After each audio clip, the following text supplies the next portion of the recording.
The Witness by Frank Parwaz. Chapter 1. The Murder at Café Verité. Eva Lang's fingertips traced the edge of the patient chart as she committed each detail to memory. The window table at Café Verité offered her both privacy and perspective, a corner vantage point that satisfied her need for awareness of her surroundings. She sipped her coffee, black, no sugar, and felt the warmth spread through her chest, a sensation her mind automatically connected to increased peripheral vasodilation. Even in moments of relaxation, her nurse's training never truly switched off. The patient files before her detailed 3 trauma cases from her last shift. Eva didn't technically need to review them. Every wound, medication dosage, and vital sign reading was already permanently etched in her mind, but the ritual of sequential review helped her organize the information into usable patterns. Her hazel eyes moved methodically down each page, her brain automatically filing away the particulars in chronological order. Car accident victim with pneumothorax at 1942. Domestic violence facial reconstruction at 2215. Pediatric fall with suspected concussion at 2337. She tucked a strand of dark hair back into her practical bun and allowed herself a moment to absorb the ambient sounds of the cafe. The hiss of the espresso machine came at regular intervals, punctuating the soft jazz that filtered through hidden speakers. Her mind categorized these noises as non-threatening background stimuli, unlike the hospital's jarring alarms and codes that demanded immediate action. Here, she could almost relax, but never completely. The morning clientele at Café Verité maintained their predictable patterns. The barista with the sleeve tattoo called out drink orders in the same rhythm she did every Tuesday. The elderly couple near the pastry case shared a cinnamon roll with surgical precision, each taking exactly equal portions as they had during their last 17 visits. 3 college students huddled around a laptop, their conversation about data analysis rising and falling in volume. Eva's memory recorded it all without effort or intent, her brain collecting information like a net dragged through water, catching everything indiscriminately. The bell above the door chimed at 8-minute intervals as patrons entered or exited. Eva glanced up reflexively at each sound, her eyes performing quick assessments out of professional habit. Young woman, approximately 25, slightly elevated breathing rate suggesting mild anxiety or caffeine overconsumption. Middle-aged man, favoring his left leg, possible meniscus tear. Her gaze moved on, landing on a silver-haired man in a navy suit sitting alone with his newspaper. Robert Chatham. Eva knew his name from overhearing it during his regular morning visits, though they'd never spoken. He occupied the table by the eastern window every Tuesday and Thursday, arriving at precisely 8:05 a.m. and departing at 9:20. Today he sat with his usual Americano, the steam rising in a spiral that caught the morning light. His manicured hands held the newspaper with the careful grip of someone accustomed to handling important documents. Eva noted the slight tremor in his right index finger that hadn't been present 2 weeks ago, filing away this new detail without conscious thought. His posture conveyed authority, spine straight, shoulders squared beneath his tailored suit, but the tightness around his eyes suggested recent stress. Eva watched as he checked his watch, then the door, then his watch again. A deviation from routine. Her mind flagged this as potentially significant without yet knowing why. The bell above the door chimed again, but something about the sound registered as different, harder, more forceful. Eva's attention shifted immediately to the entrance, where a tall, broad-shouldered man stood framed by the morning light. Her brain recorded a series of observations in rapid succession: black leather jacket worn but well-maintained, ball cap pulled low obscuring upper facial features, military straight posture despite casual clothing, hands held slightly away from body in ready position. Dean Maddox. The name came to her without context, perhaps from a hospital admission form or police report she'd seen. His entrance created a ripple of disruption through the café's atmosphere. Where other patrons meandered or drifted, his movements had purpose, each step deliberate, eyes scanning the room in a practiced sweep that Eva recognized from law enforcement and military personnel she'd encountered in the trauma ward. Her pulse increased by approximately 12 beats per minute. Not fear, exactly. Eva's work had inoculated her against immediate panic, but recognition of potential danger. She catalogued his features methodically, jaw set with tension, slight asymmetry suggesting a previously broken nose, knuckles scarred in the distinctive pattern of defensive wounds. He moved through the café with measured strides, parting the morning crowd like a blade. Eva noticed how other patrons unconsciously shifted away, responding to some primal recognition of predatory movement. Her fingers tightened around her coffee mug, the ceramic warm against her suddenly cool skin. Something about the man's focused gaze sent a cascade of acetylcholine through Eva's nervous system, the body's preparation for fight or flight. Her trained medical mind translated this into clinical terms even as her muscles tensed, adrenal response, peripheral vasoconstriction, elevated alertness. She watched him scan the café, his eyes passing over her briefly before fixing on something, or someone, beyond her field of vision. Eva's spine straightened imperceptibly. The man's posture had shifted subtly, shoulders squaring even further, right hand moving slightly closer to his torso where his jacket bulged unnaturally. She knew that posture, had seen it on the faces of patients moments before crisis, the gathering of internal resources before decisive action. The realization formed with clinical clarity: this man had not come for coffee. Eva's photographic memory conjured up images from past trauma cases, gunshot wounds, their distinctive entry and exit patterns, the statistical survival rates based on point of impact. Her body remained still, but her mind raced through possible scenarios and outcomes, calculating angles and distances to exits, potential improvised barriers, the probable trajectory of chaos about to unfold. Across the café, Robert Chatham lowered his newspaper and looked up, his eyes meeting Dean Maddox's for a fraction of a second, a connection that Eva's observant gaze captured and filed away. In that brief moment, she saw recognition, then resignation pass across the older man's features. The cup in his hand trembled slightly, spilling a single drop of coffee onto the pristine white tablecloth. Eva's hand hovered over her phone, emergency services just a touch away, as she watched Dean Maddox take a deliberate breath and move forward with terrible purpose. The gunshot split the morning like a thunderclap in an enclosed space. Eva's eardrums registered the sound at approximately 140 decibels, loud enough to cause temporary threshold shift in hearing acuity. Her eyes tracked the movement in perfect sequential order, Dean's hand withdrawing the revolver from beneath his jacket, his arm extending upward at a 75-degree angle, the flash of muzzle discharge, fragments of plaster ceiling raining down like dirty snow. Her body recognized danger before her conscious mind could label it, adrenaline flooding her system with such intensity that time seemed to stretch and slow. The café transformed in an instant from ordered routine to elemental chaos. A barista dropped to the floor behind the counter, taking cover with trained movements that suggested prior emergency response training. 3 patrons near the door collided in their desperate rush to exit, creating a momentary human logjam. The college students overturned their table in their scramble backward, their laptop crashing to the floor with a sound that registered in Eva's mind as distinctly different from the gunshot, higher pitched, with the unmistakable crack of breaking electronics. Eva's pulse thundered in her ears at approximately 115 beats per minute, yet her mind maintained its clinical distance.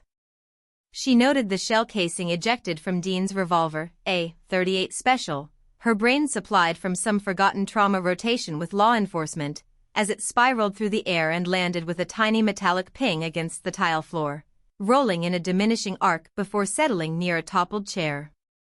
The elderly couple who had been sharing their cinnamon roll were now separated, the woman crawling beneath a nearby table while her husband remained frozen in his chair, mouth open in a perfect circle of shock. A young barista had upended a gallon of milk in her panic, the white liquid spreading across the counter and dripping onto the floor in a steady rhythm that Eva's brain automatically timed at approximately 1.5 drops per second. Amid this dissolution of order, Dean Maddox stood perfectly still. This anomaly registered immediately in Eva's assessment. Most aggressors in active shooter scenarios continued movement, sweeping the room, seeking specific targets, or establishing dominance through continued action. Dean's stillness suggested either hesitation or, more likely, that his goal had already been accomplished. His eyes weren't scanning for additional targets, they were fixed on a single point. Coffee cups lay shattered across the floor, ceramic fragments mixing with spilled drinks. A woman in a red blazer had pressed herself against the wall near the restrooms, her hands covering her face as though refusing to witness what might come next. The cafe manager had dropped behind the pastry case, only his eyes visible as he reached for what Eva presumed was a phone to call emergency services. The jazz that had been playing continued its incongruous melody, now a surreal soundtrack to the unfolding scene of terror. Eva remained in her seat, her body responding to her brain's assessment that sudden movement might draw unwanted attention. Her nurse's training kept her conscious of potential injuries in the room. The young man who had fallen over his chair clutched his wrist in a way that suggested a possible sprain. The elderly woman now showed signs of hyperventilation. The barista behind the counter had a small laceration on her forearm from broken glass. A movement across the room caught Eva's eye. Robert Chatham, the silver-haired man in the navy suit, slumped forward at his table. The movement had the distinctive limpness of someone losing consciousness rather than deliberately taking cover.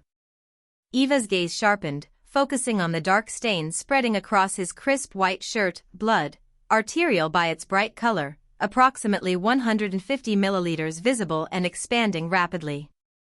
No second shot had sounded. This inconsistency registered in Eva's mind with the jarring dissonance of mismatched puzzle pieces.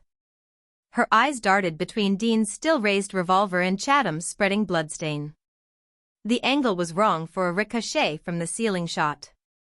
The blood pattern suggested a direct hit to the upper left quadrant of the chest, likely penetrating the left ventricle or aortic arch based on the rapid blood loss in Chatham's deteriorating consciousness. Eva's photographic memory replayed the sequence with perfect fidelity, one shot fired, ceiling impact, no second discharge. Yet Chatham was wounded with what appeared to be a gunshot injury. The trajectory from Dean's position to the ceiling could not have resulted in a bullet path that terminated in Chatham's chest. Physical impossibility. Her eyes caught a small detail, a thin wisp of smoke or steam rising from Chatham's coffee cup, but not from the liquid. Something small and metallic glinted at the cup's edge, barely visible from her angle. Eva's mind catalogued the observation without immediately processing its significance. The room's chaos continued to unfold in waves of screams and movement. A man crawling toward the exit knocked over a display of bagged coffee beans, sending them scattering across the floor like dark marbles. The sound of approaching sirens penetrated the cafe's walls, growing louder by increments Eva could measure precisely. Someone was sobbing with the distinctive pattern of hyperventilation, quick, shallow inhalations followed by choked exhalations. Through it all, Dean remained unnaturally still, his posture almost ceremonial. His eyes, which had been fixed on Chatham, now swept the room with military precision. When they passed over Eva, she felt a jolt of recognition, not that he knew her, but that he recognized she wasn't reacting like the others. Their gazes locked for 3 seconds by Eva's internal count, his expression revealing nothing while assessing everything. Eva's mind raced through possibilities to explain the incongruity. A second shooter was the most obvious explanation, but her continuous observation of the room since entering at 7:45 a.m. had revealed no one exhibiting suspicious behavior other than Dean. A remote-triggered device was possible but would require sophisticated technology and precise timing. A self-inflicted wound seemed implausible given Chatham's position and the entry wound location. The blood now dripping from the edge of Chatham's table created a small, irregular pool on the floor. The pattern was consistent with a wound that had transected a major vessel. Without immediate intervention, hypovolemic shock would follow within minutes. Eva's hands twitched with the instinct to move toward the injured man, to apply pressure and begin life-saving protocols that her body knew as intimately as breathing. But something held her in place, the same instinct that had flagged the inconsistency of the silent shot. This wasn't a random act of violence. The precision of Dean's movements, the targeted nature of the injury, the careful staging of the scene, her memory was assembling these fragments into a pattern she couldn't yet fully discern but that whispered of deliberate design rather than chaos. Across the room, Chatham's eyes fluttered, his consciousness fading as his cardiovascular system failed to maintain adequate cerebral perfusion. His lips moved slightly, forming words Eva couldn't hear over the continuing screams and the approaching sirens. Dean watched him with the detached interest of someone observing the successful completion of a complex procedure. Police sirens wailed with increasing proximity, their Doppler shift signaling their approach to the café. Eva tracked the sound while watching Dean Maddox lower his arm with the careful precision of someone following choreographed steps. His movements lacked the jerky quality of adrenaline or the hesitation of uncertainty. He placed the revolver on a nearby table with deliberate care, positioning it exactly parallel to the table's edge. The metal made a distinct sound against the wood, not the clatter of being dropped but the controlled placement of an important piece of evidence. Dean raised his hands to shoulder height, palms forward, fingers slightly spread, the universal posture of surrender, executed with textbook perfection. His face remained impassive, not the wild-eyed expression typical of someone who had just discharged a firearm in a public space, nor the panic of someone realizing the consequences of impulsive violence. He stood motionless, waiting, as though this moment had been anticipated down to the second. Eva's focus shifted to Chatham. The medical professional in her overrode caution, pushing her to her feet. She moved across the café with the practiced efficiency of someone accustomed to navigating trauma scenes, stepping over toppled chairs and avoiding the scattered ceramic fragments that could compromise her footing. The few remaining patrons who hadn't fled pressed themselves against walls and under tables, their eyes tracking her movement with confusion and terror. Blood continued to spread across Chatham's shirt in a pattern consistent with a penetrating wound to the left anterior chest. Eva's practiced eye noted the darkening color at the edges, decreasing oxygen saturation as circulation failed. His skin had taken on the waxy pallor of critical blood loss, lips already showing central cyanosis. She reached for his carotid pulse with practiced fingers, finding only a weak, thready rhythm that confirmed her assessment. Hypovolemic shock advancing rapidly toward cardiovascular collapse. The wound itself struck her as oddly precise, a single entry point with minimal surrounding tissue damage. Not the ragged tear of a ricochet but the clean puncture of a direct hit. Eva estimated the entry angle at approximately 15 degrees upward through the fifth intercostal space, a textbook approach to the heart. Too precise. Too surgical. The café door burst open, admitting 3 police officers with weapons drawn. They moved with the coordinated efficiency of tactical training, sweeping the room in predetermined patterns. Police. Hands where we can see them. The command reverberated through the space, temporarily drowning out the whimpers and sobs of traumatized patrons.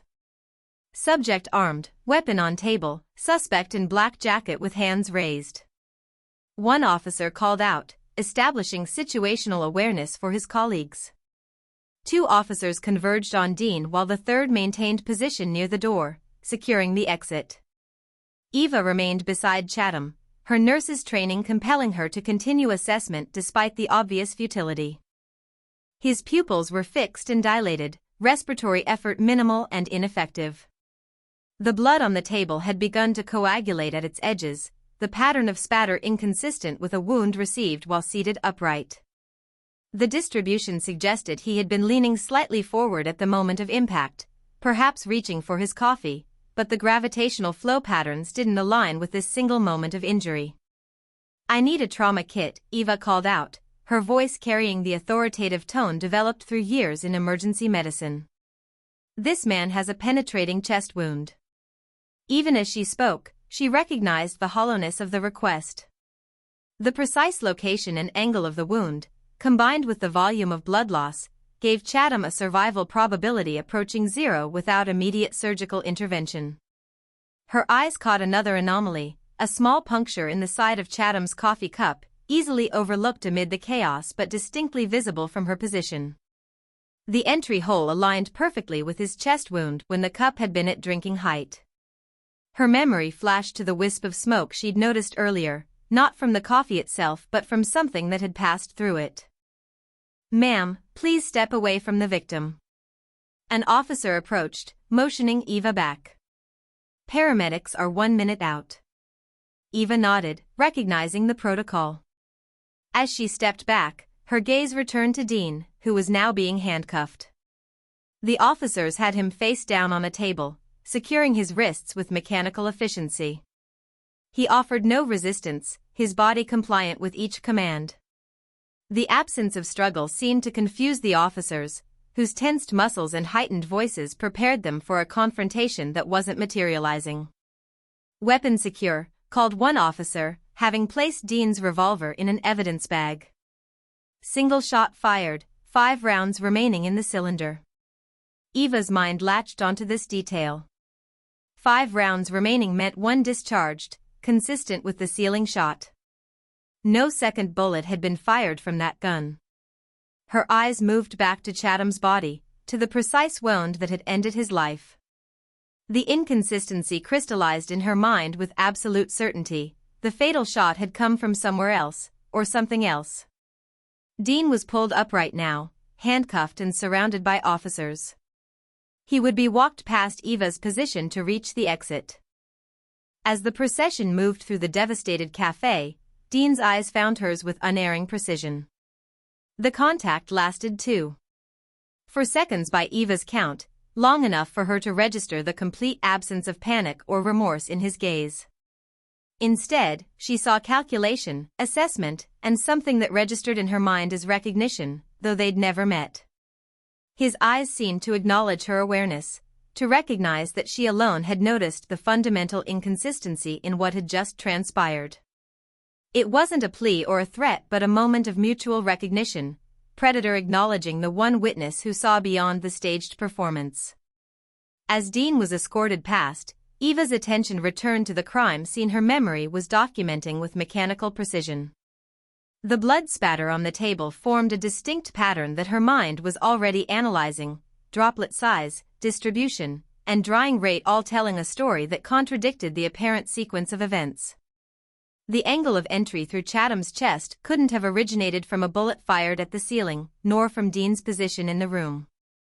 A coffee cup with a small puncture. A precisely targeted fatal wound. A single shot fired into the ceiling. A man who surrendered without resistance. These elements arranged themselves in Eva's mind like pieces of a complex diagnostic puzzle. The paramedics arrived, pushing through the door with equipment and urgency that Eva recognized as futile.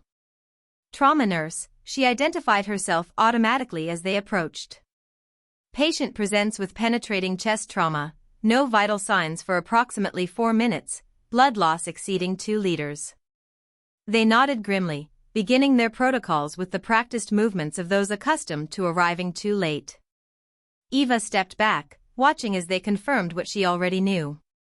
Her eyes drifted to the precise spot where Chatham's coffee cup had stood, now knocked over in the commotion. She noted the exact time of his death in her mental record, 8:47 a.m. Outside, Dean was being placed in a police cruiser, his face still showing that same unnerving calm. Eva watched through the window as an officer placed a hand on his head, guiding him into the back seat with procedural care.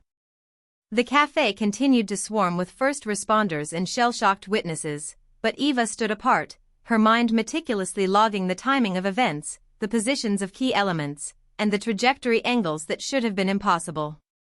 She remained there, still and watchful, as her memory assembled and reassembled the scene, not a random act of violence but something executed with surgical precision, with her as the unintended diagnostician of its contradictions. Chapter 2. The testimony. Eva Lang sat perfectly straight in the witness box, her palms resting flat against the dark navy fabric of her suit pants. The wooden seat was uncomfortable by design, a subtle cruelty she catalogued alongside the courtroom's other sensory details, the faint smell of lemon-scented cleaner, the periodic squeak of the gallery doors' hinges opening at 7-minute intervals, the slight tremor in the court reporter's left hand as her fingers hovered over the stenotype keys. Eva's eyes moved systematically around the packed courtroom, automatically recording faces, postures, and micro-expressions with the same clinical precision she applied to patient assessments. Ms. Lang, could you please tell the court what you observed on the morning of April 17 at Café Vérité? The prosecutor stood with one hand resting lightly on the polished oak of the lectern, his voice calibrated to project authority without aggression. Eva folded her hands in her lap, her spine maintaining its perfect perpendicular relationship to the seat. I arrived at the café at approximately 7:45 a.m. I was seated at a corner table reviewing patient files when the defendant entered at 8:32 a.m. And can you describe the defendant as he appeared that morning? The defendant, Eva's eyes shifted briefly to Dean Maddox, who sat at the defense table in a gray suit that hung slightly loose on his frame after 3 months in county lockup. His expression remained as impassive as it had been that morning in the café. The defendant entered wearing a black leather jacket, well-maintained but showing signs of regular wear. He had on a dark ball cap pulled low, partially obscuring his face. He stood approximately 6'2", with a broad-shouldered build consistent with regular physical training. He moved with deliberate efficiency, scanning the room in what I recognized as a tactical assessment pattern. The prosecutor nodded, encouraging her to continue. And what happened next, Ms. Lang? The defendant proceeded through the café with measured strides.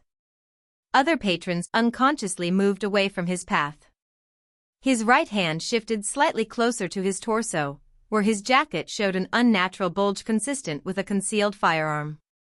Eva recited the details in chronological sequence, her voice maintaining the same measured cadence regardless of content. At 8:34 a.m., the defendant removed a revolver from beneath his jacket and discharged a single round into the ceiling. Just one shot, the prosecutor clarified. Yes. One shot was fired, striking the ceiling at approximately a 75-degree angle. The impact caused plaster fragments to fall. The sound registered at approximately 140 decibels, producing a temporary threshold shift in hearing acuity for those in proximity. A slight murmur passed through the gallery. Eva noted 3 jurors leaning forward, their pupils dilated, a sign of heightened attention. The court reporter's fingers moved in perfect synchronization with Eva's testimony, the machine making a soft, rhythmic clicking that reminded Eva of cardiac monitors set to mute. Please describe the aftermath of this shot being fired. Eva's photographic memory replayed the scene with perfect fidelity. The café descended into immediate chaos. Patrons sought cover or attempted to flee. A barista dropped behind the counter in a practiced movement suggesting prior emergency training. 3 college students overturned their table while retreating. An elderly couple became separated in the commotion. And what about Mr. Chatham? The prosecutor interrupted, redirecting her testimony. Eva's eyes fixed on a point just above the prosecutor's head. Robert Chatham was seated at a table near the eastern window. Following the shot, he slumped forward. I observed a spreading bloodstain on his white shirt, bright arterial in color. The pattern and rate of blood loss were consistent with a penetrating wound to the left anterior chest, likely involving the left ventricle or aortic arch. Did you, as a trauma nurse, attempt to render aid? Yes. I approached Mr. Chatham and assessed his condition. He presented with fixed, dilated pupils, minimal respiratory effort, and a weak, thready carotid pulse. His skin showed the waxy pallor characteristic of critical blood loss, with central cyanosis of the lips already developing. These signs indicated hypovolemic shock advancing toward cardiovascular collapse. The prosecutor approached the witness box, his leather shoes making precise clicks against the polished floor. Ms. Lang, in your professional opinion, was there anything unusual about Mr. Chatham's wound? Eva felt a subtle tightening across her shoulders, the only outward sign of her internal discomfort. The wound was notably precise, a single entry point with minimal surrounding tissue damage. It entered at approximately a 15-degree upward angle through the 5th intercostal space, which is, she paused, translating medical terminology, a textbook approach to the heart. Textbook, the prosecutor repeated, letting the word hang in the air. And what about the defendant's behavior following the shooting? The defendant lowered his weapon with controlled precision and placed it on a nearby table, positioning it exactly parallel to the table's edge. He then raised his hands to shoulder height with palms forward and fingers slightly spread, the standard surrender position. His facial expression remained neutral, showing none of the typical physiological signs of someone who had just discharged a firearm in a public space. No panic? No remorse? No. His pulse, visible at the carotid artery, maintained what appeared to be a normal resting rate. His pupils were not dilated, his breathing pattern remained regular, and his skin showed no flushing or blanching that would indicate a sympathetic nervous system response. The prosecutor nodded, satisfied. "Thank you, Ms. Lang. No further questions." The defense attorney rose from his seat with a deliberate slowness that Eva recognized as a calculated attempt to project confidence. He was a slight man with thinning hair and wire-rimmed glasses that he adjusted unnecessarily as he approached. "Ms. Lang, you've provided the court with an impressively detailed account of events that occurred 3 months ago. Your recall seems almost superhuman." His voice lilted upward on the last word, injecting a note of skepticism. "I have an eidetic memory," Eva replied simply. "My recall is photographic." "So you claim." The defense attorney's lips formed a small, doubtful smile. "Yet studies show that even individuals with exceptional memory can be influenced by suggestion, stress, and the passage of time. Isn't that correct? Memory encoding can be affected by those factors, yes.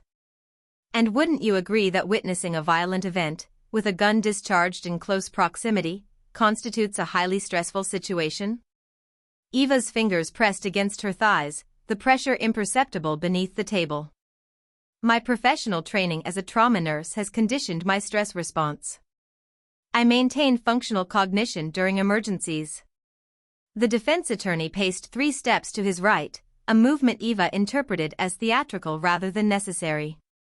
"You testified that my client fired only once, at the ceiling. Yet somehow, Mr. Chatham ended up with a fatal gunshot wound. Don't you find that inconsistent?" The question brushed against the very contradiction that had been troubling Eva since that morning. Her mind flashed to the small puncture in Chatham's coffee cup, the precision of the wound, the impossibility of the trajectory. "I testified to what I observed," Eva answered, her voice maintaining its clinical detachment despite the quickening of her pulse. "One shot was fired from the defendant's revolver. Mr. Chatham sustained a penetrating wound to the chest. Those are the facts I witnessed." "Facts which don't seem to align," the defense attorney pressed. "Objection." The prosecutor rose. "Argumentative." "Sustained," the judge ruled, peering over half-moon glasses. The defense attorney adjusted course. "Ms. Lang, is it possible that in the chaos following the gunshot, you missed seeing a second discharge from my client's weapon?" Eva's memory replayed the sequence with perfect clarity, the single muzzle flash, the ejected shell casing spinning through the air, Dean's controlled movements. "No," she stated with absolute certainty. "That is not possible." The defense attorney's eyebrows rose slightly at her unequivocal response. He had expected hesitation, not conviction. Eva watched as he recalculated his approach, noting the subtle shift in his posture. "No further questions for this witness, Your Honor," he said finally, returning to his seat. As Eva was dismissed from the witness box, she felt the weight of Dean Maddox's gaze following her. She didn't need to look back to know his expression remained unchanged, that same unsettling calm, observing her with the attention of someone who recognized an unexpected variable in an otherwise controlled experiment. Eva settled into the hard wooden bench in the gallery's 3rd row, positioned where she could observe both the witness stand and the jury's reactions. The bailiff called Lena Cross to testify, and Eva watched as a woman in her early 30s approached the stand. Lena wore a floral blouse that seemed to vibrate with color against the courtroom's muted palette of grays and browns, her wild dark curls barely contained by a tortoiseshell clip. She moved with an artist's awareness of space, her hands, stained with faint traces of ink, gesturing expressively as she took the oath. The contrast between Lena's artistic vivacity and Eva's clinical precision couldn't have been more pronounced. Where Eva had sat rigidly in the witness box, Lena settled into it like a bird in a familiar nest, adjusting her position several times before finding a comfortable arrangement. Her bangles clinked softly as she raised her right hand, the sound echoing briefly in the high-ceilinged room. "Please state your name and occupation for the record," the prosecutor requested, his tone noticeably warmer than it had been with Eva.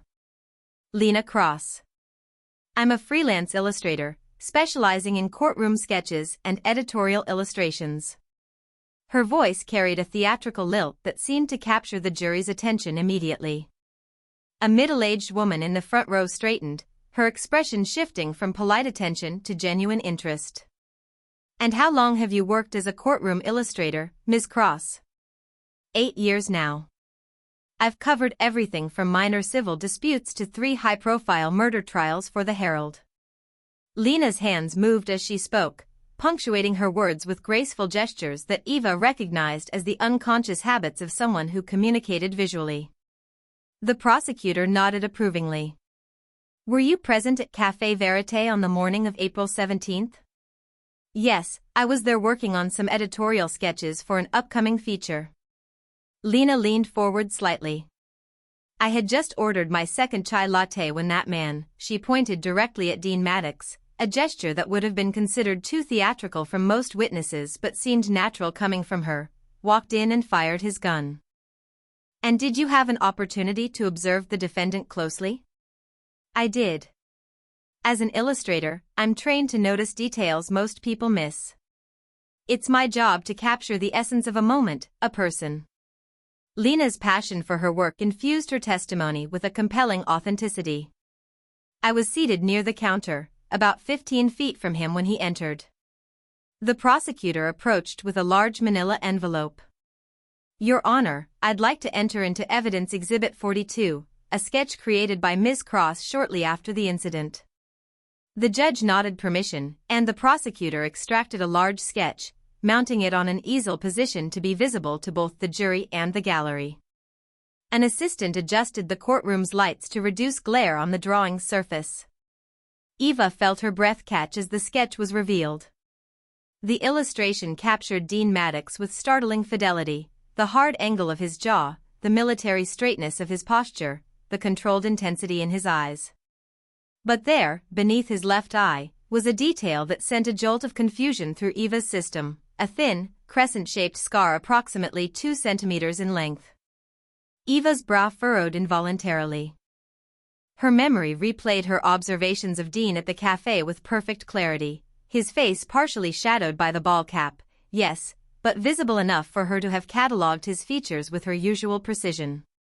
She had noted the slight asymmetry of his nose suggesting a previous break, the tension in his jaw muscles, the controlled focus in his eyes, but no scar. Her photographic memory contained no record of that crescent mark beneath his left eye. She leaned forward, her fingers pressing into her thighs with increasing pressure as she stared at the sketch. The scar looked weathered, not recent, something that would have been present during the incident. Eva's mind raced through possibilities. Had the cap's shadow concealed it? Had her angle of observation somehow missed this detail? Had she, for the first time in her adult life, failed to record a significant visual element? The statistical improbability of such a lapse in her memory created a sensation of cognitive dissonance that manifested physically, a tightening in her chest, a subtle elevation in her heart rate, a slight perspiration along her hairline. Eva's perfectly ordered mental catalogue of events suddenly contained a contradiction she couldn't resolve. "Ms. Cross, could you explain to the jury what we're looking at?" the prosecutor asked, drawing Eva back to the present moment. Lena stood and approached the sketch, her artistic confidence evident in her posture. "This is a detailed rendering I created approximately 2 hours after the incident, while the images were still fresh in my mind. I've included several identifying features," her finger traced the air near the drawing, "including the defendant's distinctive posture, the specific model of revolver he used, and this characteristic scar below his left eye." Eva glanced at Dean Maddox, who sat expressionless at the defense table. From her position, his left cheek was partially turned away, making it impossible to verify the presence of the scar in question. She shifted slightly, trying to get a better angle, but a spectator's head blocked her line of sight. "Is this an accurate representation of the defendant as he appeared that morning?" the prosecutor asked. "Yes, absolutely. I pride myself on capturing accurate details, especially identifying features like scars, tattoos, or distinctive expressions." Lena turned toward the jury, her curls bouncing with the movement. As courtroom artists, we're essentially creating a visual record. Accuracy isn't just professional pride, it's our responsibility. Eva watched the jury's reactions. Several members leaned forward, studying the sketch with renewed interest. A retired teacher in the second row nodded appreciatively, while a young man with a closely trimmed beard made quick notes on his legal pad. The sketch had transformed Dean from a defendant into a character, giving the jury a narrative focal point that Eva's clinical testimony had not provided. The prosecutor allowed the jury time to absorb the image before continuing. "Ms. Cross, in your professional capacity as an observer and illustrator, did anything about the defendant's behavior strike you as unusual? Besides shooting a gun in a coffee shop?" Lena asked, earning a ripple of nervous laughter from the gallery. She sobered quickly. "What struck me most was his calmness. Most people, after discharging a weapon, show signs of adrenaline, shaking hands, rapid breathing. He displayed none of that. It was as though he was performing a rehearsed action."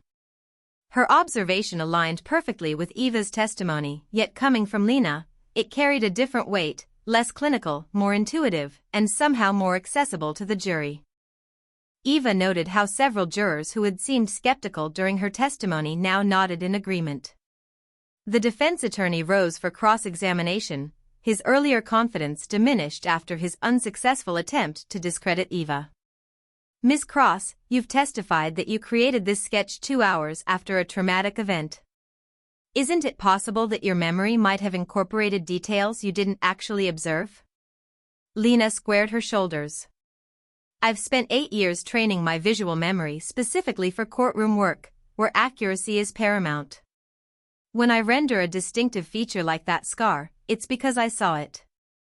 But you were in the middle of a chaotic situation, with people screaming, running. That's precisely when my training kicks in," Lena interrupted, her artistic passion giving her testimony a compelling edge. "When everything is chaos, I focus. I observe. It's what I do." She gestured toward her sketch. "Every line on that paper represents something I saw with my own eyes." The defense attorney tried another approach. "Isn't it true that artistic interpretation necessarily involves subjective choices? That this is your impression rather than an objective record?" Lena's response came with the quiet confidence of someone on familiar ground. "Art can be interpretive, yes. But courtroom illustration is forensic. I don't add details that aren't there."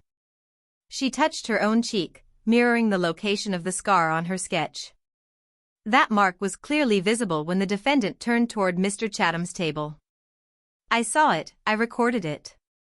Eva watched as the defense attorney's questions continued to fall flat against Lena's artistic credibility and apparent sincerity. The jury seemed increasingly captivated by the illustrator's testimony, their attention held by her passionate certainty. Throughout the exchange, Eva's mind continued to replay her memory of Dean Maddox at the café.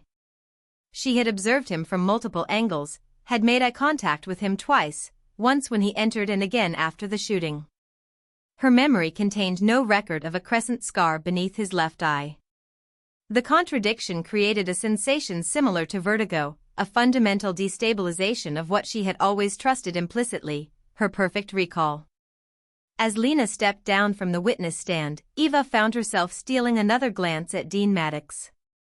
For the briefest moment, his eyes met hers across the courtroom. His expression remained neutral, but something in his gaze suggested awareness, as though he understood exactly what was troubling her. "All rise." The bailiff's voice cut through the low murmur of the courtroom like a scalpel through tissue. Eva stood with mechanical precision, her body responding to the command while her mind calculated probabilities. The jury had deliberated for 4 hours, 17 minutes, and 32 seconds, statistically shorter than the average for first-degree murder cases, suggesting either overwhelming evidence or exceptional consensus.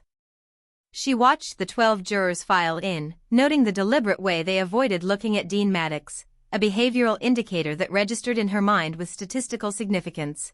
Guilty verdict, 94% probability. The judge's black robe rustled as he settled into his chair. Has the jury reached a verdict? The foreman, a middle-aged accountant with precisely trimmed fingernails and a navy tie that he had straightened exactly 14 times during the trial, rose and cleared his throat. We have, Your Honor. Eva's eyes shifted to Dean Maddox. He stood between his attorneys, his posture maintaining that same military straightness she had observed at the café. Unlike other defendants she had seen awaiting verdict, their bodies betraying anxiety through micro-tremors, excessive swallowing, or perspiration, Dean exhibited none of these stress responses. His breathing remained even, his pulse visibly steady at his carotid artery, his hands relaxed at his sides. On the charge of murder in the first degree, we find the defendant, Dean Maddox, guilty. A collective exhalation moved through the courtroom like a wave, release for some, vindication for others. Robert Chatham's widow, seated in the first row, pressed a tissue to her mouth, her shoulders trembling slightly. 2 court reporters exchanged glances. The prosecutor allowed himself a small nod of satisfaction.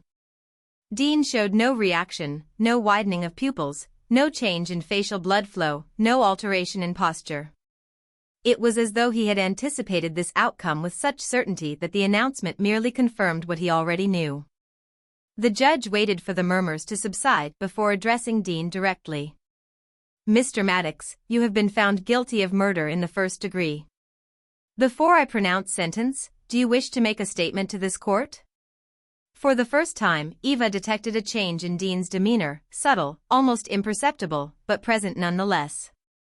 A slight softening around his eyes, a barely discernible exhalation that suggested not defeat but perhaps completion. No, Your Honor, he replied, his voice clear and steady. The judge studied him for 3.7 seconds before continuing. Very well.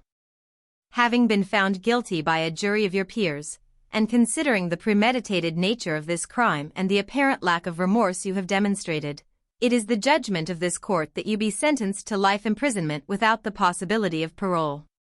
The gavel struck with a sound that echoed off the wood-paneled walls.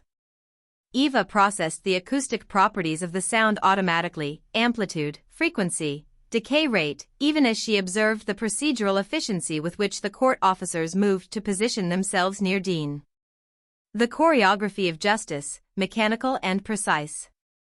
As people began to rise and gather their belongings, Eva remained seated, experiencing a sensation she clinically identified as cognitive dissonance. The case had reached its logical conclusion, evidence presented, testimony given, verdict rendered, sentence pronounced. Yet she felt a hollowness where resolution should have been, as though a critical piece of diagnostic information remained missing. She gathered her navy blazer and leather portfolio with measured movements, her mind still cycling through the inconsistencies that had troubled her since that morning at the café. One shot fired from Dean's revolver.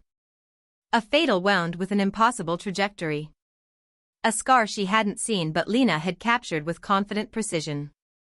Dean's strange calmness before, during, and after the event. Eva exited through the heavy oak doors at the rear of the courtroom, emerging into the main corridor of the courthouse. The marble floor reflected the harsh institutional lighting, creating an uncomfortable glare that triggered a slight narrowing of her pupils. The corridor buzzed with the aftermath of the verdict, reporters speaking in hushed but urgent tones into recorders, attorneys conferring with clients, court personnel moving with the brisk efficiency of those for whom justice was daily routine rather than exceptional event. She had taken precisely 14 steps toward the main exit when a side door opened to her right. 2 uniformed officers emerged, flanking Dean Maddox. His wrists were secured in front of him with steel handcuffs that reflected the fluorescent lighting in quick, bright flashes as he moved. The restraints seemed incongruous against his gray suit, like industrial hardware attached to a piece of formal furniture. Eva froze, her nervous system registering the proximity before her conscious mind could process it. They stood less than 2 meters apart, close enough that she could detect the institutional soap scent that had replaced whatever cologne he might have worn in his previous life. Close enough to see that the left sleeve of his suit jacket was slightly twisted, the fabric bunched uncomfortably at the elbow. Close enough to see that beneath his left eye, partially visible now without the ball cap's shadow, was a thin, crescent-shaped scar. Eva's pupils dilated by approximately 30%, her breathing pattern interrupted mid-inhalation. The scar, precisely where Lena had drawn it, exactly as described in testimony, existed in unquestionable reality before her. The cognitive dissonance that had been building within her system reached a critical threshold, her perfectly ordered memory now confronted with irrefutable evidence of its fallibility. Dean's eyes met hers with deliberate precision, not the accidental eye contact of strangers in proximity but the intentional connection of recognition. 4.2.7 seconds, a duration that registered in Eva's mind as significantly longer than social norms dictated comfortable, he held her gaze. Then, with slow intent, his lips curved into a smile. It wasn't the smile of a man facing a lifetime in prison. It wasn't angry or desperate or threatening. It was knowing. Sympathetic, almost. The smile of someone sharing a private understanding with her, acknowledging that she, alone among all observers, had glimpsed beneath the surface of the performance. The cold that spread across Eva's skin had a physiological explanation, peripheral vasoconstriction in response to acute stress, but the sensation itself transcended clinical categorization. It felt ancient, primal, like recognition of something fundamentally wrong in a world she had believed operated according to fixed principles of cause and effect. "Keep moving," one of the officers instructed Dean, apparently oblivious to the exchange occurring before him. The chains at Dean's ankles made a rhythmic sound against the marble floor as he shuffled forward. Eva remained motionless, her respiratory rate increased by 37%, a fine perspiration breaking across her skin despite the corridor's cool temperature. She watched as Dean was guided toward the heavy security doors at the end of the hallway, his posture still maintaining that incongruous dignity despite the institutional indignities of restraint. At the security doors, just before passing through, Dean turned his head slightly, not enough to earn correction from his escorts but sufficient to catch Eva's eye one final time.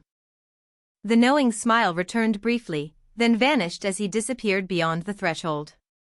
Eva stood alone in the corridor, surrounded by the noise and movement of the courthouse but isolated within the perfect recall of her memory, a memory now compromised by a single, impossible detail. Her hand moved unconsciously to touch her own cheek, mirroring the location of Dean's scar, as though trying to make tangible the intangible wrongness that had settled into her consciousness. Something about this case wasn't right.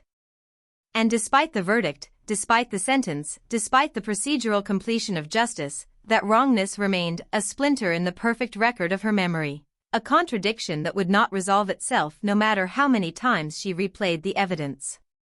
The security doors had closed behind Dean with an automated hiss and metallic thunk, a sound designed to convey finality. But for Eva, standing motionless in the corridor with her heart rate still elevated and her certainties unraveling, nothing about this case felt final at all. Chapter 3. One by one the patient chart in Eva's hands contained 62 distinct data points, from vital signs to medication dosages to patient-reported pain levels. Her mind automatically categorized and filed each piece of information, cross-referencing it against established baselines and expected outcomes. This was the comfort of medicine, its measurable parameters, its logical progressions, its predictable patterns. Everything in its place. Unlike the Maddox case, which continued to disrupt her mental organization like a foreign object that the body couldn't assimilate. 3 weeks had passed since the trial concluded. 3 weeks, 4 days, and approximately 7 hours, Eva's brain supplied without conscious effort. She'd thrown herself into her work at the trauma center with renewed intensity, As though the precise measurements of blood pressure and the careful calibration of medication dosages could somehow restore the certainty that had been shattered by that crescent-shaped scar. Her phone buzzed against the nurse's station counter, a brief, staccato vibration indicating a news alert rather than a call or text. Eva glanced at the screen, her pupils contracting slightly at the bright light against the dimmed nighttime lighting of the hospital floor. Local accountant found dead in home. Apparent suicide. The headline itself would not have captured her attention. Suicide was a statistical reality, one that Eva had encountered numerous times in her professional capacity. But the accompanying photo, small and slightly pixelated, sent a jolt of recognition through her system. Julian Price. The accountant who had been present at Café Verité during the shooting. The witness whose testimony had described, with meticulous attention to chronological sequence, the exact angle at which Dean Maddox had held his revolver. Eva tapped the notification, her finger leaving a slight smudge on the screen that registered in her peripheral vision as a disruption requiring later cleaning.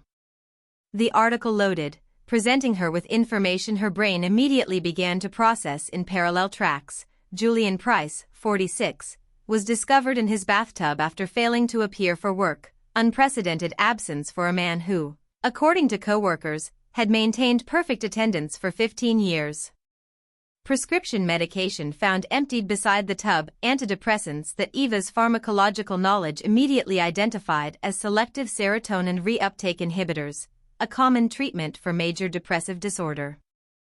A typed suicide note expressing regret for burdening others, phrasing that struck Eva as generic, lacking the specificity she would expect from a man whose courtroom testimony had included exact measurements down to centimeters. Her mind flashed to Julian as she had observed him during the trial, his wire-rimmed glasses that he cleaned precisely 4 times during his testimony, the way he adjusted his collar when the prosecutor pressed him about certain details, his vocabulary that tended toward the formal and precise. Nothing in his behavioral patterns had indicated suicidal ideation. More significantly, nothing had suggested the type of disorganized thinking that would lead someone with his meticulous nature to end his life in a manner that would inconvenience others. Eva glanced at the clock, 2:17 a.m. Her shift ended at 7 o'clock. The estimated time of death in the article placed Julian's suicide between 7 p.m. and 10 p.m. the previous evening, approximately 16 to 19 hours ago. Sufficient time for rigor mortis to set in, but not for the investigation to be conclusively completed. Alvarez, she called to the charge nurse, her voice carrying the clipped efficiency she used when prioritizing medical interventions. I need to take personal leave for the remainder of my shift. Family emergency. The lie felt foreign in her mouth, like a medication tablet that hadn't been properly swallowed. The charge nurse looked up, surprise briefly visible in her raised eyebrows. You? Taking leave? Is everything okay? No, Eva replied with technical accuracy. I'll document my patient's status before I go. 23 minutes later, Eva guided her car through streets emptied by the late hour. The rhythmic sweep of her windshield wipers against a light drizzle created a metronomic background to her racing thoughts. Julian Price had been the third witness to testify, providing a detailed account of the angle of Dean's arm when he fired, information that had supported the prosecution's narrative of a ceiling shot creating a distraction while a second, silent method delivered the fatal wound to Chatham. Julian had been certain, methodical, precise. Just as he had been certain, methodical, and precise in every other aspect of his life. People with rigid adherence to routine did not suddenly break pattern without significant precipitating factors. People with obsessive attention to detail did not leave messes for others to discover. People who organized their lives with precision did not exit them with chaos. Julian Price's death was a statistical anomaly. A disruption in pattern. A diagnosis that didn't match the presenting symptoms.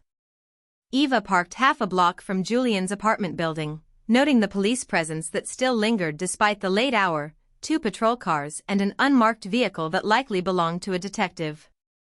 The scene had not yet been cleared. She straightened her hospital ID badge on her lapel and approached with the confident stride of someone with legitimate purpose. "Excuse me," she addressed an officer stationed near the entrance. "I'm a trauma nurse from Mercy General. I was Julian Price's healthcare provider." Another lie, but one delivered with the steady gaze and professional demeanor that typically discouraged further questioning. The officer hesitated, then nodded toward the building. "Detective Mercer is still upstairs. 5th floor, Unit 507. Eva bypassed the elevator, opting for the stairs to avoid potential encounters that might impede her access. Her footsteps echoed in the concrete stairwell, creating a rhythm that synchronized with her slightly elevated heart rate, approximately 82 beats per minute, her mind supplied automatically. Unit 507's door stood ajar, voices filtering into the hallway. Eva paused, adjusting her posture to project medical authority, then knocked firmly on the doorframe. The detective who turned toward her was a man in his early 50s, with the slight paunch and under-eye circles of someone who prioritized work over physical maintenance. His eyes narrowed slightly as she introduced herself. "Nurse Lang? I don't recall requesting medical personnel." "I was Mr. Price's primary care provider," Eva stated, maintaining eye contact with the precise duration that conveyed confidence without aggression. "When I heard about his death, I thought I should provide relevant medical history." The detective's posture shifted subtly, a slight relaxation of his shoulders indicating provisional acceptance of her presence. "Suicide's pretty clear-cut on this one. Empty pill bottle, typed note. No signs of struggle or forced entry."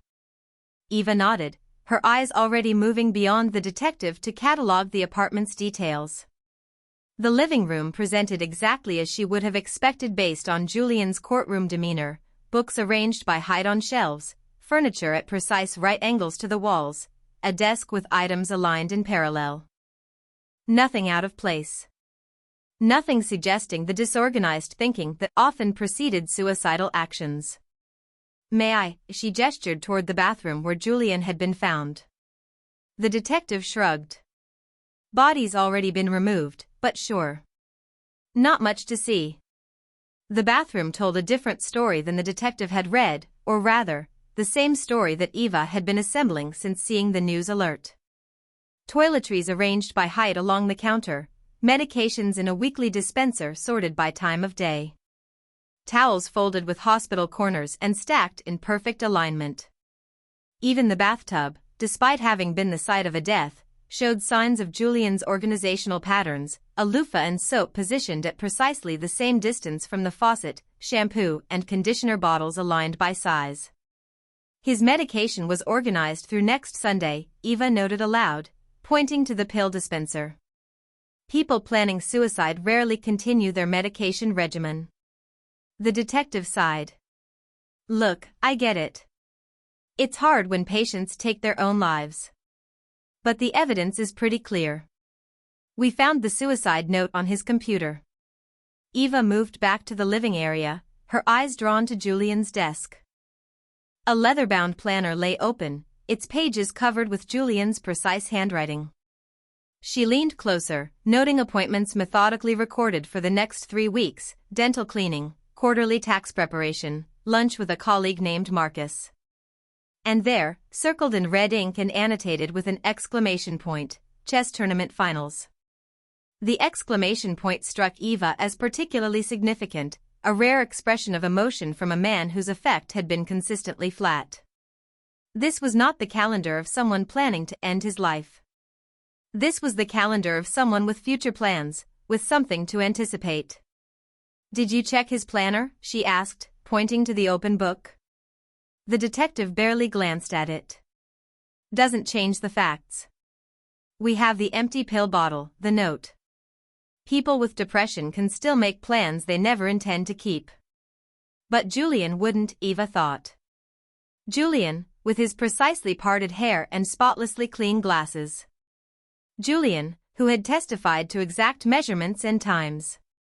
Julian, whose entire existence was predicated on order and routine and prediction.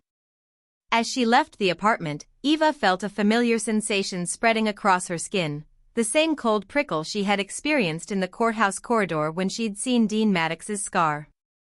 A physiological response to cognitive dissonance.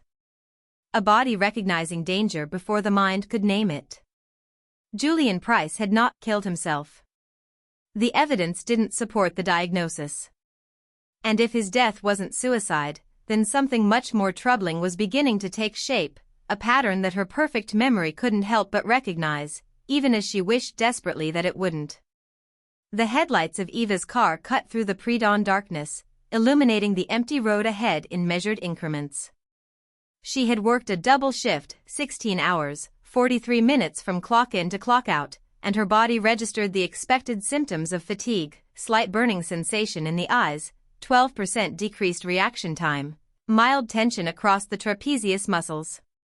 Yet her mind remained alert, still processing Julian Price's death from the week before, still assembling and reassembling the data points that refused to align into a coherent diagnosis. She had spent her breaks researching the other witnesses from the Maddox trial, mapping their testimonies against their current whereabouts. Lena Cross continued her courtroom illustrations, having received a profile in the local arts section 3 days ago.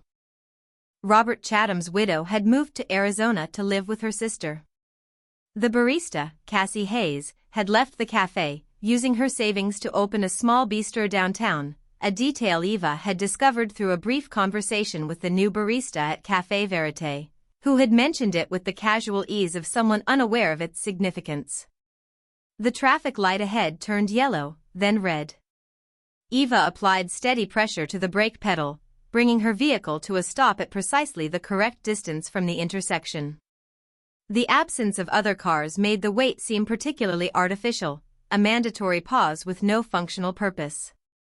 Her fingers drummed against the steering wheel in a rhythm that matched her resting heart rate, approximately 64 beats per minute. A flicker of orange caught her peripheral vision, an anomalous color in the blue-gray palette of the early morning city. Eva turned her head 47 degrees to the right, focusing on the source. Smoke. Not the thin, controlled plumes from morning chimneys or restaurant exhaust systems, but the thick, billowing columns that indicated uncontained combustion. Approximately 12 blocks away, in the direction of the downtown restaurant district. The light changed to green.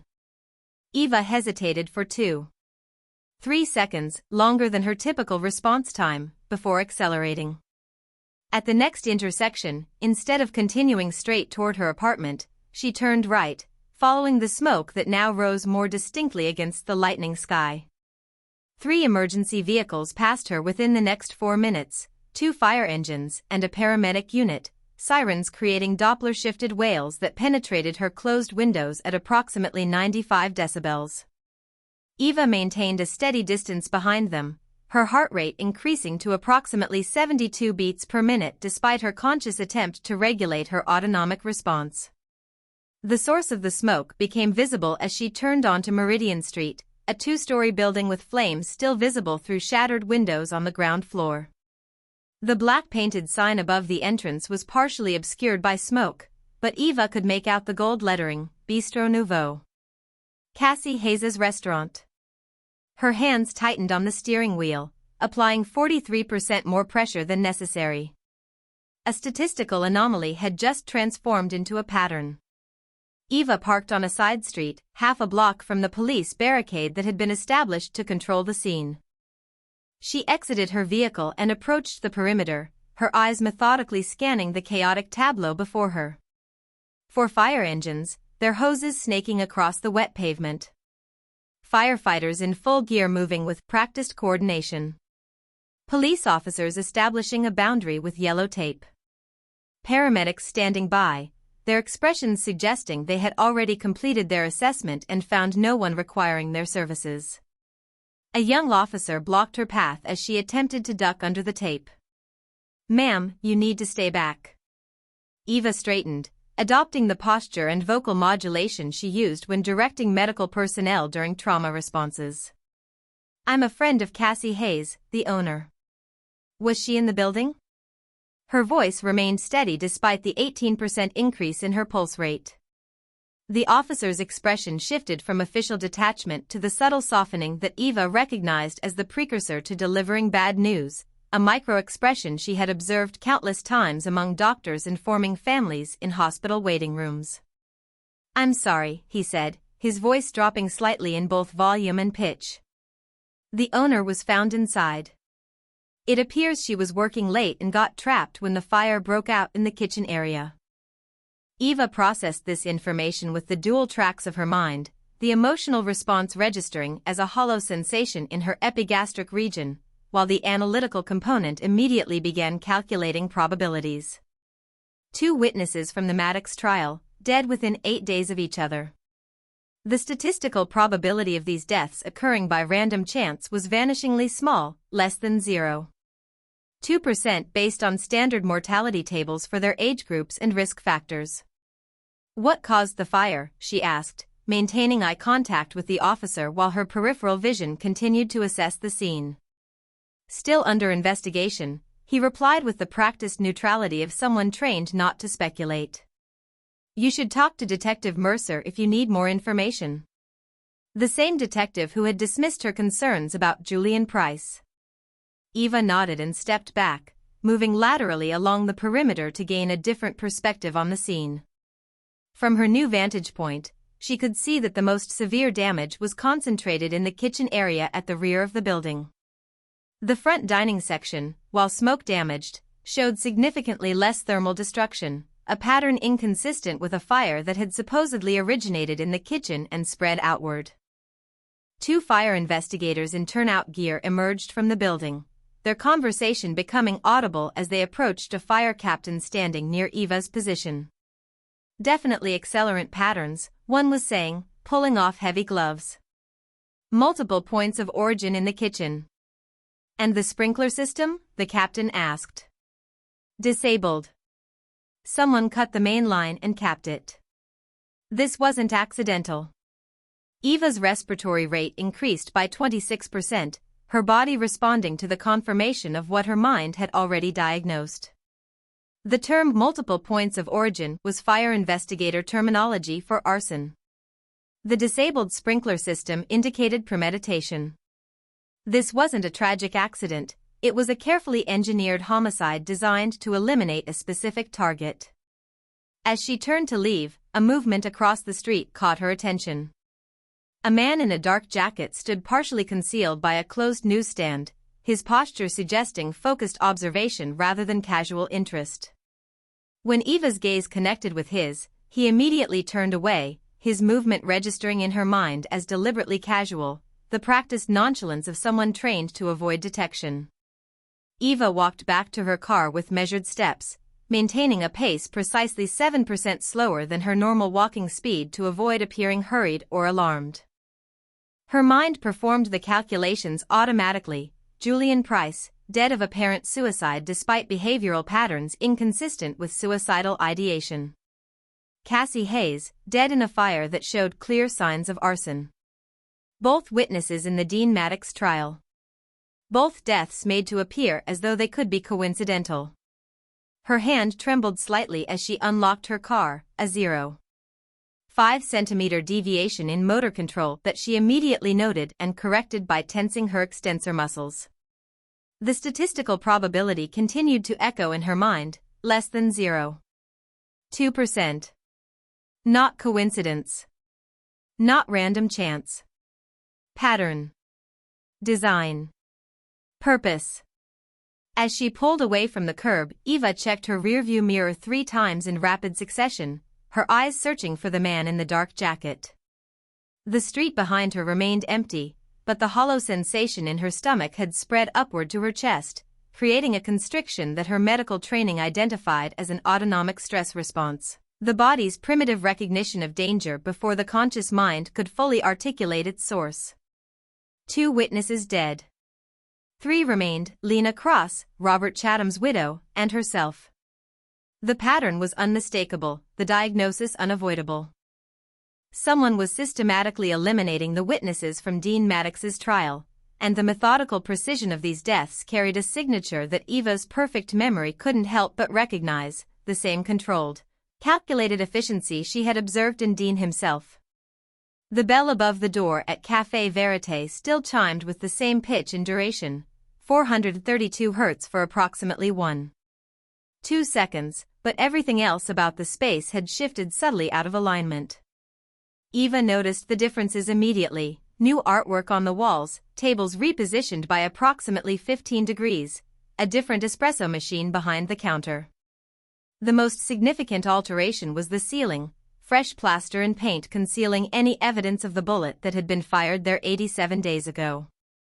A deliberate erasure of trauma, as though the café were a patient undergoing cosmetic surgery to hide its scars. Eva had arrived 12 minutes early, a calculated buffer that allowed her to select her position with strategic precision. She chose a table near the western wall, as far as possible from where Robert Chatham had died, with clear sightlines to both entrances and her back against solid structure. The table's surface bore fresh scratches that her fingertips traced automatically, cataloging their depth and direction as her eyes continued their systematic assessment of the space. The café's clientele had changed as well, fewer in number, more transient in behavior. No regular patrons lingering with newspapers or laptops. The elderly couple who had shared cinnamon rolls was notably absent. Eva counted 4 customers total, none of whom had been present on the day of the shooting. Their body language, shoulders slightly hunched, eyes that periodically scanned the room, suggested an awareness of the location's history, a subliminal vigilance for potential threats. When Lena entered at precisely 10:03 a.m., Eva's trained eye immediately registered multiple physiological indicators of stress: elevated respiratory rate evidenced by the rapid rise and fall of her chest, slight perspiration at the hairline despite the moderate outdoor temperature, and a 0.4-second delay in her visual recognition of Eva, a hesitation that suggested preoccupation with internal stimuli. "Sorry I'm late," Lena said as she approached, though Eva's mental chronometer confirmed she was actually 3 minutes past the agreed meeting time, within standard social parameters for punctuality. "You're not," Eva replied, her gaze noting how Lena's hands moved in small, irregular patterns, touching her hair, then her necklace, then the strap of her messenger bag, behaviors consistent with autonomic nervous system arousal. Lena settled into the chair opposite Eva, her collection of artisan rings clinking against the ceramic mug the barista delivered. Eva observed that she had not removed her light jacket despite the café's interior temperature of approximately 72 degrees Fahrenheit, another potential indicator of psychological discomfort, the garment serving as a form of security. "I've been thinking about you," Lena said, her attempt at a smile failing to engage the orbicularis oculi muscles around her eyes, a textbook example of non-genuine facial expression. "How have you been since the trial?" Eva bypassed the social preliminaries, recognizing them as delay tactics. "Julian Price is dead. Apparent suicide in his bathtub 1 week ago. Cassie Hayes died in a fire at her restaurant last night. Arson, based on the investigators' assessment of multiple points of origin and a disabled sprinkler system." The effect of these statements on Lena was immediate and pronounced. Her pupils dilated by approximately 30%, her hand trembled visibly as she reached for her latte, causing 3 drops to spill onto the table's surface. Most significantly, her eyes broke contact with Eva's for 4.7 seconds, longer than typical blink duration or attention shift, suggesting information processing or deception management. "Oh my God," Lena whispered, her voice registering at approximately 40 decibels, 15 decibels below her normal speaking volume. That's terrible. I hadn't heard about Cassie. Poor Julian, though. I ran into him a few weeks ago, and he seemed, I don't know, not himself." Eva noted the construction of this statement, the vague qualifier "not himself" that provided no specific behavioral observations, the reported encounter lacking temporal precision. "In what way was he not himself?" she pressed. Lena stirred her latte with unnecessary vigor, creating a miniature vortex in the liquid. "Just quieter than usual. Distracted. He mentioned the trial had been difficult for him. I got the impression he might have been depressed. The spoon clinked against the ceramic 7 times, a frequency inconsistent with efficient stirring, suggesting motor expression of anxiety. Eva's perfect memory retrieved Julian's courtroom demeanor, measured, precise, emotionally regulated. Not congruent with Lena's characterization. "And Cassie?" Eva asked, maintaining eye contact to observe pupillary responses. 2 witnesses from the same trial dying within 8 days of each other presents a statistical anomaly that warrants investigation. Lena's right hand moved to her phone, checking it briefly without unlocking the screen, a displacement behavior rather than functional action. Cassie had mentioned electrical problems at the restaurant. Old wiring. She was worried about the expense of replacing it. Her eyes flicked toward the door, then back to Eva, the movement lasting approximately 0.3 seconds, brief enough to suggest unconscious monitoring of escape routes rather than deliberate observation.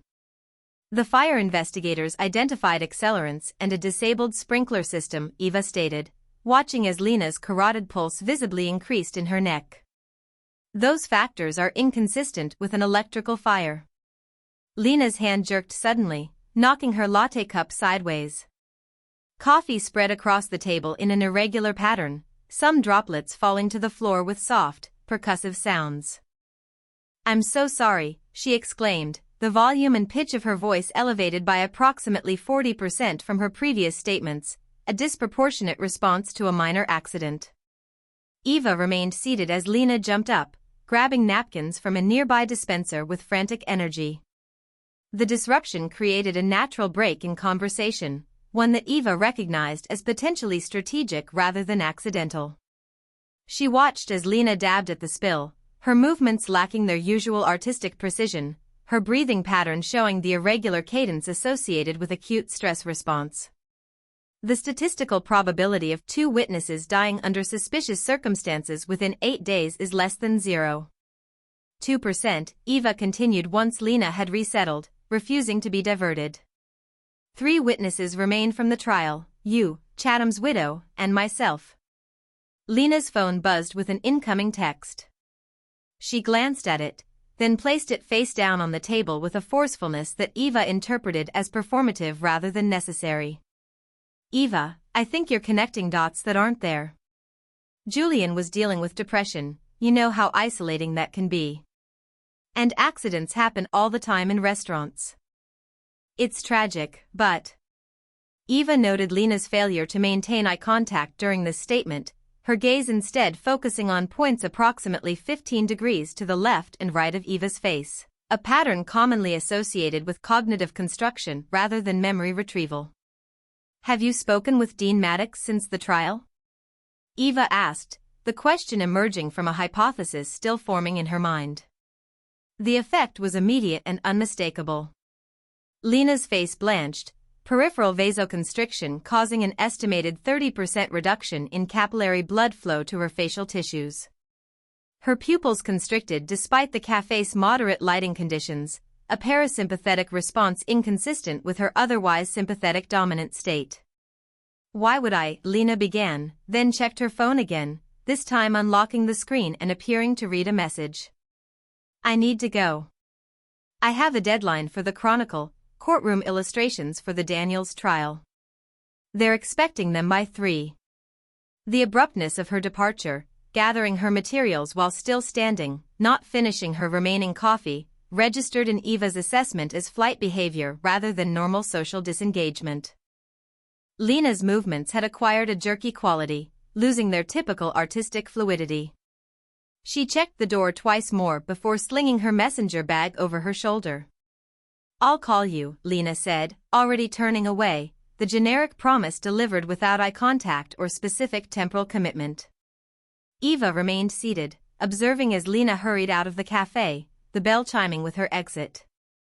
Only then did Eva notice the leather-bound sketchbook left on Lena's chair, its worn edges and precisely aligned elastic closure identifying it as Lena's primary working journal, an item Eva had observed her using during the trial to capture preliminary sketches before creating final illustrations. The forgotten sketchbook presented an anomaly more significant than any other aspect of their interaction. Lena Cross, who treated her artistic tools with reverent care, who had once described her sketchbooks as external memory storage, had left behind her visual diary in her haste to escape the conversation. Eva stared at the abandoned book, her fingers hovering above its cover, recognizing it as both evidence and invitation, a potential diagnosis for the growing pattern of inconsistencies that had begun with a crescent-shaped scar and continued through two impossible deaths. Her hand closed around the sketchbook, the leather warm against her palm, as though it had absorbed not just Lena's body heat but also whatever knowledge had caused her to flee. Eva's apartment existed in a state of perfect order, a controlled environment where everything had its assigned location, where patterns were maintained with the same precision she applied to medication dosages and vital sign assessments. Tonight, however, she deliberately disrupted that order. The dining table that normally remained clear except during meals now disappeared beneath layers of newspaper clippings, printouts, and her own handwritten notes. The wall above her sofa, typically adorned only with a single anatomical illustration of the human circulatory system, now bore a timeline constructed of index cards and red string, a physical manifestation of the connections her mind had been assembling since the courthouse corridor 87 days ago. She worked with methodical efficiency, arranging information chronologically and thematically. The newspaper article about Julian Price's death, printed on standard copy paper, was positioned at precisely the same height as the preliminary fire report she had obtained from a paramedic contact who owed her a favor. Between them, she had placed her notes from Julian's apartment, detailed observations of medication organization, bathroom arrangement, and future appointments that contradicted the suicide narrative. Eva stepped back, assessing the visual representation of her internal thought process. The timeline began with the shooting at Café Vérité, progressed through the trial and verdict, then branched into the subsequent deaths. Each witness was represented by a card containing their name, testimony highlights, and current status. Julian Price, deceased. Cassie Hayes, deceased. Lena Cross, alive, exhibiting stress responses consistent with fear or deception. Robert Chatham's widow, alive, relocated to Arizona. Eva Lang, alive, investigating.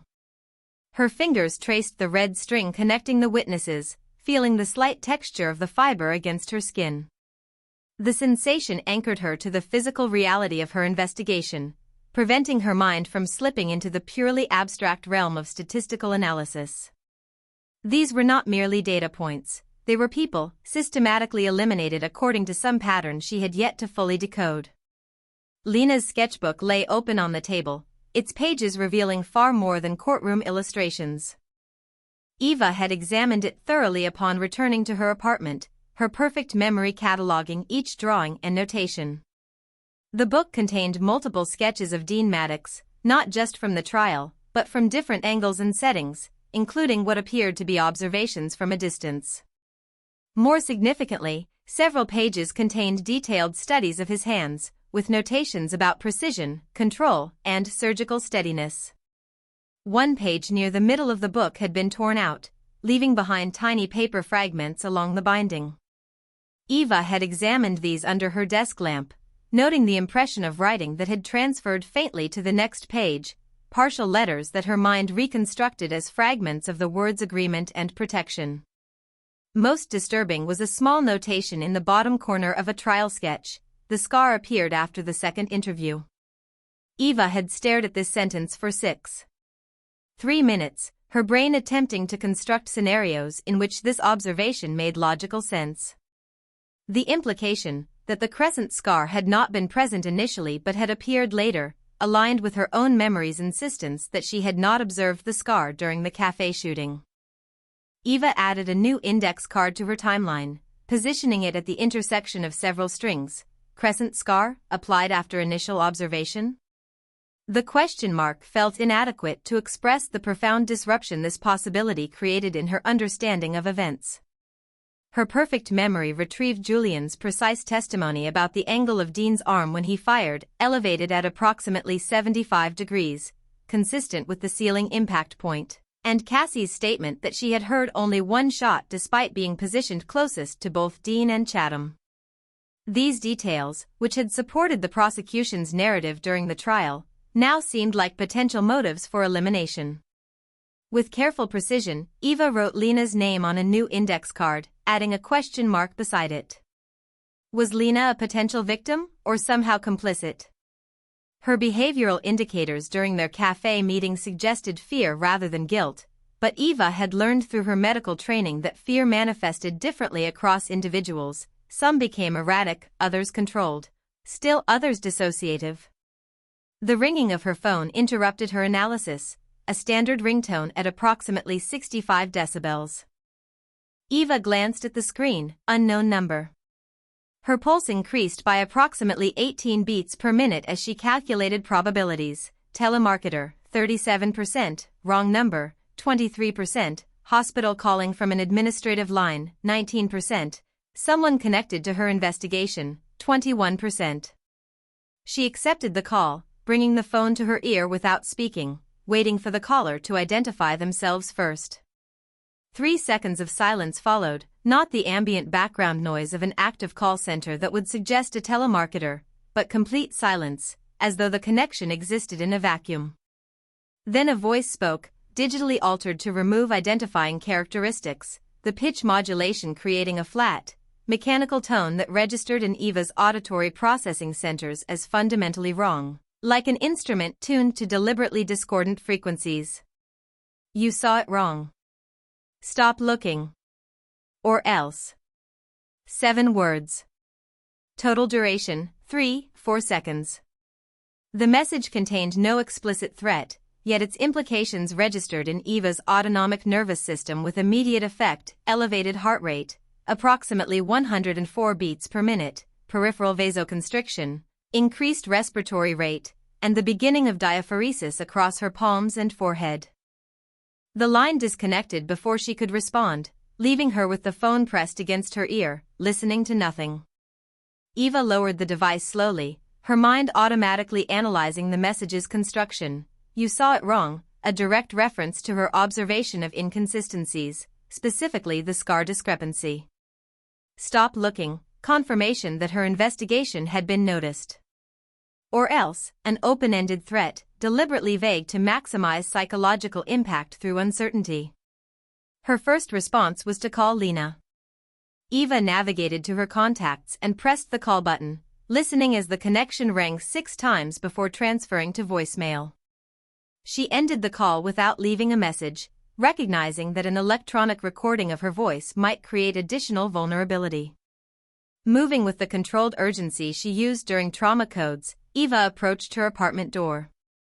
She verified the deadbolt was engaged, it was, then added the chain lock, testing its strength with a careful tug that applied approximately 15 pounds of pressure, insufficient to determine actual breaking strength, but adequate to confirm proper engagement. Next, she moved systematically through her apartment, drawing curtains across each window with precise, economical movements. The living room curtains, heavy blue fabric that normally allowed morning light to enter, now created a barrier between her investigation and potential external observation. The kitchen blinds, bedroom drapes, even the small window in the bathroom, all secured, transforming her apartment into an enclosed space that reminded her of the controlled environment of an operating theater. The digital clock on her microwave displayed 9:43 p.m. in pale green numerals. Eva registered the time as significant, early enough that normal ambient noise from neighbors would mask any sounds from her apartment, late enough that her absence from windows would not appear immediately suspicious to anyone monitoring the building. She moved to the kitchen, opening the drawer where she kept precisely organized utensils. Her hand bypassed the smaller knives, selecting instead a 20-centimeter chef's knife with a full tang and balanced weight distribution. Not ideal as a defensive weapon, but the best option available within her apartment. She tested its edge with her thumb, noting that it had been sharpened within the past month and maintained appropriate cutting capability. With the knife placed within reach on the dining table, Eva returned to her timeline. The threatening call now represented a data point that required integration. She created a new index card with the caller's exact words transcribed in her precise handwriting, positioning it at the current endpoint of her chronology. The act of documenting the threat transformed it from an emotional experience to a clinical one, something to be analyzed rather than merely feared. As she worked, Eva systematically reduced the lighting in her apartment, turning off the overhead fixtures and relying instead on a single lamp positioned to illuminate her work without creating silhouettes visible through curtains. The shadows in the corners of the room deepened, the darkness punctuated only by the small red standby lights of electronic devices, tiny technological eyes watching from appliances and chargers. Her mind continued its parallel processing, one track maintaining awareness of her physical environment, ambient sounds, structural vulnerabilities, potential defensive positions, while the other analyzed the pattern emerging on her wall. The timeline now told a story her perfect memory couldn't ignore, a calculated performance at Café Verité, a man convicted for a shooting that somehow killed without a second bullet, witnesses systematically eliminated, and a threat delivered with surgical precision. Eva's eyes moved to the card containing Dean Maddox's name, then to the knife resting on her table. The probability calculations formed automatically in her mind. If 2 witnesses had already been eliminated, the statistical likelihood of attempts against the remaining 3 approached certainty. The variables now concerned only timing and method. As her apartment grew darker with each light she extinguished, Eva continued adding to her timeline, the red strings forming a web that connected victims, testimonies, and inconsistencies. The pattern was becoming clearer with each addition, revealing a design of terrifying precision, a meticulously planned sequence of events that had begun with a single shot fired at a cafe ceiling and now extended into her own carefully ordered life, disrupting its patterns with the same surgical precision that had placed a crescent-shaped scar beneath a man's eye between observations. Chapter 4, Memory Cracks. Eva stood before her timeline wall, the chef's knife resting on the dining table precisely 17 centimeters from her right hand. The darkness of her apartment now seemed protective rather than oppressive, the shadows concealing the extent of her investigation from potential observers. She had been adding to the web of connections for 2 hours and 27 minutes, her mind cataloging each new data point with the same clinical efficiency she applied to trauma patients. The pattern was becoming unmistakable, a deliberate elimination of witnesses, executed with the precision of a surgeon rather than the chaos of a typical criminal. The knock at her door came at 11:17 p.m., 3 sharp raps followed by 2 seconds of silence, then 2 more softer knocks. Not the pattern of a neighbor or delivery person. Eva's muscles tensed, her heart rate increasing to approximately 98 beats per minute. She moved silently to the door, her sock-covered feet making no sound against the hardwood. The peephole revealed a distorted fisheye view of a man, approximately 50 years old, silver threading through dark hair, shoulders slightly hunched forward as though carrying invisible weight. Detective Kieran Wolfe. Eva recognized him from the courtroom, though they had never directly interacted. He had been seated in the back row during her testimony, his expression unreadable but his attention unwavering. Her mind categorized the statistical probabilities of his presence: potential threat, 62%, legitimate law enforcement follow-up, 31%, coincidental timing, 7%. Detective Wolfe, she said through the closed door, not yet disengaging the locks. It's 11:18 p.m. This isn't standard procedure for witness follow-up. His response came after a 1-2 second pause. I'm not here on standard procedure, Ms. Lang. I have information about Julian Price and Cassie Hayes. Information you'll want to hear. Eva noted the slight hoarseness in his voice, the lower volume suggesting he didn't want to be overheard in the hallway. She unlocked the deadbolt but left the chain engaged, opening the door the precise 8.3 centimeters the chain allowed. Wolfe's eyes met hers through the gap, brown irises with slight central heterochromia, pupils dilated in the dim hallway lighting. I'm alone, he said, answering her unspoken assessment. And I'm pretty sure we're working on the same case, just from different angles. She studied him for 4.6 seconds, noting his slightly askew tie, the manila folder clutched in his left hand, the coffee stain on his right shirt cuff approximately 3 hours old based on oxidation patterns. No visible bulge suggesting a shoulder holster, though his jacket could conceal other weapons. "Step back 2 meters from the door," she instructed. He complied without argument, moving back precisely the requested distance, a behavior that registered as significant in Eva's assessment. She closed the door, disengaged the chain, and reopened it fully, the knife now in her right hand, held at approximately 30 degrees from her body, visible but not immediately threatening. "You've been busy," Wolf observed as she admitted him, his eyes moving past her to the investigation wall now partially visible from the entryway. He made no comment about the knife, his body language registering as deliberately non-threatening, hands visible, movements slow and telegraphed. "Close the door and engage both locks," Eva instructed, moving backward to maintain distance while keeping him in her field of vision.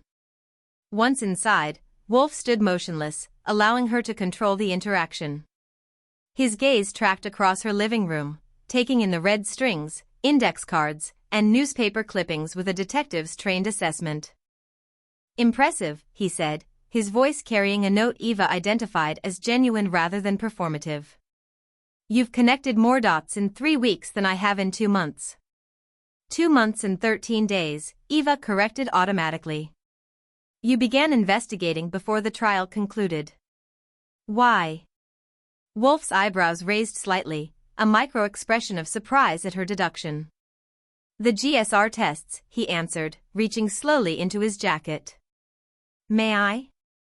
At her nod, he withdrew a small digital recorder and placed it on the coffee table. "Everything in this apartment stays between us. I need to be sure we're not recorded." Eva processed this request, calculating risk factors against potential information gain. "Agreed." Wolf set down his manila folder beside the recorder. Gunshot residue tests on Maddox came back borderline positive, barely above threshold levels. "I've seen enough shootings to know that firing a revolver at close range leaves distinct patterns on the shooter's hands, clothes, face." Maddox's levels were inconsistent with having fired the weapon when standing where every witness placed him. "You initiated an unauthorized investigation based on GSR inconsistencies," Eva stated, not asked, as she processed this new information. "It started there," Wolf confirmed, his fingers tapping the folder. "Then I noticed the bullet trajectory. The angle from Maddox's position to the ceiling impact point was approximately 75 degrees, matching witness statements. But the entry wound on Chatham couldn't have come from a ricochet at that angle, not unless the bullet defied physics." Eva's photographic memory retrieved the precise location of Chatham's wound, left anterior chest, 5th intercostal space, 15-degree upward angle. Wolf nodded, a small vertical crease forming between his eyebrows. "You saw it too. The wound was too precise, too surgical. And the DA's office pushed this case through faster than anything I've seen in 23 years on homicide. 3 weeks from arrest to trial. Evidence processed at priority levels I've never seen for a case with a suspect already in custody." He opened the folder, spreading crime scene photos across her coffee table. The images showed Chatham's body from multiple angles, the wound Eva had observed firsthand now captured in high-resolution detail. Adjacent to these were ballistics reports, trajectory analyses, and GSR test results, all bearing official department stamps but with small yellow sticky notes attached, bearing Wolf's cramped handwriting. "These were suppressed?" Eva asked, her fingers hovering over the documents. "Not suppressed. Minimized. Interpreted in ways that supported the narrative that Maddox acted alone." Wolf's voice carried the controlled frustration of someone accustomed to institutional limitations.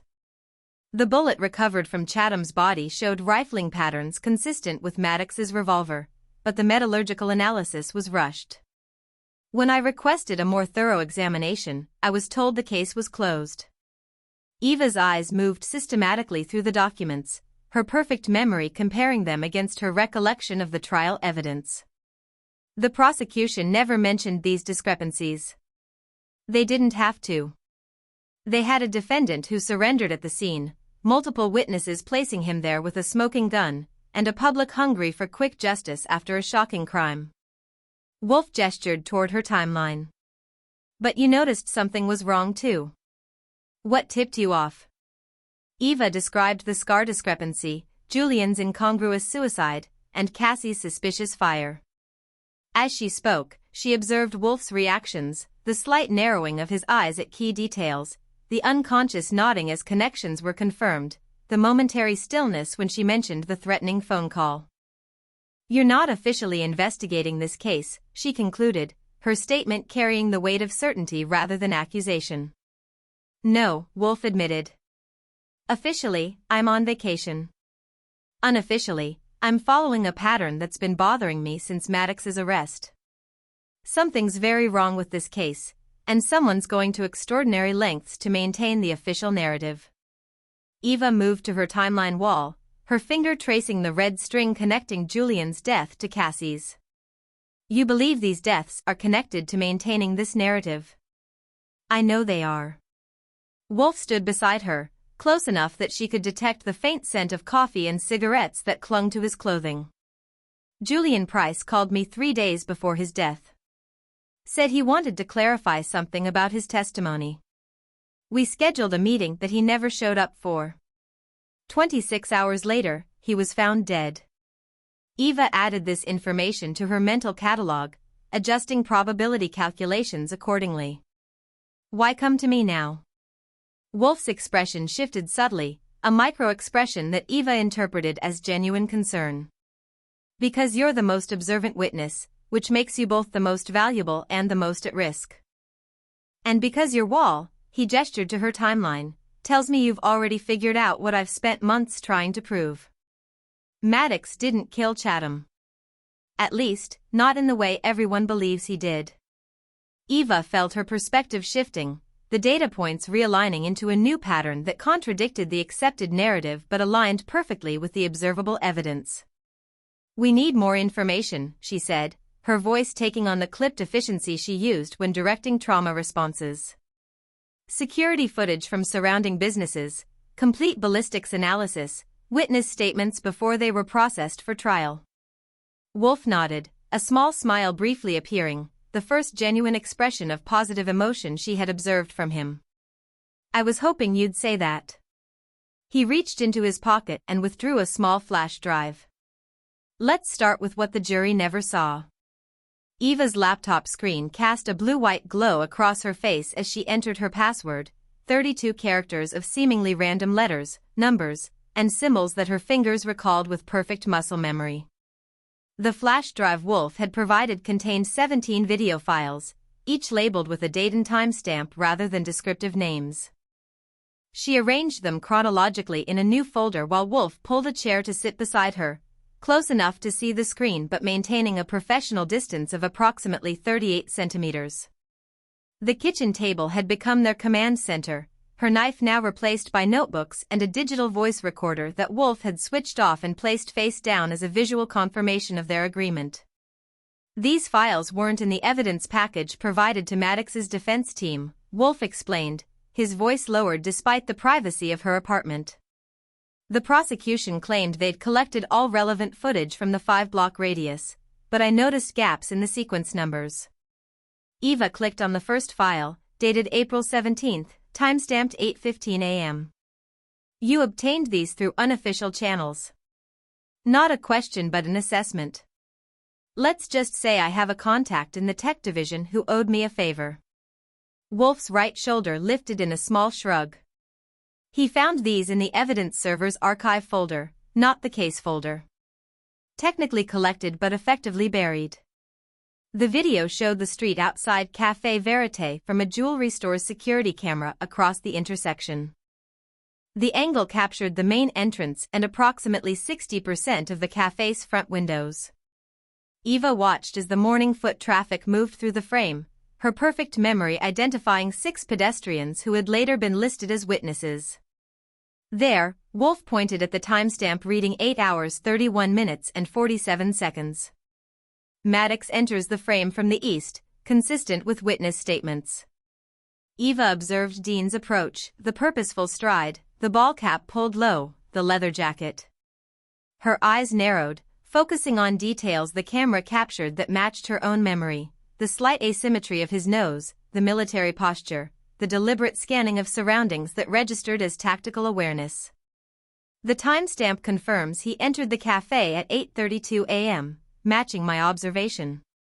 They proceeded through 3 more videos showing various angles of the main entrance, each corroborating the established timeline. Eva's expression remained neutral, though her pulse had increased by approximately 7% as she recognized the methodical documentation Wolf had assembled. "This is the one that doesn't fit the narrative," Wolf said, opening the 5th file. The video quality was significantly lower, grainy black and white footage from what appeared to be an older security system. Loading dock camera from the bookstore adjacent to the café. It overlooks the alley and the café's rear service entrance. The timestamp read 8:27 a.m. Eva leaned forward, reducing the distance to the screen by approximately 15 centimeters. The alley appeared empty for the first 42 seconds of footage. Then a figure entered the frame from the west, wearing dark clothing similar to Dean's, including what appeared to be a ball cap pulled low. "The prosecution never mentioned a second person entering the back," Eva said, her voice maintaining its clinical tone despite the significance of this observation. "Because this footage was never presented at trial," Wolf confirmed, his finger tracing the figure's path on the screen without touching the surface. "Watch how they move." Eva studied the figure's gait, precise, measured steps that suggested purpose rather than casual movement. Unlike the typical hesitation of someone using an unfamiliar service entrance, this person moved with confidence, never breaking stride or checking for observers. The camera's poor resolution prevented clear identification of facial features, but the height and build appeared male, approximately 180 to 185 centimeters tall. "They know exactly where they're going," Eva observed. "Familiar with the layout or extensively prepared." The figure reached the café's rear door, produced what appeared to be a key, and entered without hesitation. The timestamp read 8:28 and 17 seconds a.m., precisely 4 minutes and 30 seconds before Dean entered through the front.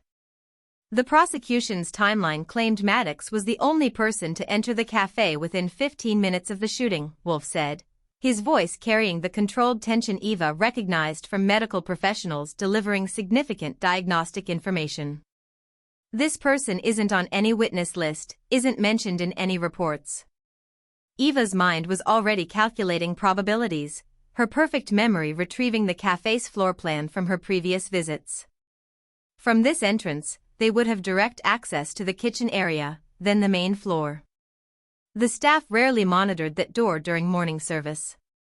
"Now watch this one," Wolf said, opening a 6th file.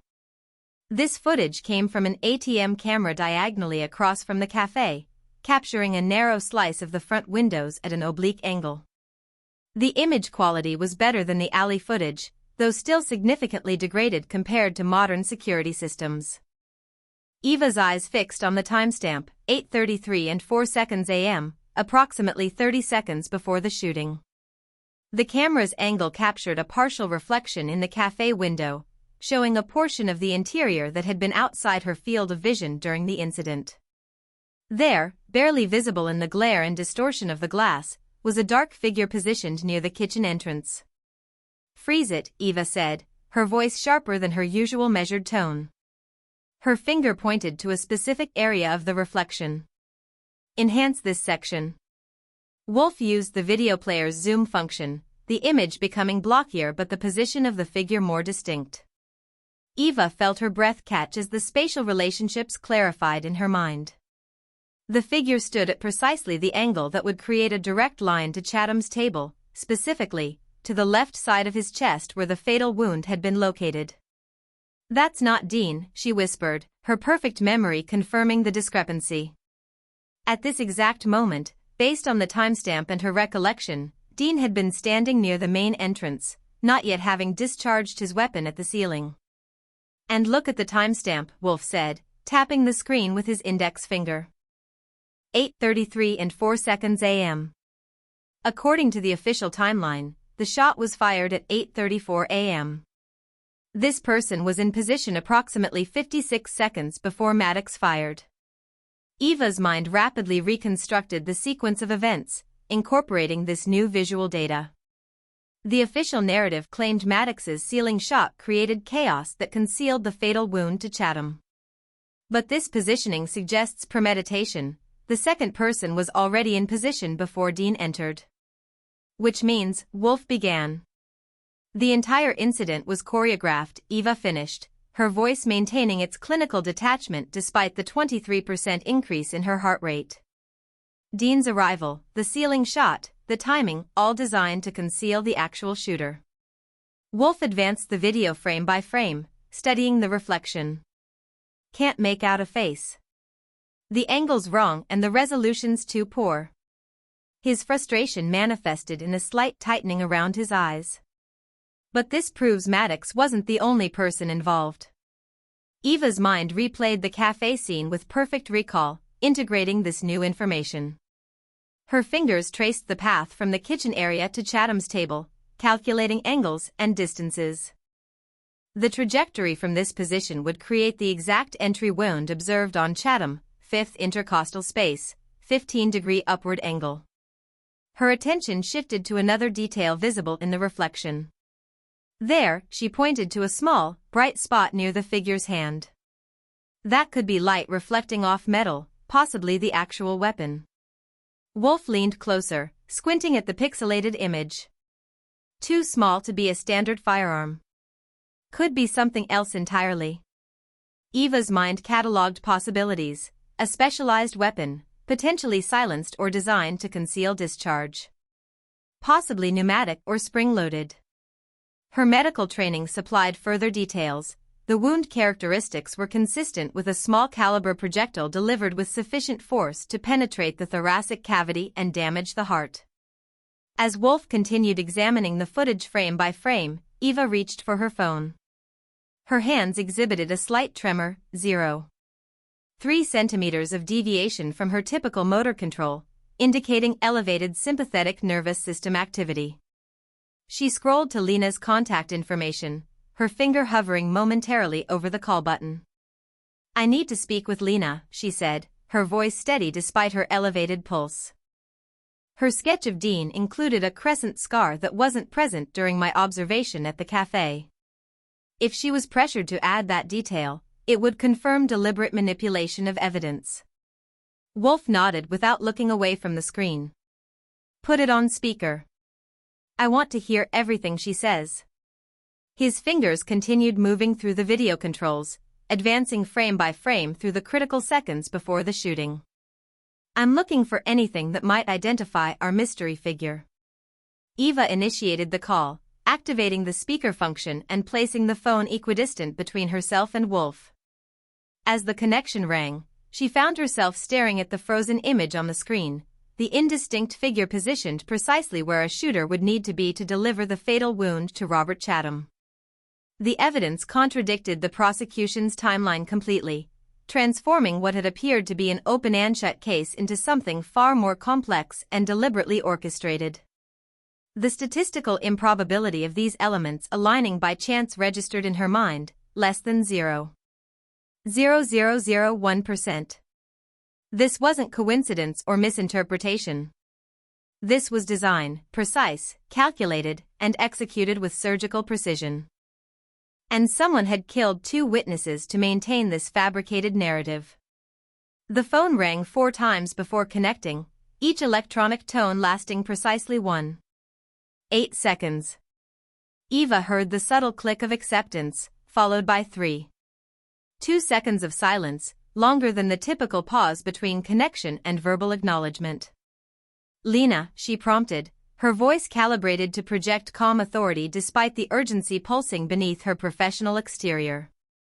The response came with a slight delay, the audio quality suggesting speakerphone activation rather than direct handset use. Eva. Lena's voice registered approximately 20% higher in pitch than during their cafe meeting, with a slight quaver in the vowel sounds, vocal indicators consistent with acute anxiety. It's almost midnight. Is everything okay? Eva observed Wolf leaning closer to the phone, his expression shifting to the focused neutrality she recognized from experienced interrogators. "I need to ask you about your courtroom sketch of Dean Maddox," she said, deliberately omitting mention of Wolf's presence. "Specifically, the scar you drew beneath his left eye."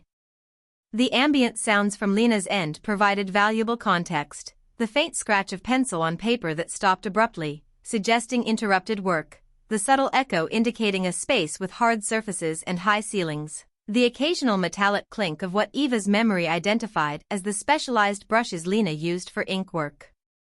She was in her studio, the converted warehouse space she had mentioned during casual conversation at the courthouse.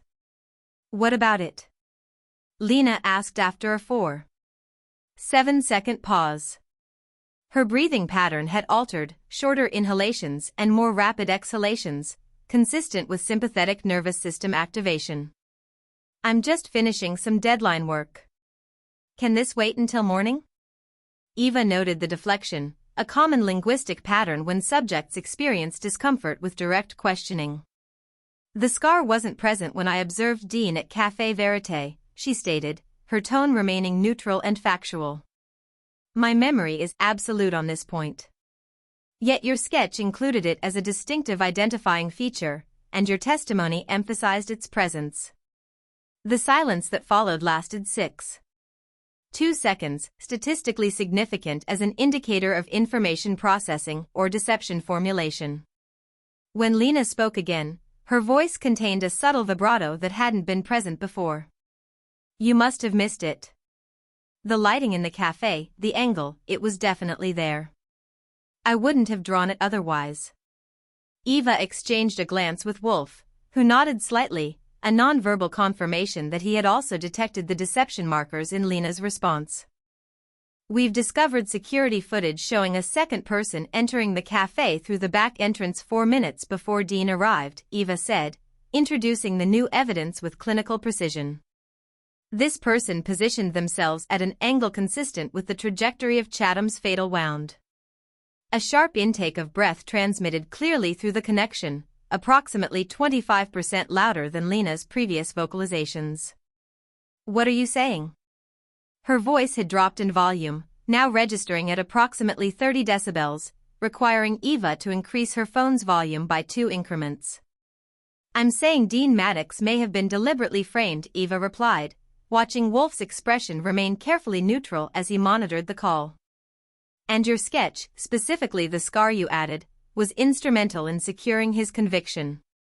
The sound that came through the speaker wasn't immediately identifiable as speech, a choked amalgamation of breath and vocalization that Eva's trained ear recognized as the precursor to emotional breakdown. "You don't understand," Lena finally managed, her voice fracturing around the words. "I had to. They didn't give me a choice." Eva's pulse increased by approximately 15 beats per minute, though her external demeanor remained composed.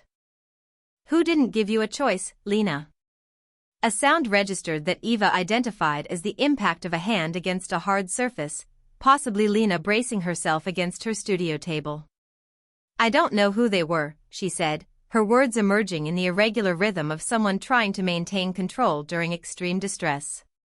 3 days before the trial, 2 men came to my studio late at night.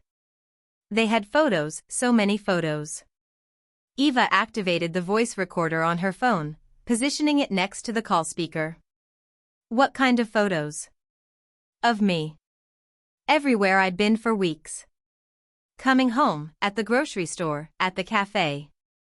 Lena's breathing had become increasingly erratic, the pattern suggesting the early stages of a panic attack. "But not just me. They had photos of you too, Eva. At the hospital, at your apartment building." And, her voice broke completely, a sob interrupting her speech. "And what, Lena?" Eva pressed, her tone remaining steady despite the 28% increase in her heart rate. "A little girl. They had photos of a little girl." The words emerged between gulping breaths. "Maybe 6 or 7 years old. Long brown hair, blue backpack with butterfly patches. They showed me pictures of her at school, at a playground. I didn't know who she was. Eva's eyes met Wolf's, registering the subtle widening that indicated recognition. His hand moved to a pocket notebook, writing quickly before turning it toward her. The note read, Lily Maddox, Dean's daughter. What did they tell you to do?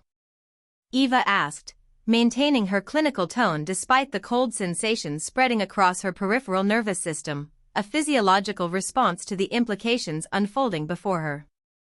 They said I needed to add a specific detail to my sketch, the crescent scar, and testify that I'd seen it clearly at the café. Lena's voice had taken on a hollow quality, the resonance frequencies altered by what Eva assessed as profound fear. They said it was crucial for identification, that it would ensure the right person was convicted. And if you refused? Eva prompted, though the statistical probability of the answer was already calculating in her mind. They said they'd hurt the little girl. The statement emerged as barely more than a whisper. They showed me a photo of her bedroom, pink walls, stuffed animals on her bed. They knew where she slept, Eva. They said they'd make her disappear if I didn't cooperate. Eva processed this information, her mind automatically analyzing its implications while cataloging Lena's vocal patterns. The tremors in her speech, the irregular breathing, the occasional catch in her throat, all consistent with genuine fear rather than fabrication. The statistical probability of Lena manufacturing this level of physiological distress registered at less than 7%. Did they contact you after the trial? Wolf asked, speaking for the first time. A sharp intake of breath transmitted through the connection. Who is that? Is someone else there? Lena's voice pitched higher, approaching the vocal patterns associated with panic. Detective Kieran Wolf, Eva explained, maintaining her calm delivery.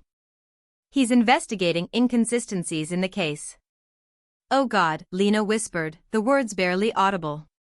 They said they were watching. They said they'd know if I ever told anyone.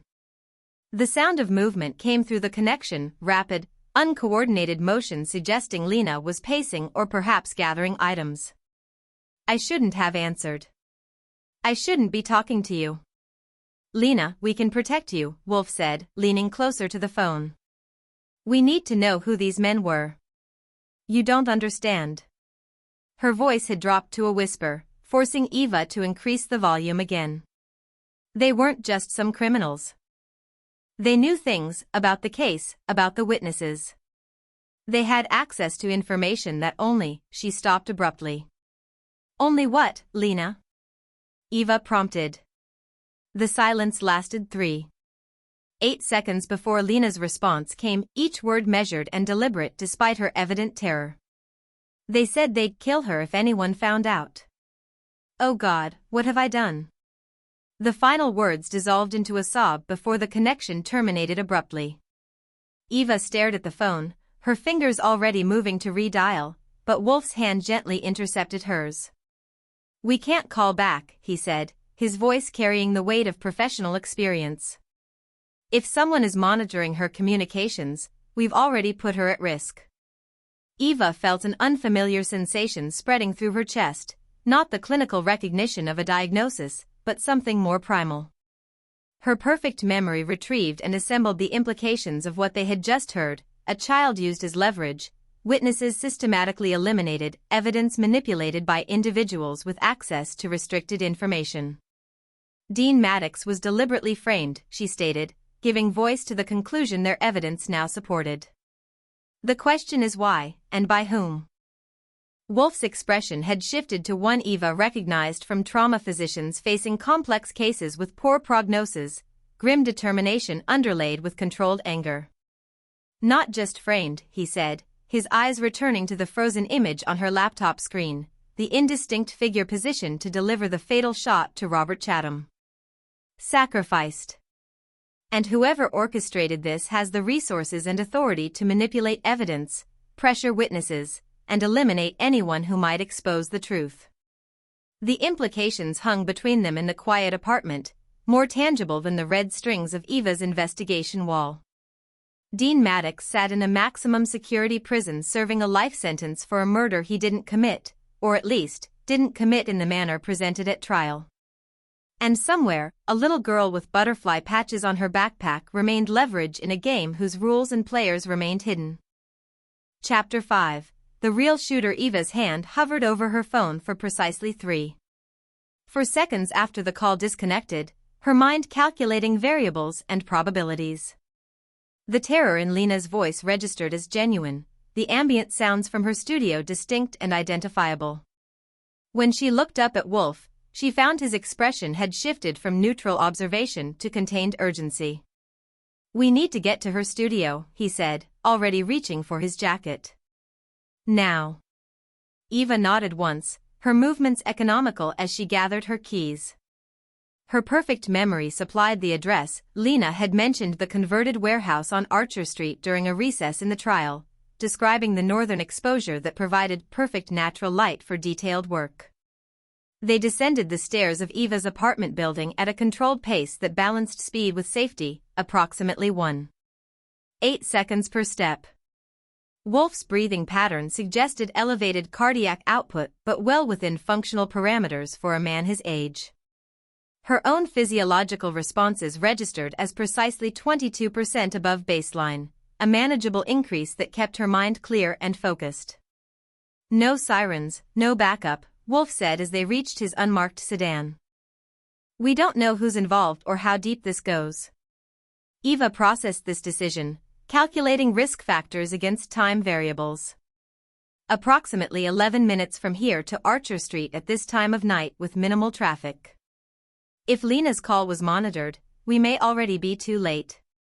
The statistical probability formed in her mind without conscious effort, 76% likelihood that Lena was already dead. The certainty of the number created a hollow sensation in Eva's epigastric region that her medical training identified as acute stress response, though her exterior remained calm. Wolf drove precisely 12 miles per hour above the speed limit, fast enough to reduce transit time but not enough to attract attention from patrol units. The streets passed in a blur of sodium vapor yellows and neon signs, the late-night cityscape reduced to blocks of light and shadow. Eva's mind maintained a running count of the seconds elapsed since Lena's call had terminated, 847, 848, 849. The converted warehouse appeared ahead, its brick facade illuminated by a single security light. 6 windows along the 3rd floor showed ambient light, Lena's studio, based on previous descriptions. No movement visible through the glass. They parked half a block away, approaching on foot with the measured caution of professionals aware of potential observation. The building's entrance code panel showed signs of recent tampering, microscopic scratches around the keypad housing that Eva's vision registered immediately. "Forced entry," she noted quietly. Wolf nodded, drawing his service weapon with practiced efficiency. Eva withdrew the chef's knife from her jacket, inadequate compared to Wolf's firearm but held with the confidence of someone intimately familiar with human anatomy. The freight elevator's mechanical components produced sounds at approximately 57 decibels, louder than optimal for covert approach. They opted for the stairs instead, their footsteps carefully placed to minimize noise against the concrete steps. 3 flights, 17 steps each. Eva counted automatically, her breathing regulated to maintain optimal oxygen delivery without audible exhalation. The 3rd floor hallway stretched before them, illuminated by fluorescent fixtures that flickered at a frequency of approximately 120 Hz, just below the threshold of conscious perception for most people but distinctly noticeable to Eva's heightened sensory processing. 5 doors lined the right side, with Lena's studio at the far end, Unit 3E. The door stood ajar by precisely 7.6 centimeters. Eva noted the absence of forced entry marks on the doorframe or lock mechanism, suggesting Lena had admitted her visitor voluntarily or been surprised while the door was open. Wolf positioned himself to the left of the entrance, weapon held at low ready, while Eva flattened herself against the right wall. Their movements synchronized without verbal communication, the seamless coordination of individuals trained to operate under threat conditions. Wolf used the barrel of his weapon to nudge the door wider, creating an opening of approximately 30 centimeters. No sounds emanated from within. No movement triggered Eva's peripheral vision. After a count of 3, Wolf entered in a tactical stance, weapons sweeping the room in predetermined sectors. The copper-rich scent hit Eva's olfactory receptors first, approximately 0.3 seconds before her visual cortex processed the scene. Fresh blood, still in the early stages of oxidation. Her brain automatically calculated the volume based on visible spatter patterns, 2 to 1. 8 liters externalized. Sufficient to induce hypovolemic shock. Lena Cross lay sprawled across her drawing table, her upper body contorted at an angle inconsistent with natural positioning. Blood had saturated the papers beneath her, transforming precise sketches into abstract crimson patterns. A pool had formed on the concrete floor, its edges already beginning to coagulate, indicating death had occurred within the past 60 to 90 minutes. Clear, Wolf announced after checking the small bathroom and storage alcove. He holstered his weapon and moved to secure the door behind them. Eva approached the body, her vision cataloging the scene with relentless precision. Sketch table overturned at a 43-degree angle. Pencil cup shattered, 37 drawing implements scattered in a radial pattern suggesting violent impact. Charcoal sticks broken into 23 distinct fragments. 3 distinct blood spatter patterns on the north wall, medium-velocity impact spatter consistent with arterial spray. She knelt beside Lena, careful to avoid disturbing the evidence. The artist's hands showed defensive wounds, 5 lacerations across the palms and 3 on the dorsal surfaces, depths varying from 0.8 to 2.3 centimeters. Eva's medical training translated these injuries into a narrative. Lena had raised her hands to ward off an attack, had possibly attempted to grasp the blade. She fought back, Eva observed, pointing to blood spatter patterns on the eastern wall. The angle and distribution are inconsistent with a simple execution. These medium-velocity drops indicate movement during the attack, both assailant and victim in motion. Wolf nodded, using his phone to photograph the scene from multiple angles. Time of death? Between 60 and 90 minutes ago. Body temperature has decreased by approximately 1.2 degrees Celsius. Rigor mortis beginning in the facial muscles but not yet established in the major muscle groups. Eva's eyes tracked to the fatal wounds, 3 precisely placed stab injuries to the torso. The first had entered below the right costal margin at an upward angle of approximately 25 degrees, likely lacerating the liver. The second had penetrated the left thoracic cavity between the 4th and 5th ribs, with a trajectory suggesting penetration of the left ventricle.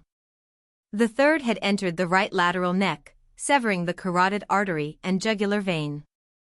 The wounds show remarkable precision, Eva noted, her voice maintaining its clinical detachment despite the 17% increase in her heart rate. Each strike targeted a high-value anatomical structure with minimal wasted movement. The attacker had extensive knowledge of human anatomy or professional training in close-quarters combat techniques. She turned her attention to the studio floor, where dozens of sketch pages lay scattered in disarray. Eva collected several fragments, her perfect memory assembling their original configuration even as her hands pieced together the torn paper. "These aren't random," she said, aligning 2 torn halves of a detailed scene. "They're all variations of the café shooting. Different angles, different perspectives, but all capturing the same event." Her fingers smoothed a fragment showing a partial view of the café's rear entrance, the details rendered with Lena's characteristic precision. Another piece depicted a close-up of hands, one holding what appeared to be a small, specialized implement rather than a conventional firearm. "She was trying to draw something specific about that day," Eva continued, her mind integrating these new visual data with their existing evidence. These sketches show details that weren't included in her official courtroom illustrations. Wolf moved methodically through the studio, his investigative training evident in his systematic search pattern. He paused near an oversized leather couch positioned against the western wall, then dropped to one knee. "Laptop," he announced, extracting a slim computer from beneath the furniture. "Still powered on, battery at 73%. She tucked it here deliberately, not where it would normally be stored. Eva approached, noting the screen's sleep mode indicator blinking at 0.5-second intervals. The placement suggests interruption during active work. She hid it quickly when her attacker arrived. Wolf carefully closed the laptop without powering it down. We need to get this somewhere secure before we access it. Too many electronic trails these days. Eva nodded, her eyes returning to Lena's body. The artist's expression remained fixed in her final moment, not fear, as Eva might have expected, but determination. Her jaw set, eyes wide but focused. She had died facing her attacker, fully aware of what was happening. She knew something, Eva said, her gaze moving to the scattered sketches again. Something about what really happened at the café that day. Something worth killing for. Wolf checked his watch, a practical digital model with military-grade construction. We have approximately 7 minutes before someone else arrives. The security guard makes rounds at 15-minute intervals, and we passed him beginning his circuit as we arrived.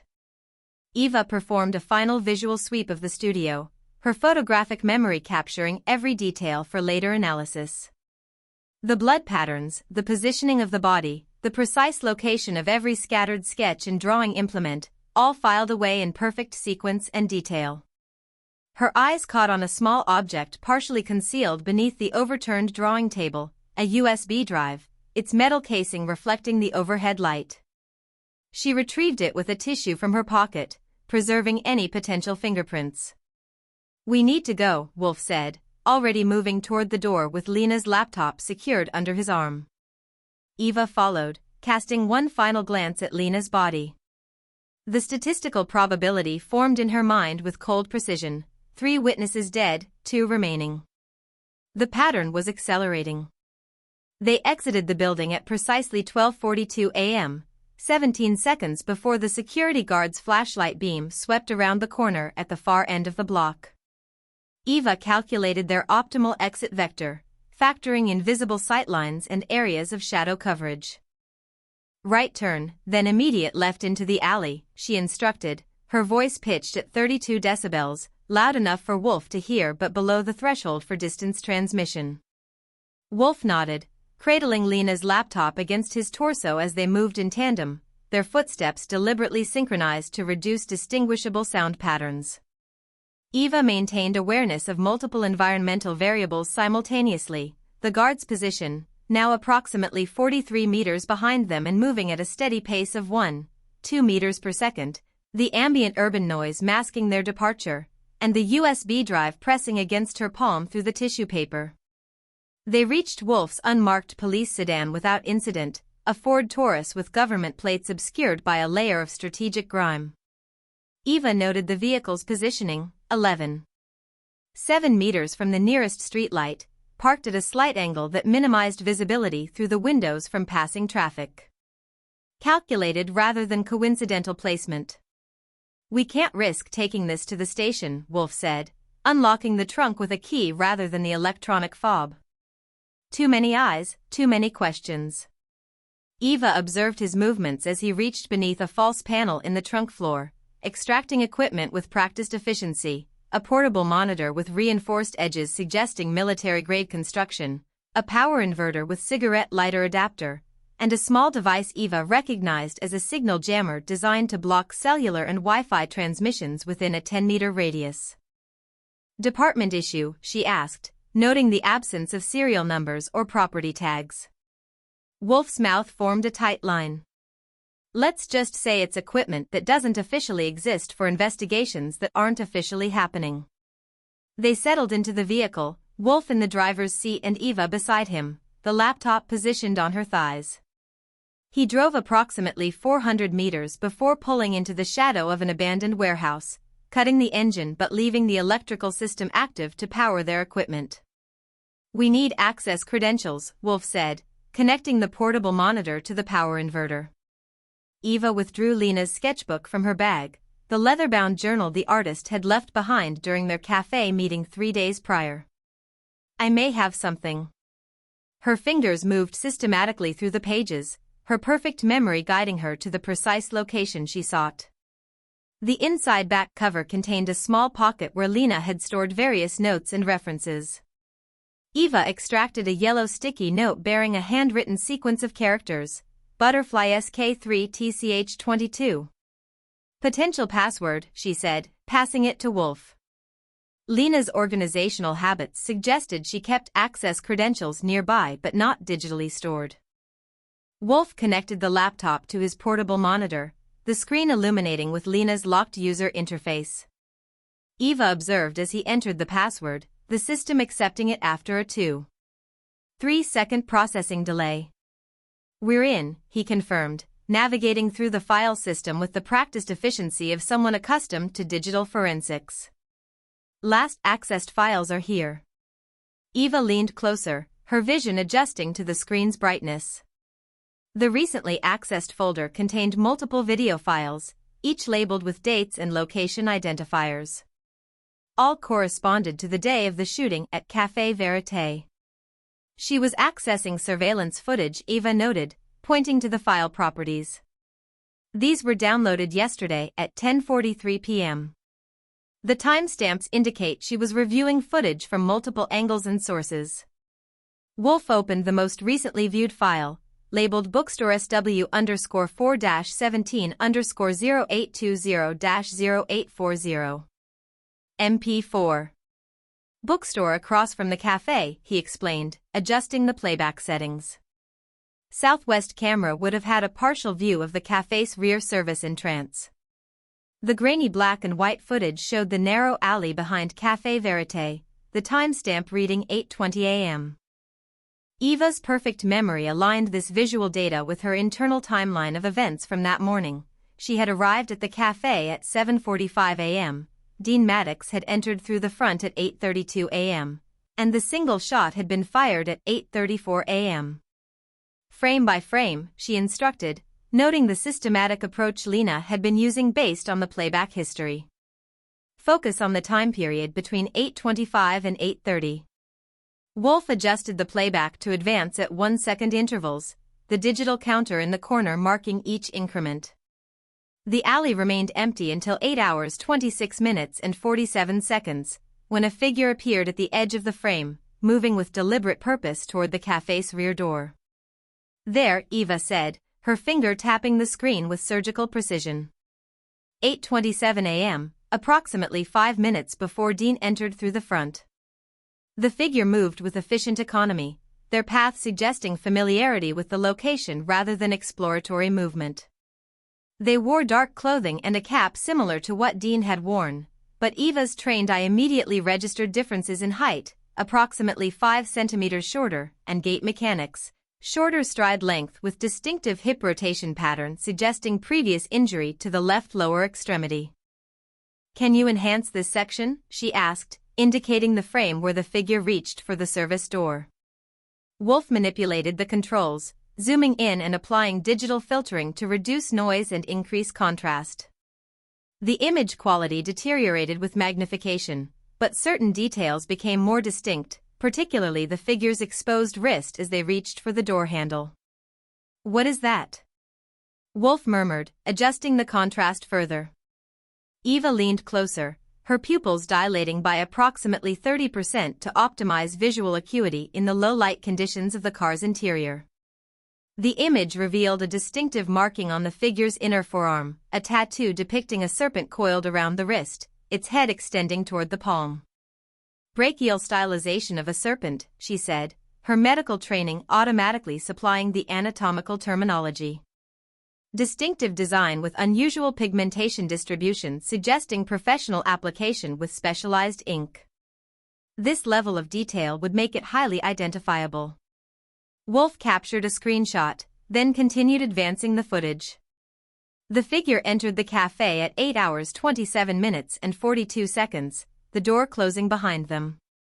No further activity appeared in the alley until 8 hours 56 minutes and 13 seconds, approximately 22 minutes after the shooting, when the same figure emerged and departed in the opposite direction. "This explains the inconsistencies in the bullet trajectory," Eva said, her mind integrating this new visual evidence with her perfect recall of the crime scene. Dean's shot into the ceiling wasn't random, it was a distraction. She felt her pulse accelerate by approximately 18 beats per minute as the pattern crystallized in her mind. The statistics align perfectly now. Dean enters at 8:32, fires at the ceiling at 8:34. The gunshot creates acoustic trauma of approximately 140 decibels, triggering startle responses and protective ducking behavior in all patrons. Wolf nodded, his expression shifting to what Eva recognized as controlled anger. While everyone's reacting to the ceiling shot, this second person approaches Chatham's table from behind and executes him with a silenced weapon. The entry wound I observed was consistent with a downward approach from a standing position behind a seated victim, Eva confirmed, her memory retrieving the precise angle, 15 degrees upward through the fifth intercostal space.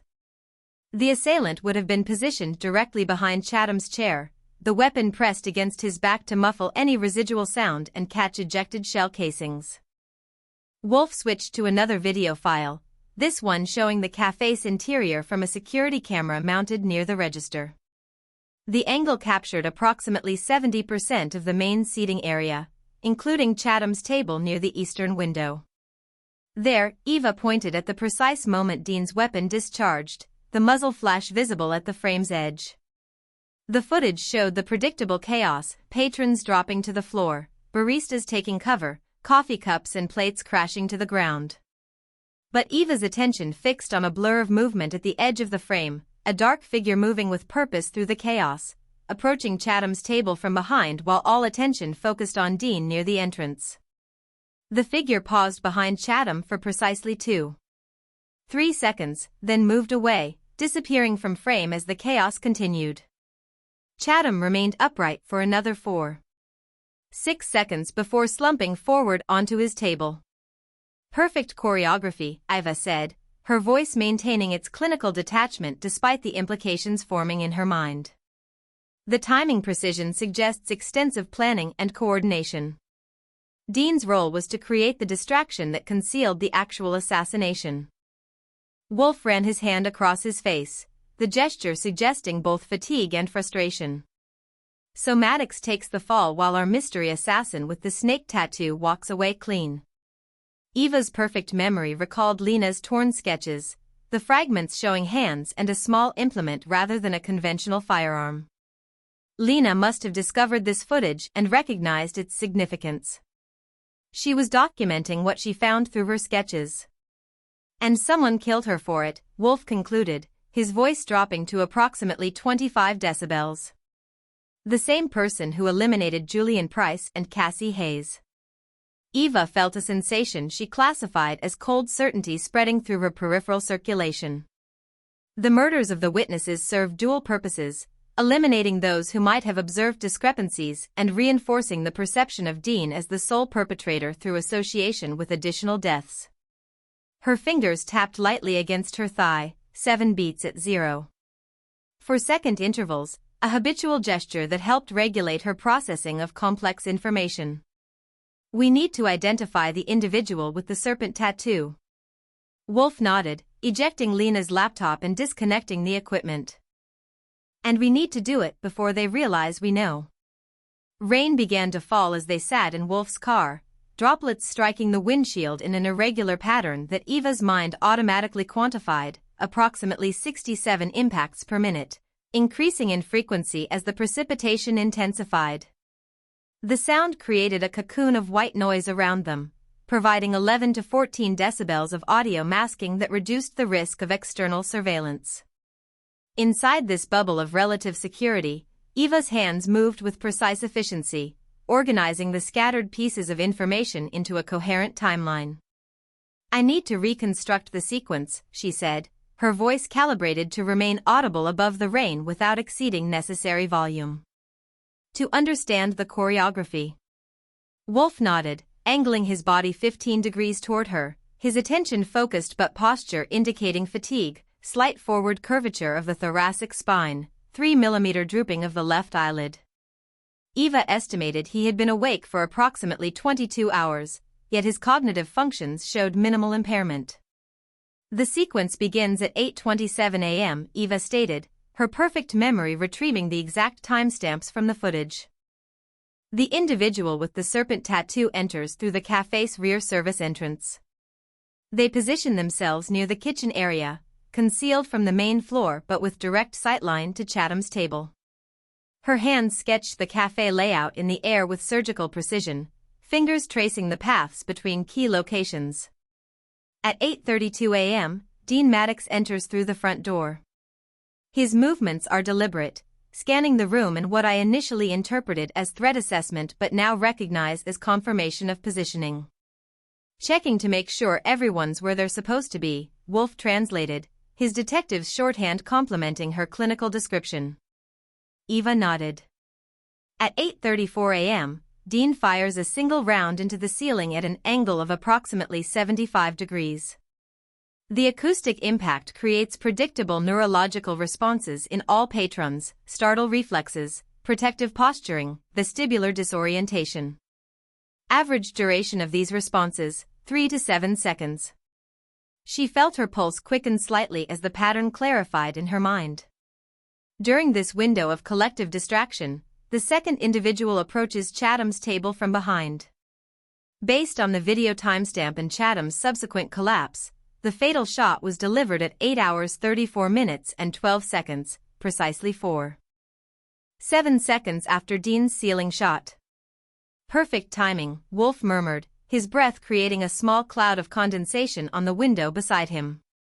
The statistical probability of achieving such precise coordination without extensive planning and practice is less than 0.3%, Eva confirmed. This wasn't improvised, it was a carefully engineered operation with multiple rehearsed components. Wolf retrieved his tablet from beneath the driver's seat, the device secured in a case designed to block remote access signals.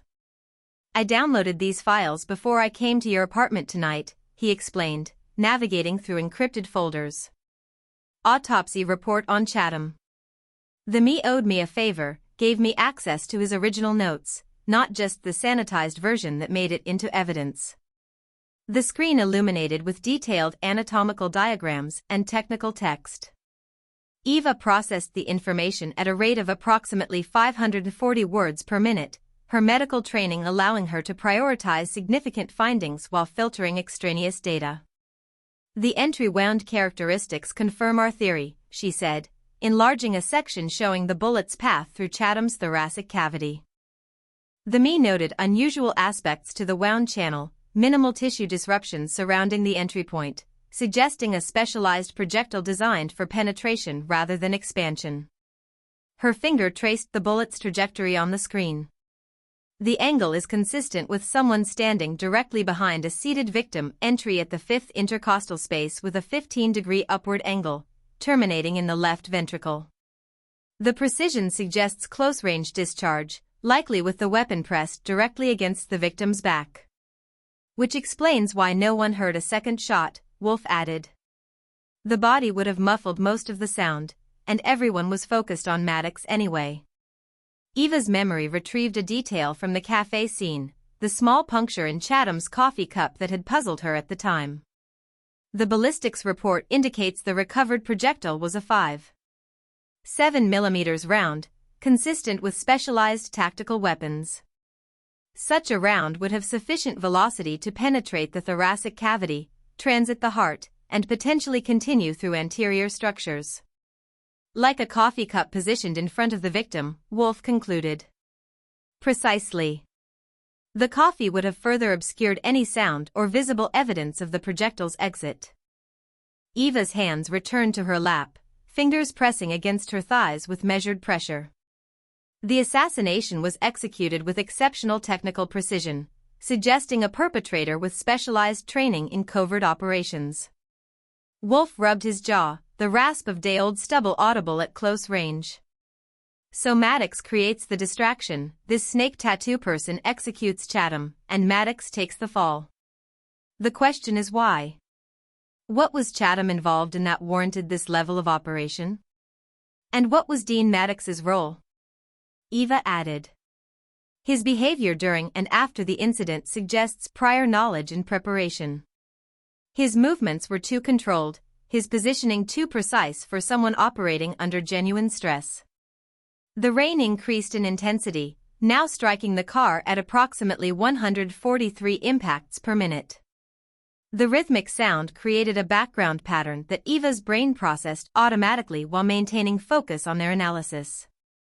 Lena must have discovered this footage while preparing her courtroom sketches, she said, her mind reconstructing the artist's process.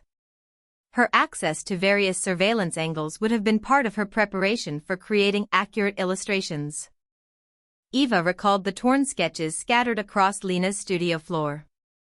The drawings in her studio weren't random artistic impressions, they were analytical reconstructions. She was documenting discrepancies between what she observed in the footage and what was presented at trial. Which made her a threat, Wolf said grimly. Just like Julian Price and Cassie Hayes. They all saw something they weren't supposed to see. His phone vibrated against the console between them, the screen illuminating with a text notification. Wolf entered a complex passcode before reading the message, his expression shifting subtly, a tightening around the eyes, a slight flaring of the nostrils that Eva recognized as controlled anger. Forensics contact, he explained, his voice dropping approximately 4 decibels. Partial prints from Lena's apartment matched trace evidence found at Julian's bathroom and Cassie's restaurant. Not enough for a database ID, but enough to confirm it's the same person. Eva processed this confirmation with clinical detachment, though her autonomic nervous system registered the implications with a slight increase in epinephrine production. "We're dealing with a professional," she stated. "Someone with the technical skills to execute a complex assassination, the operational support to manipulate evidence, and the tactical training to eliminate witnesses without detection. Someone who's systematically removing everyone who was in that café," Wolf added, his gaze moving to the rain-streaked window. "The witnesses whose testimony might contain inconsistencies, whose observations might not align with the official narrative." Eva's perfect memory calculated the remaining variables. 3 witnesses deceased. 2 remaining, Chatham's widow and myself. The statistical probability formed in her mind, 92% likelihood that the pattern would continue to completion. The coldness spreading through her peripheral circulation represented a normal physiological response to acute stress, though her exterior remained composed. Her eyes returned to the screen showing the frozen image of the serpent tattoo. The distinctive design contained elements her memory categorized as potentially significant, unusual stylistic choices suggesting specific cultural or organizational affiliations. "The tattoo may be our only viable lead," she said, her voice steady despite the implications. Distinctive designs are often cataloged in law enforcement databases, especially those associated with military or intelligence personnel. Wolf nodded, already navigating to a secure messaging app on his tablet. "I have a contact in the FBI's Behavioral Analysis Unit who specializes in identifying organizational tattoos. Not official channels, but someone I trust." He captured the enhanced image and composed a brief message, his fingers moving with the careful precision of someone aware of digital footprints. "No details about the case. Just asking for identification of the design." Eva observed the transmission process, noting the encrypted connection and anonymous routing protocols. Wolf operated with the practiced caution of someone accustomed to navigating systems with potential compromise. "How long until we have identification?" she asked. "Hours, maybe days. Depends on whether it's in their database." Wolf secured the tablet and returned it to its shielded case. "In the meantime, we need to move carefully.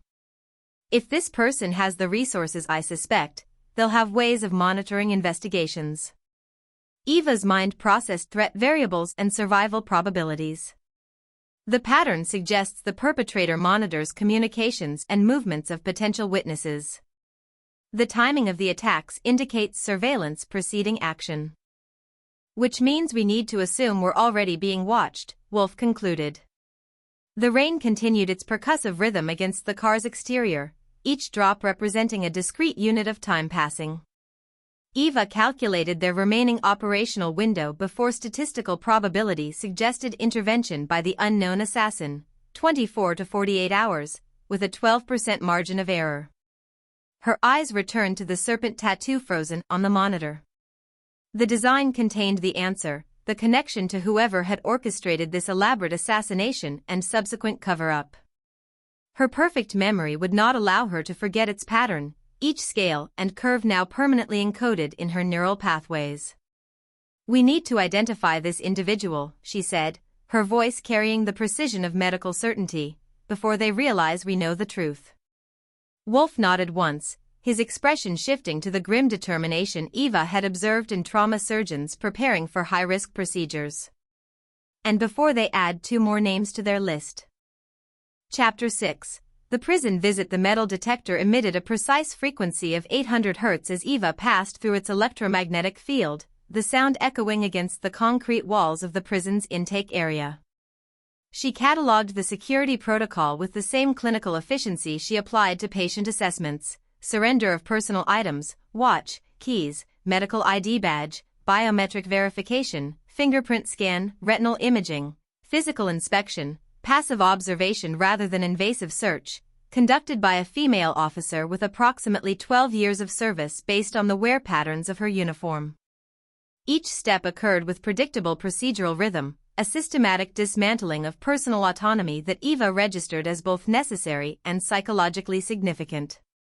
"Arms out, legs apart," the officer instructed, her voice carrying the flat effect of someone who had repeated the same phrases thousands of times.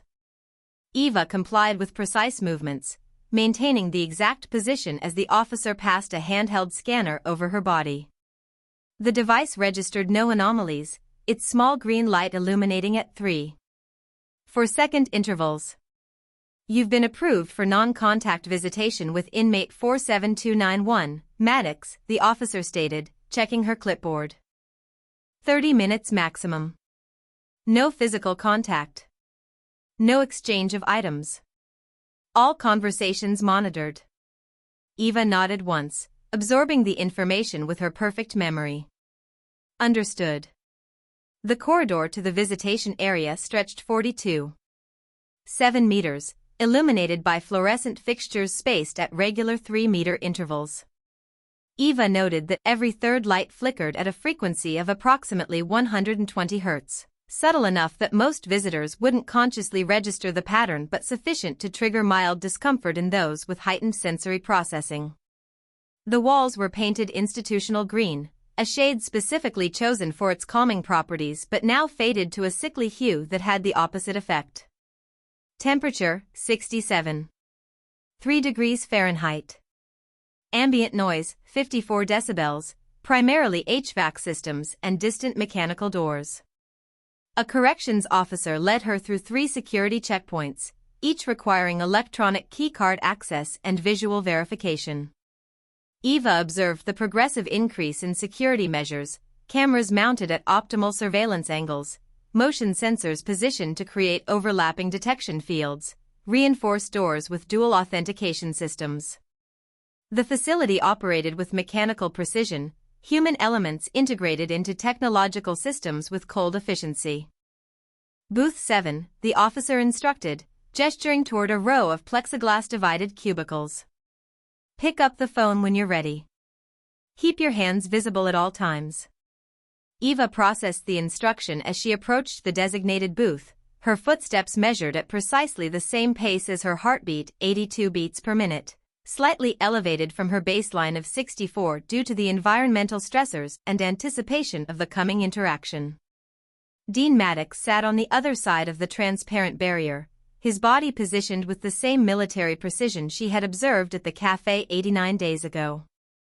His prison jumpsuit, standard-issue cotton polyester blend in pale blue, hung from his frame with approximately 15% more slack than optimal fit, suggesting weight loss of 7 to 9 kilograms since his incarceration. His hands rested on the metal table, positioned exactly parallel to each other, fingertips aligned with mathematical precision. Eva's trained medical eye automatically conducted assessment, pupils responsive but fatigued, sclera showing mild hyperemia suggesting sleep deprivation. Skin tone decreased in vascularity with slight yellow undertones indicating nutritional deficiencies, hair grown out approximately 2-3 centimeters from his previous military cut, now showing early signs of thinning at the temples consistent with chronic stress response. Stubble on his jaw appeared 4 days old based on growth patterns. Dark circles beneath his eyes suggested melatonin disruption, likely from institutional lighting protocols and noise patterns. Despite these physical indicators of strain, his posture remained unnaturally perfect, spine aligned at precisely 90 degrees to the seat, shoulders squared with bilateral symmetry, neck held at optimal ergonomic angle. The contradiction registered in Eva's mind, physical deterioration versus unwavering self-discipline. She seated herself and lifted the receiver, noting the slight tackiness of the plastic against her palm, evidence of sanitizing solution applied approximately 45 minutes earlier, now partially evaporated. Dean mirrored her action with perfect synchronization, raising his phone to his ear with a motion that suggested rehearsed control rather than natural movement. His eyes met hers with unexpected clarity, the irises showing distinct boundaries between color zones, pupils responsive to the light change as he shifted forward slightly. This level of ocular alertness contradicted his other physical indicators of fatigue, suggesting deliberate psychological focus despite physiological depletion. "I didn't think you'd come," he said, his voice steady despite the slight tremor in his hands that Eva measured at approximately 0.7 Hz, consistent with early-stage essential tremor rather than acute anxiety. "The evidence doesn't support the prosecution's narrative," Eva replied, her tone maintaining clinical detachment despite the statistical improbability of the situation. "The bullet trajectory from your ceiling shot couldn't have caused Chatham's wound. The GSR patterns on your hands were inconsistent with having fired the fatal shot. Your behavioral responses during and after the incident deviated significantly from established patterns for perpetrators of violent crimes." Dean's expression shifted by precisely 4.2 millimeters, a micro-movement most observers would miss but that Eva's perfect recall registered as significant. The muscles around his eyes contracted slightly, creating a momentary pattern consistent with recognition rather than surprise. "You noticed," he said after 2-3 seconds of silence. "Not a question but an assessment." "Yes." Eva's hand remained perfectly still on the receiver, her posture mirroring his military precision. "I've been investigating since the trial. Julian Price and Cassie Hayes have been killed. Lena Cross was murdered 2 days ago. I recovered surveillance footage showing a second person entering the café through the service entrance approximately 5 minutes before you arrived." Dean's carotid pulse visibly increased, though his facial expression remained controlled, a physiological contradiction that Eva noted as further evidence of specialized training. "You shouldn't be involved in this," he said, his voice dropping 4 decibels. "It's not safe. Statistical probability suggests I'm already in danger regardless of my actions," Eva countered. "The pattern indicates systematic elimination of witnesses. Logic dictates that understanding the complete situation provides optimal survival advantage." Her eyes maintained unwavering contact with his, noting the subtle dilation of his pupils, approximately 15% increase in diameter indicating sympathetic nervous system activation. "Why did you surrender so easily at the café? Your behavior showed preparation and anticipation rather than impulsive action. You positioned the gun with precise alignment to the table edge, assumed a textbook surrender position, and maintained physiological indicators inconsistent with someone who had just committed murder." Dean's fingers began tapping a pattern on the metal table, not random movement but deliberate sequencing. Eva recognized it immediately, Morse code, the letter L repeated at 4-second intervals. A communication beyond the monitored audio connection. "I had my reasons," he answered, his voice maintaining even modulation while his fingers continued their silent message. His eyes held hers with an intensity that transmitted desperation despite his controlled exterior. "Not everything is what it seems." Eva processed his dual communication channels simultaneously, her mind assembling the emerging pattern with increasing statistical certainty. The inconsistencies in the evidence, the professional elimination of witnesses, Dean's controlled behavior despite impossible circumstances, all suggested a larger design operating beyond the visible narrative. "What aren't you telling me?" she asked, deliberately maintaining her clinical tone while her pulse increased to 93 beats per minute, a physiological response to emerging understanding rather than fear. The guard at the door shifted position, checking his watch, a movement Eva registered peripherally while maintaining focus on Dean's micro-expressions. 11 minutes of their allotted 30 had elapsed. 19 minutes remained to extract critical information. Dean's eyes darted briefly toward the security camera mounted in the corner of the room, then back to Eva. His fingers continued their silent tapping, but the pattern had changed, now forming letters that her perfect memory assembled into a single word: Lily. Eva's perfect memory instantly translated Dean's rhythmic tapping, Lally. Her mind processed the implications with rapid precision, not a random name but almost certainly a reference to Lily Maddox, Dean's daughter. The background file she had accessed during her investigation had listed the child as 8 years old, current whereabouts unknown. The statistical significance of this information altered Eva's assessment of Dean's motivations by approximately 73%, introducing variables her initial analysis hadn't accounted for. She maintained her neutral expression while recalibrating her approach, conscious of the security camera capturing their interaction from a 67-degree angle to her right. The fluorescent light directly above Dean's head flickered at irregular intervals, 3. 2 seconds, 5. 7 seconds, 2.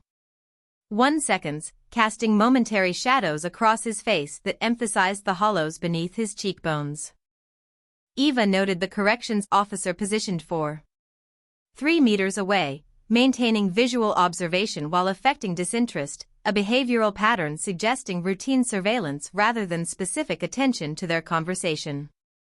"I need you to explain the inconsistencies in your case," Eva said, deliberately maintaining her clinical tone while her eyes communicated recognition of his silent message. "Your behavior during and after the incident suggests premeditation, yet lacks the psychological markers of homicidal intent." Dean glanced at the guard, then leaned forward until his face was 12.6 centimeters from the plexiglass barrier. His voice dropped to 18 decibels, just loud enough to transmit through the phone connection but below the threshold for casual eavesdropping. "They took my daughter," he said, the words emerging with such control that only Eva's trained observation detected the 0.4-second catch in his breathing pattern. 3 days before the café.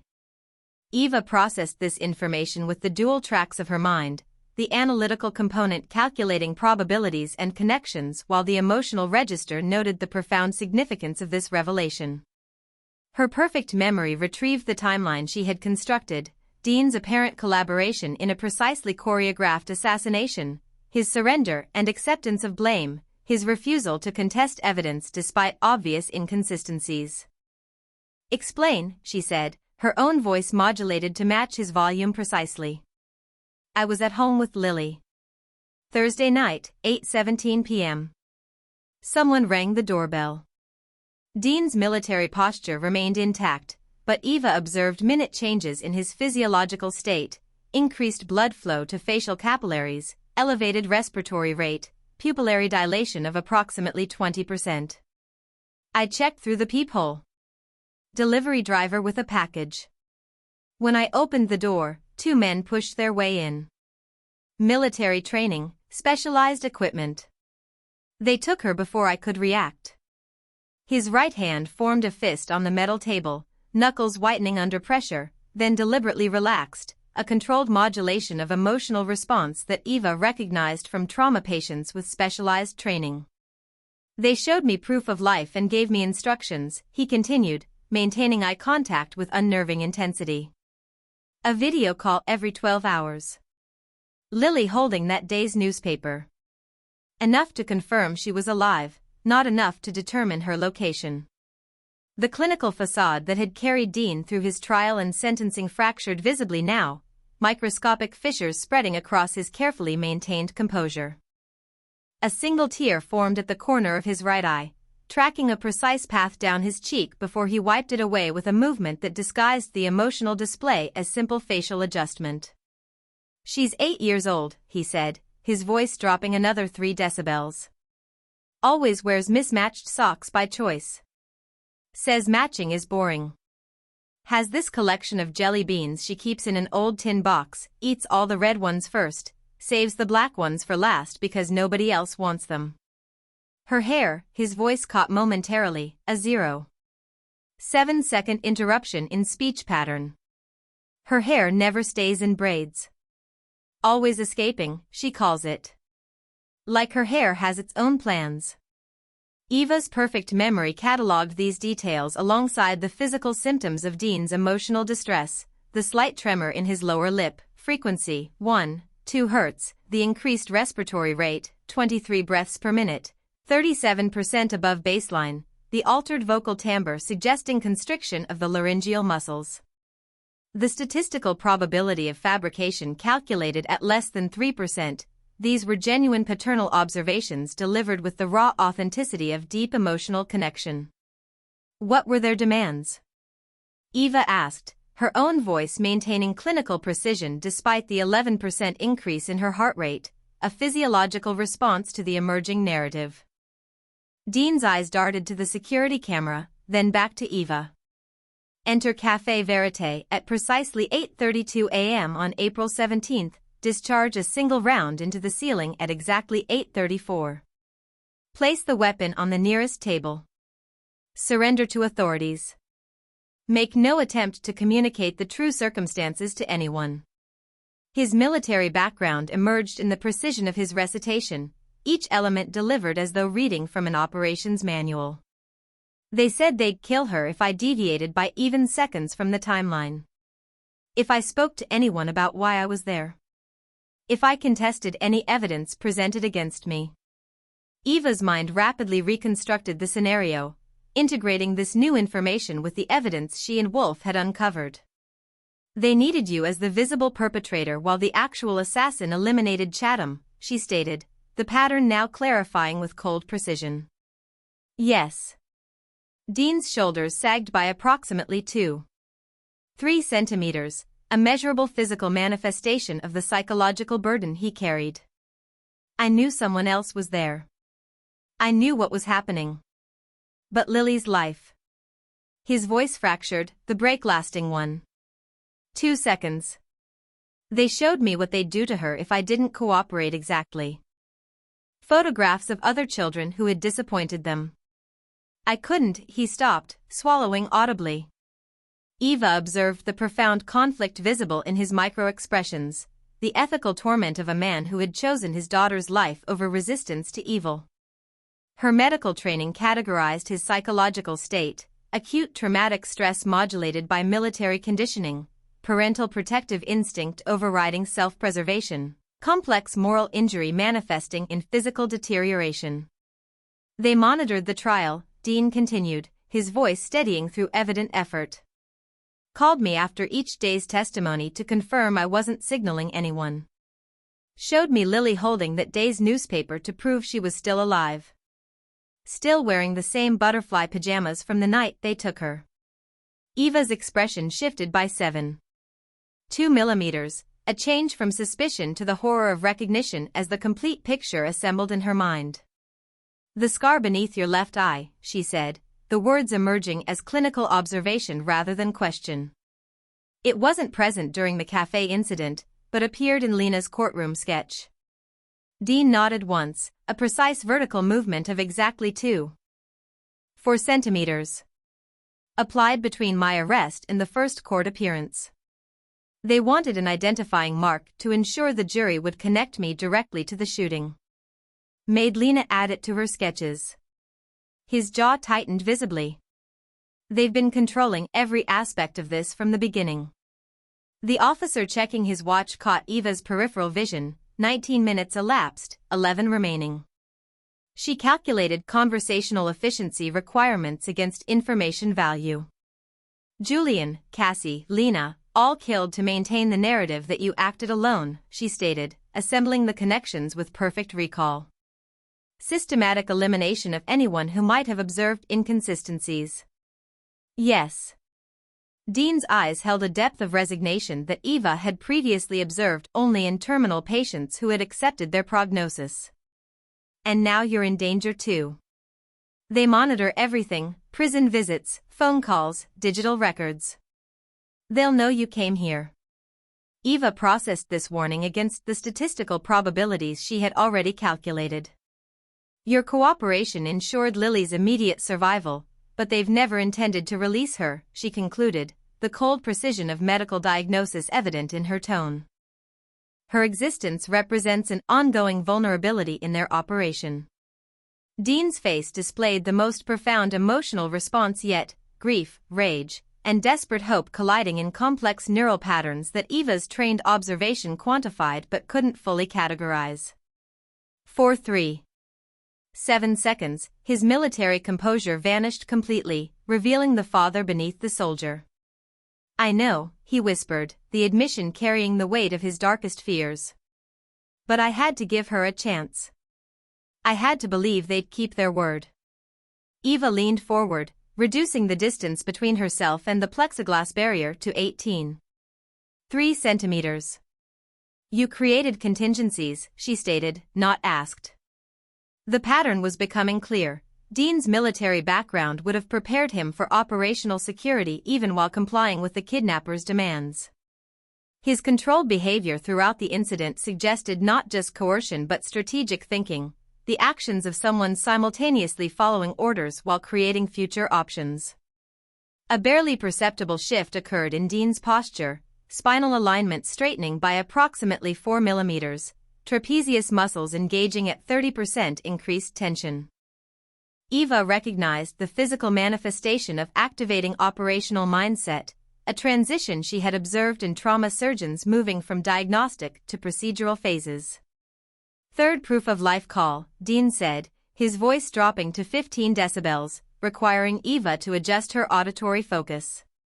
They used burner phones, different one each time.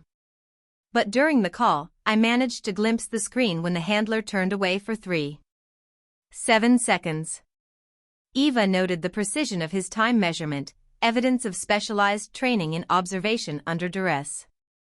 Her own training had created similar capabilities, though rooted in medical assessment rather than military operations. The phone's GPS was active, Dean continued, his pupils constricting to 3.2 millimeters as he focused on the memory. Standard civilian device, not hardened against tracking. I memorized the coordinates displayed on the screen, a location 28.4 miles northeast of the city. Rural property, limited surveillance coverage. His right hand moved toward the inside pocket of his prison jumpsuit, a slow, deliberate movement designed to appear casual while minimizing attention from the observing guard. From this pocket, he withdrew a prison-issued notepad, its corners worn from repeated handling, pages showing the subtle discoloration of institutional paper products manufactured with minimum quality standards. I've been mapping it in my head, he said, his eyes never leaving Eva's as his fingers tore a corner from the notepad with mechanical precision. Triangulating based on cell tower distribution, terrain features, access roads. I believe it's an abandoned farm property on Sawmill Road. The stubby pencil appeared between his fingers, standard issue, approximately 8.3 centimeters in length, worn to indicate regular use. Dean positioned it with the practiced efficiency of someone accustomed to documenting information under adverse conditions. The guard will announce the 5-minute warning soon, he said, beginning to write on the paper fragment. His handwriting formed precise digits despite the visible tremor in his fingers, a fine motor control that defied his physiological stress response. Memorize these coordinates. They represent my last known position for Lily.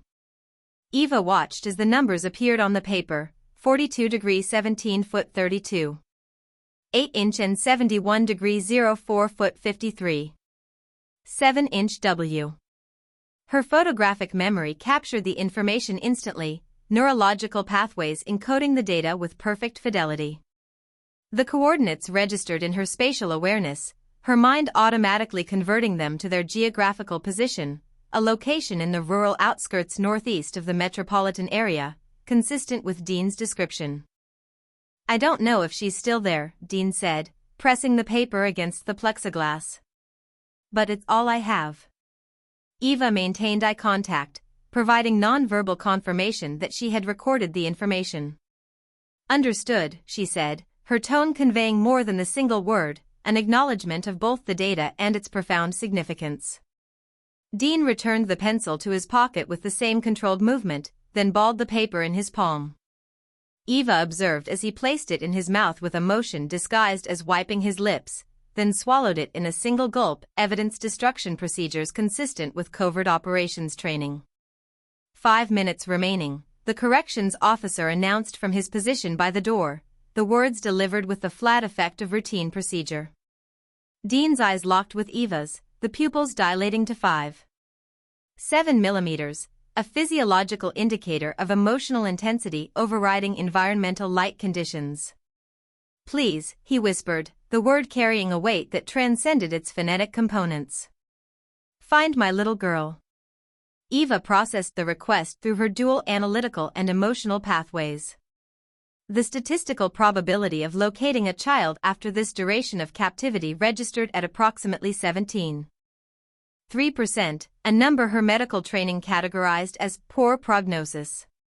Yet her perfect memory recalled the fragments of Lily Maddox that Dean had shared, mismatched socks chosen deliberately, wild hair escaping braids, jelly beans sorted by personal preference. These details transformed the statistical abstraction into a specific human existence, a child whose patterns and preferences represented a unique consciousness worth preserving regardless of probability metrics.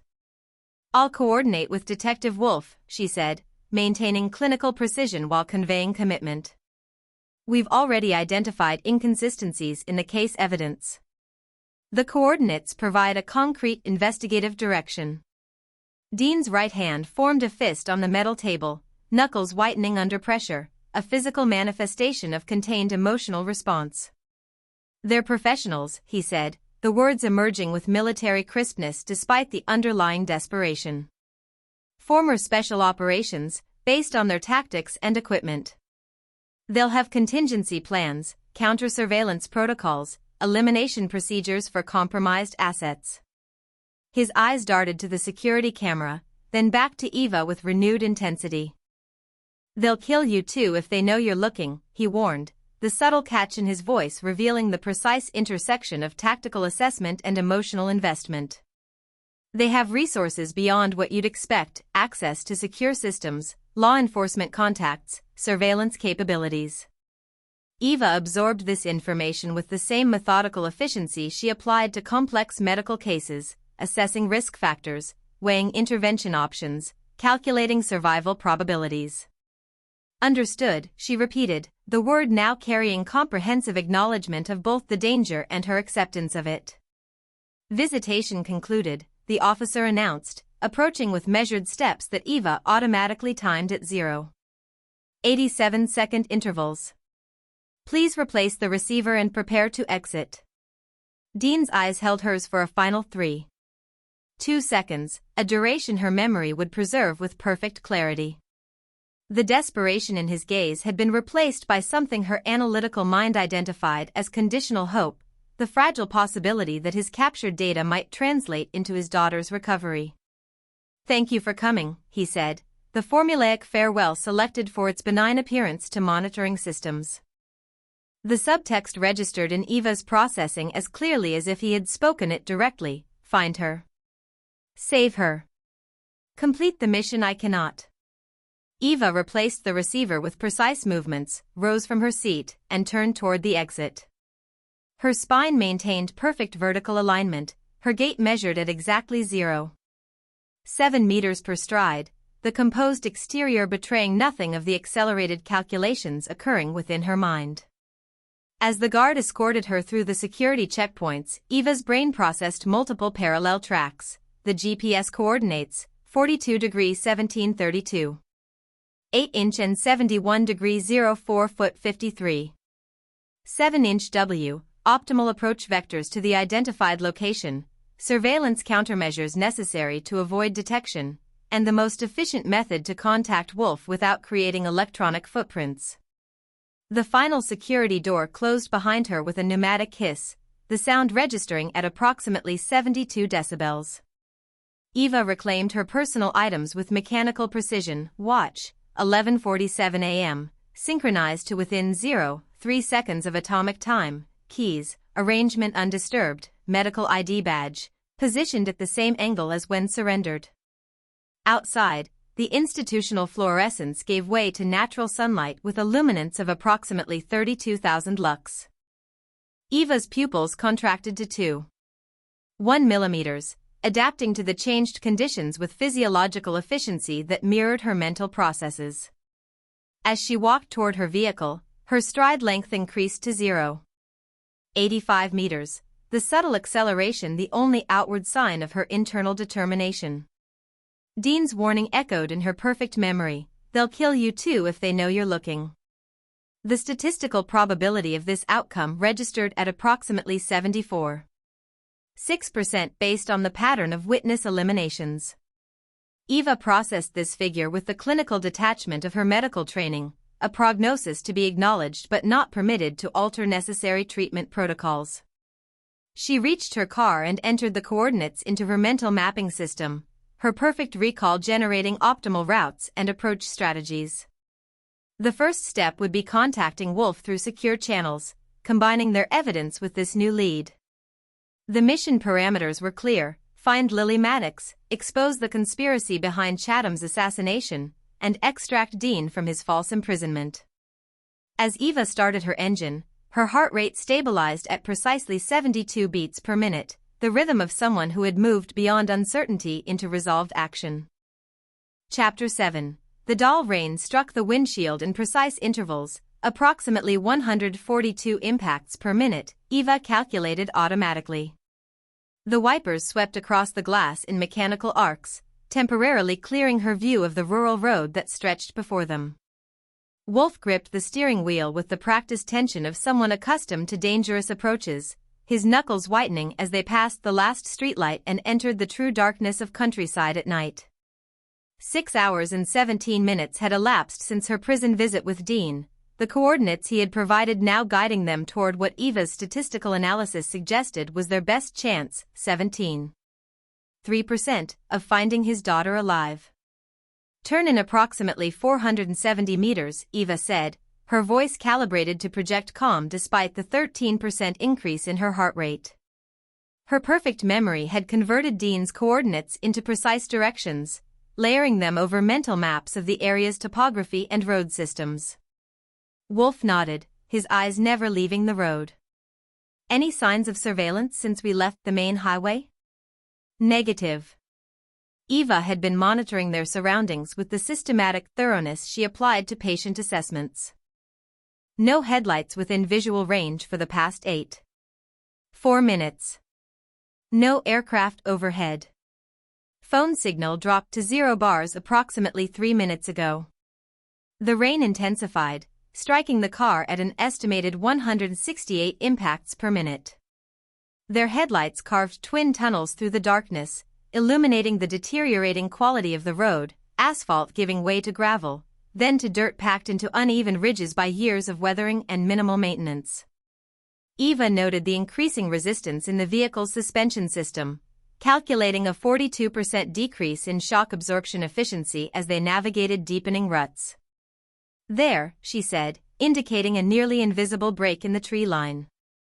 Wolf slowed the car to 7 miles per hour, allowing their headlights to sweep across what Eva's vision identified as an overgrown driveway. The entrance was partially obscured by vegetation that had reclaimed approximately 34% of the original opening, creating a natural camouflage that would render the access point nearly invisible to casual observation. He cut the headlights as they turned, reducing their visibility signature while preserving their night vision. The car crept forward in darkness broken only by ambient moonlight filtering through rain clouds and gaps in the dense canopy above. Eva's pupils dilated to 7.3 millimeters, maximizing light gathering as they followed the neglected drive for 247 meters before the trees opened to reveal their destination. The farmhouse materialized like a physical manifestation of decay, a two-story structure approximately 12.4 meters wide with a wraparound porch that had partially collapsed on its eastern side. Eva's trained observation catalogued each detail with perfect recall: 7 windows visible from their approach angle, 3 with broken glass, 2 on the ground floor, 1 on the second. Paint that had once been white now peeling at a rate of approximately 68% coverage loss, roof missing an estimated 23 shingles, porch railing collapsed in 2 sections, the wood showing signs of rot rather than deliberate damage. Wolf parked 27 meters from the structure, positioning the vehicle for optimal exit strategy, facing outward, partially concealed by overgrown shrubbery, maintaining line of sight to the main entrance. He killed the engine and turned to Eva, his expression transitioning to what she recognized as his tactical assessment mode. "Stay behind me, 2-meter distance," he instructed, his voice dropping to 22 decibels. "Move only when I signal. Step where I step. If I raise my left hand, freeze. Right hand, take cover." Eva nodded once, processing the instructions with the same efficiency she applied to emergency room protocols. From the glove compartment, Wolf withdrew a small tactical flashlight and handed it to her, then checked his service weapon, Glock 19, 9mm, loaded with 15+1 rounds based on the weight and balance Eva observed in his practiced movements. They exited the vehicle simultaneously, the rain immediately soaking into Eva's clothing, cotton blend fabrics absorbing approximately 12% of their weight in water within the first 30 seconds of exposure. The temperature registered at 48.3 degrees Fahrenheit, with wind chill reducing the effective temperature to approximately 43.7 degrees. Eva noted her body's automatic physiological responses: peripheral vasoconstriction to conserve core temperature, piloerection, goosebumps, across exposed skin, slight increase in muscle tension to generate heat. Wolf moved with the controlled precision of someone trained to minimize sound production, each footfall placed deliberately to avoid potential noise triggers, fallen branches, loose gravel, puddles of uncertain depth. Eva matched his movements with her own calculated efficiency, the distance between them maintained at precisely 2.1 meters despite the irregular terrain. As they approached the farmhouse, Eva detected olfactory data consistent with long-term abandonment: petrichor from rain-soaked wood at approximately 70% decay, mildew with concentration suggesting at least 2 years of moisture exposure, animal droppings indicating rodent infestation, likely Mus musculus and Ratus norvegicus based on size variation and distribution patterns. The porch steps protested under Wolf's weight, the wood emitting sounds at approximately 47 decibels, too loud for optimal stealth but below the threshold for distance transmission through the continuing rainfall. He paused at the front door, gloved hand hovering near the knob as he visually assessed the entry point. Eva noted the absence of fresh marks on the weathered wood, no evidence of recent forced entry, no sign of the doorframe being repaired or replaced within the past 36 to 48 months based on consistent weathering patterns. Wolf's hand pressed against the door, applying gradual pressure until the hinges yielded with a prolonged creak. 10.3 seconds of sound at varying frequencies between 300 to 450 Hz. The door swung inward, revealing darkness more absolute than the night behind them. Eva's flashlight carved a narrow corridor of visibility through the musty interior, illuminating dust particles suspended in the air, approximately 700 to 900 particles per cubic centimeter, suggesting disturbance within the past 24 to 36 hours despite the general appearance of abandonment. The beam revealed a living room with furniture draped in sheets that had once been white but now presented as gray-beige with irregular dark spots indicating water damage and mold colonization. Wolf entered first, weapon held at low ready, barrel oriented approximately 30 degrees below horizontal, finger indexed along the frame rather than inside the trigger guard. Eva followed at the prescribed distance, her flashlight beam systematically sweeping the space in overlapping arcs that provided maximum visual coverage with minimum movement. The interior temperature registered at 52.7 degrees Fahrenheit, 4 degrees warmer than outside but still sufficient to produce visible condensation with each exhalation. Eva catalogued the contents of the room. Sofa, dimensions approximately 2.1 meters by 0.9 meters, style suggesting manufacture between 1970 to 1985, 2 armchairs with significant deterioration of upholstery, coffee table with 3 water rings of varying diameters, fireplace containing approximately 14% remaining ash from its last use. They proceeded through the house with methodical precision, Wolf leading with tactical movement patterns Eva recognized from law enforcement training manuals, slicing the pie around corners, maintaining optimal angles of approach, creating minimum exposure profiles when entering new spaces. Her medical training automatically assessed each room for biohazards, her perfect memory comparing observed conditions against established baseline parameters for human habitation. Kitchen, appliances dating to approximately 1983 to 1987 based on design elements, refrigerator door hanging open at 32-degree angle, countertops covered with 4.7 mm of dust except for a single clear area approximately 20 centimeters in diameter, recent disturbance. Dining room, table with 6 chairs, 1 overturned, 2 missing seats, chandelier hanging at 12-degree angle from vertical, wallpaper peeling at all seams with approximately 40% detachment. Utility room, washing machine with rust penetrating 78% of visible metal surfaces, dryer missing entirely, leaving only electrical connections protruding from the wall, floor showing water damage extending 1.3 meters from the south wall. Each space revealed the same pattern, long-term abandonment with occasional indications of more recent disturbance, a footprint in dust not fully resettled, a cobweb torn but not yet rebuilt, a door slightly ajar when surrounding dust patterns suggested it had been closed for years. Ground floor clear, Wolf announced after completing their systematic search, his voice pitched at 30 decibels, loud enough for Eva to hear clearly but below the threshold for transmission beyond the immediate vicinity. No current occupants, but someone's been here recently. Eva nodded, her mind already calculating the probabilities. The evidence suggested preparation rather than ongoing occupation. Someone had been here to arrange something, not to maintain a permanent presence. The pattern aligned with the operational methodology they had observed in the café shooting and witness eliminations, precise, calculated, with attention to detail and minimum presence requirements. As they approached the staircase leading to the second floor, Eva's flashlight beam caught something that disrupted the pattern of decay and abandonment, a narrow hallway extending beyond the kitchen, terminating in a door that registered as anomalous in her perfect recall. Unlike the weathered wood of the other doorways, this one appeared to have been recently painted, its white surface contrasting sharply with the surrounding deterioration. The brass doorknob gleamed with a polish inconsistent with the tarnish and corrosion evident throughout the rest of the house. Eva felt her pulse increase by 23 beats per minute, her body's physiological response to the statistical certainty that they had found what they were looking for, not a rescue opportunity, but a message left deliberately for them to find. The white door stood precisely 14.3 meters from where Eva and Wolf had paused at the base of the staircase.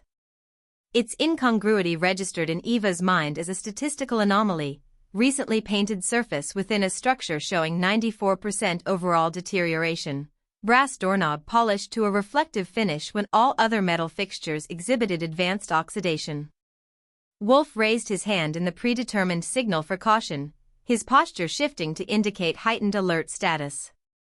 Eva noted the change in his breathing pattern, controlled inhalations of 1.7 seconds, exhalations of 2.3 seconds, matching her own physiological response to recognized threat patterns. They approached with increased tactical awareness, Wolf's footfalls precisely placed to minimize noise production, approximately 13 decibels per step compared to the ambient noise floor of 17 decibels created by rainfall against the roof. Eva maintained the prescribed 2-meter distance, her flashlight beam fixed on the anomalous door while her peripheral vision monitored for movement in the shadows surrounding them. "Stay back," Wolf whispered, the sound barely registering at 15 decibels. He positioned himself to the left of the doorframe, optimal placement for right-handed weapon manipulation while minimizing exposure profile. Eva observed his practiced movements as he reached toward the polished doorknob, his gloved fingers making contact with minimal pressure at first, then increasing force by approximately 0.2 newtons per second until the mechanism yielded with an audible click at 19 decibels. The door swung inward on silent hinges, recently oiled, Eva noted, another deviation from the pattern of neglect throughout the structure. Wolf's tactical light swept the interior in a predetermined pattern, left to right, top to bottom, establishing a clear field of vision before entry. The beam revealed colors and textures so incongruous with the rest of the farmhouse that Eva's cognitive processing registered a momentary delay of 0.7 seconds, the neural equivalent of cognitive dissonance. Wolf stepped through the doorway, weapon maintained at ready position.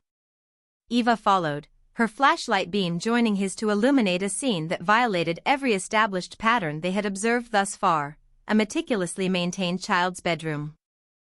The walls were painted pale pink, the color even and unblemished, suggesting application within the past 60 to 90 days based on pigment oxidation rates.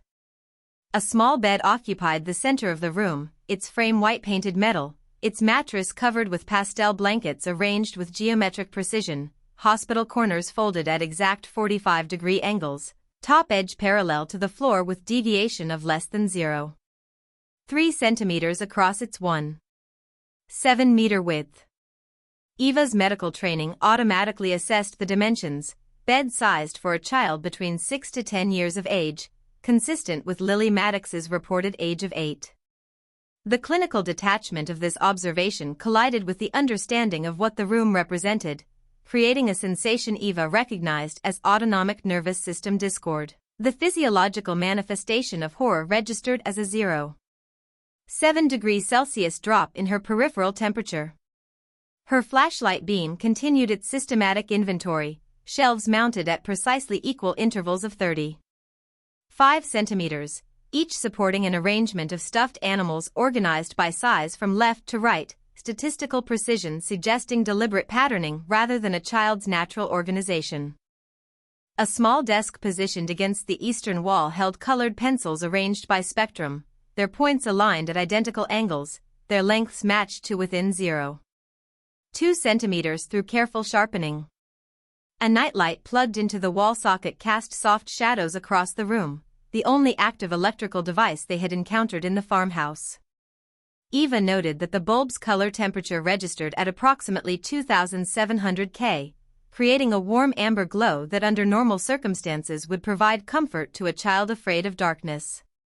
In this context, the gentle illumination amplified the room's wrongness, a performance of nurturing within an environment Eva's statistical analysis now categorized as psychologically sadistic with 97.3% certainty. "This isn't a bedroom," Eva stated, her voice maintaining clinical precision despite the 22% increase in her heart rate. "It's a stage set." Wolf nodded, his expression showing the controlled neutrality of someone deliberately suppressing emotional response to maintain operational effectiveness.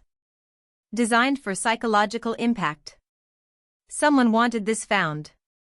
Eva's flashlight beam settled on the center of the bed, where a porcelain doll sat perfectly centered on the pillow. The doll's face exhibited craftsmanship consistent with high-end European manufacture, hand-painted features, glass eyes with multi-layered iris detail, mohair wig styled in precise ringlets. Its dress, blue cotton with lace trim, appeared recently pressed, the fabric free of dust or discoloration. The doll's right cheek bore a precise chip in the porcelain, revealing the white bisque beneath the painted surface. The damage pattern suggested deliberate application rather than accidental impact, a controlled fracture approximately 1.7 centimeters in length, curved like a crescent moon. The similarity to Dean Maddox's artificial scar registered in Eva's perfect memory with immediate significance. Beside the doll lay a plastic cassette tape, its black surface contrasting with the pastel bedding. A white label affixed to its surface bore the words Play ME in handwriting characterized by precise stroke pressure and consistent letter formation, the penmanship of someone with exceptional fine motor control rather than the natural variation of everyday handwriting. "We need to document everything before disturbing evidence," Eva said, her medical training asserting established protocols despite the urgency pulsing beneath her clinical exterior. Wolf nodded, withdrawing his phone to capture high-resolution images of the room from multiple angles. The camera's flash illuminated the space in 0.2-second bursts, revealing details Eva's flashlight had missed: a child's drawing taped to the wall depicting a stick figure with disproportionately long arms reaching toward a smaller figure, a hairbrush on the nightstand with strands of brown hair matching Lily's coloration based on the photographs Dean had shown her. "I saw a tape player in one of the upstairs bedrooms," Wolf said after completing his documentation. "Wait here." Eva remained motionless at the threshold while Wolf retrieved the device, her flashlight beam fixed on the doll's chipped face.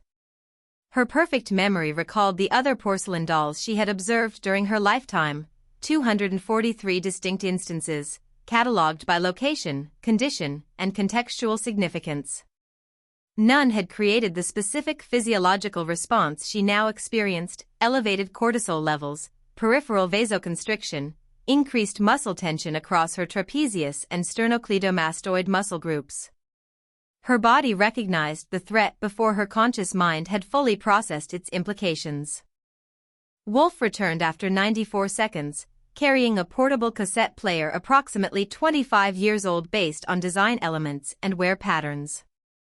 The device's battery compartment showed recent cleaning, the terminals free of the corrosion that would be expected in equipment abandoned for years in a humid environment. "They left it ready to use," Wolf observed, his voice tighter than his controlled expression. He placed the recorder on the small desk, positioning it with the careful movements of someone handling potential evidence. "Do we play it or bag it for the lab?" Eva calculated variables: approximately 23 to 27 minutes since their arrival at the farmhouse, no evidence of surveillance or security systems, minimum 34 minutes to reach the nearest forensics facility. The statistical probability that the tape contained time-sensitive information registered at 72.8%. "We play it," she decided, approaching the bed with measured steps. She extracted a tissue from her pocket, using it to lift the cassette without contaminating potential fingerprints. The tape felt unnaturally warm against her fingers through the thin paper barrier, not a physical reality but a psychological response her brain translated into tactile sensation. Wolf positioned himself beside her as she inserted the cassette into the player. Eva noted that her hands maintained steady precision despite her elevated heart rate, now approximately 103 beats per minute. Her medical training recognized the physiological patterns of acute stress response modulated by professional conditioning. The plastic play button depressed with a mechanical click that registered at 22 decibels. Static hissed from the speaker at approximately 30 decibels for 3.2 seconds before a voice emerged, digitally altered to remove identifying characteristics, the pitch modulation creating unnatural harmonic patterns that Eva's auditory processing classified as deliberately engineered to create psychological discomfort.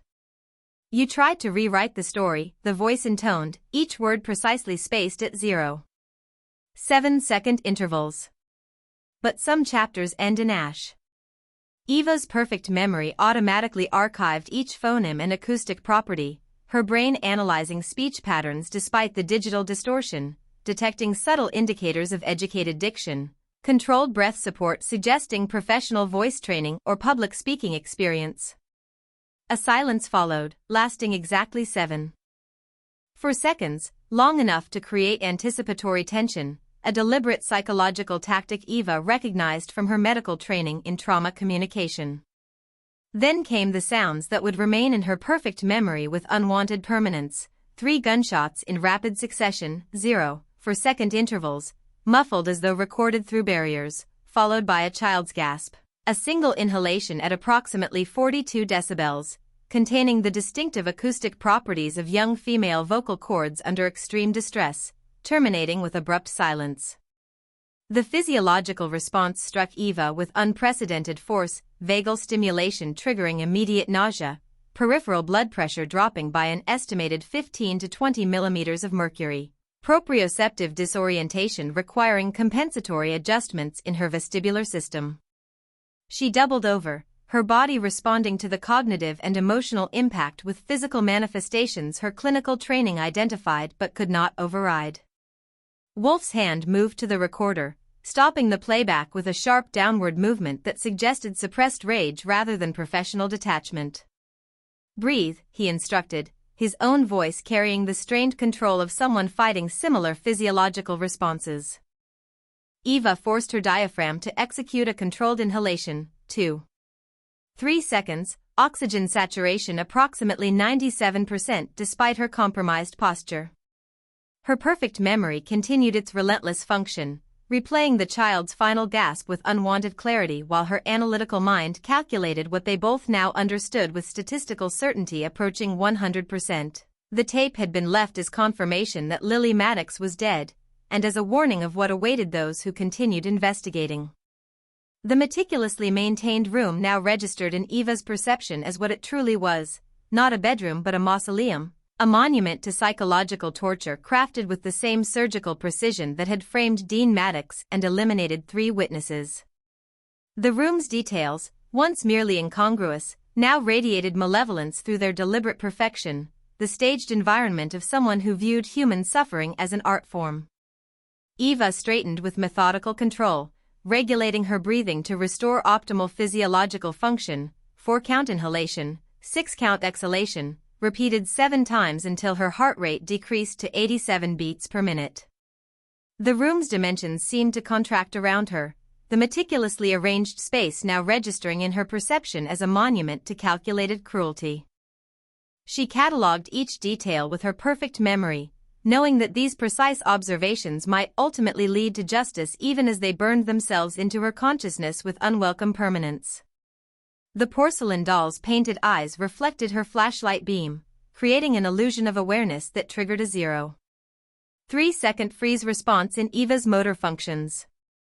The chip in its cheek, deliberately matching Dean's artificial scar, represented a signature of sorts, a message encoded in symbolism that her analytical mind translated with cold certainty. The same hands had marked both the father and this representation of his daughter.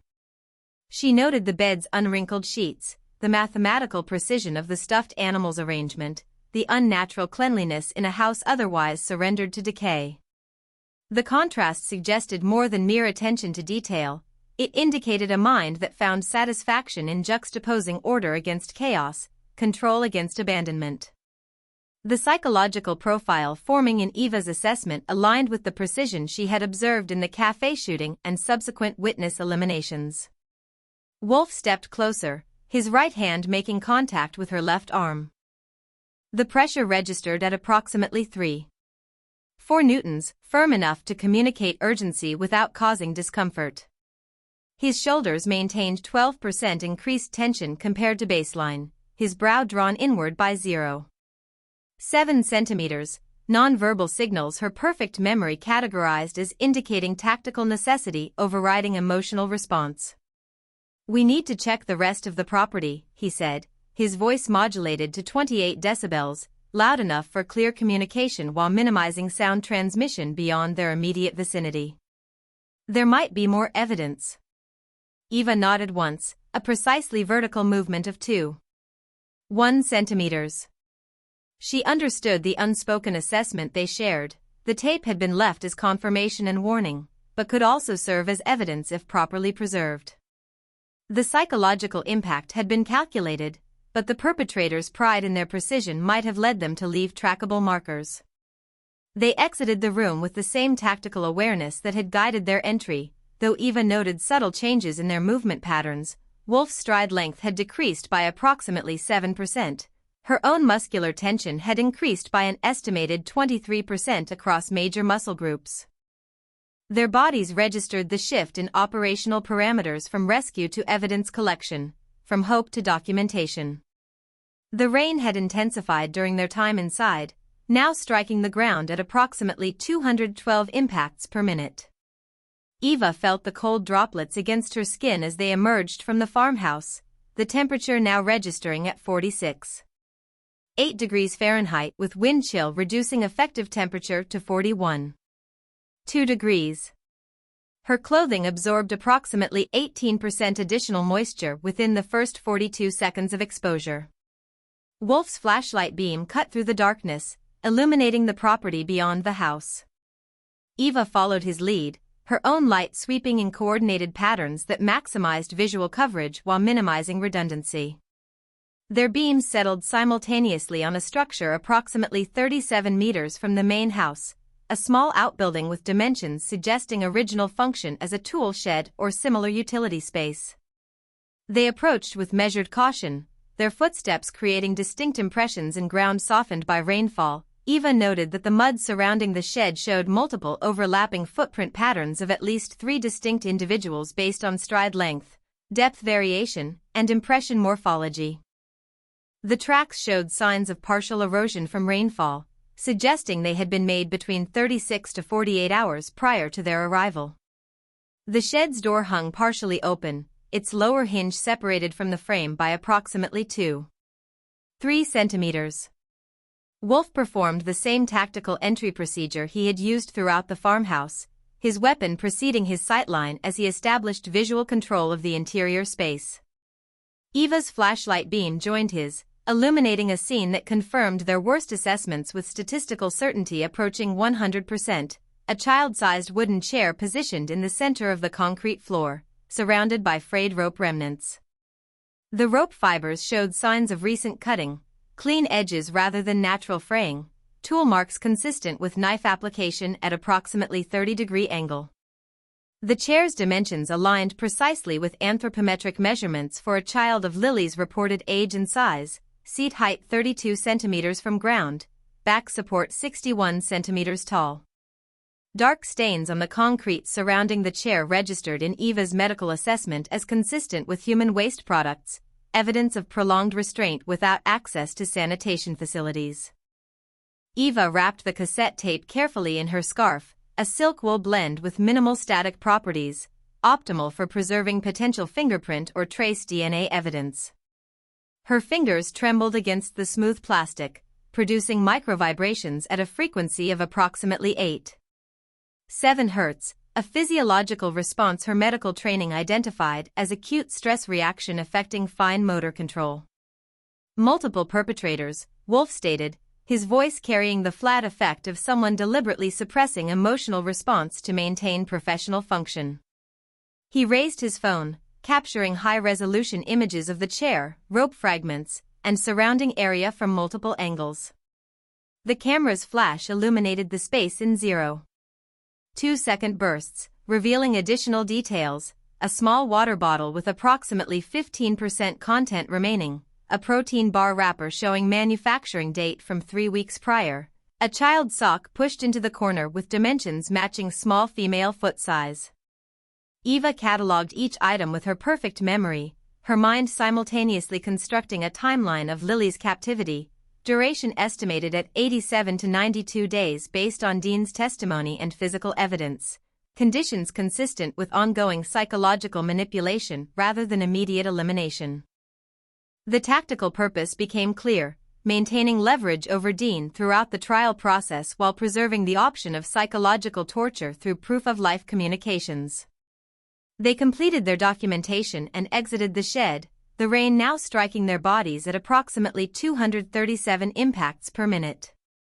Eva registered the cold as distant sensation, her perception altered by the psychological impact of what they had discovered, a physiological response her medical training identified as early-stage dissociation.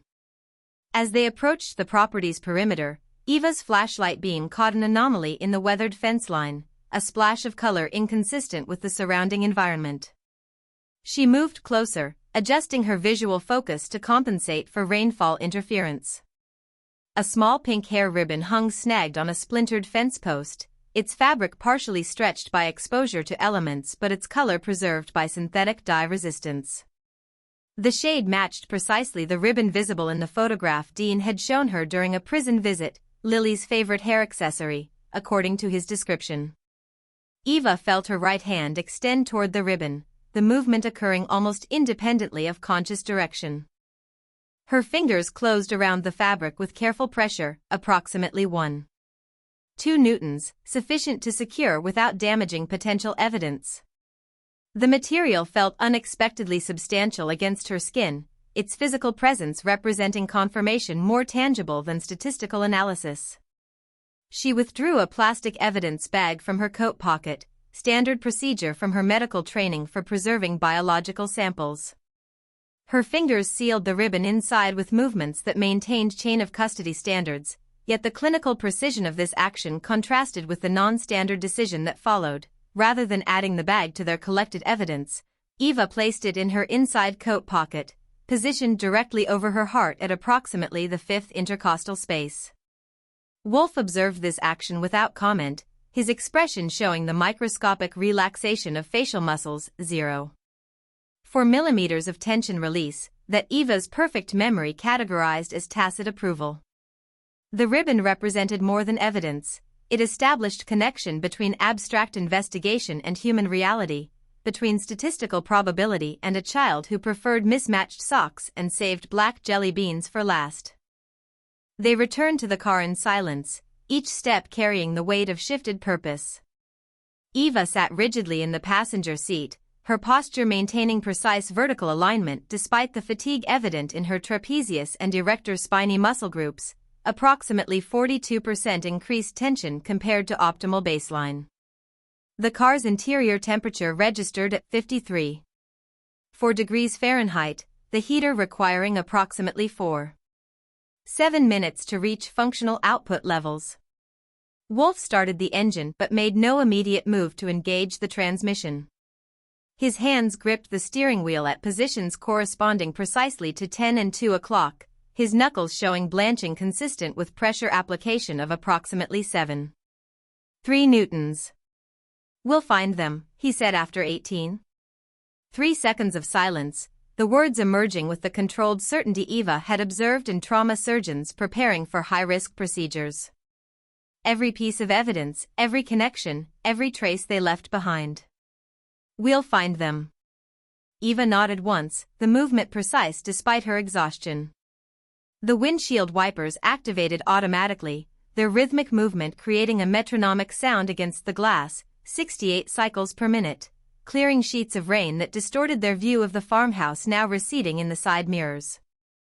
She felt the weight of the ribbon in her pocket, its presence registering as both evidence and promise.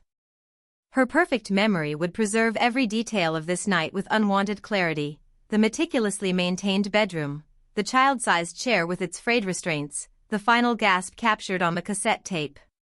But it would also preserve the statistical certainty that precise killers left precise evidence, that patterns could be decoded, that justice could be calculated with the same methodical exactitude as diagnosis and treatment. The car pulled away from the property, headlights briefly illuminating the rain-slicked path before them. Eva measured their departure in exact increments: 37 meters, 124 meters, 247 meters, each distance increasing the physical separation from the farmhouse while cementing their commitment to what would follow. Their mission had transformed from rescue to justice, from prevention to retribution, with the same statistical inevitability as diagnosis leading to treatment protocol.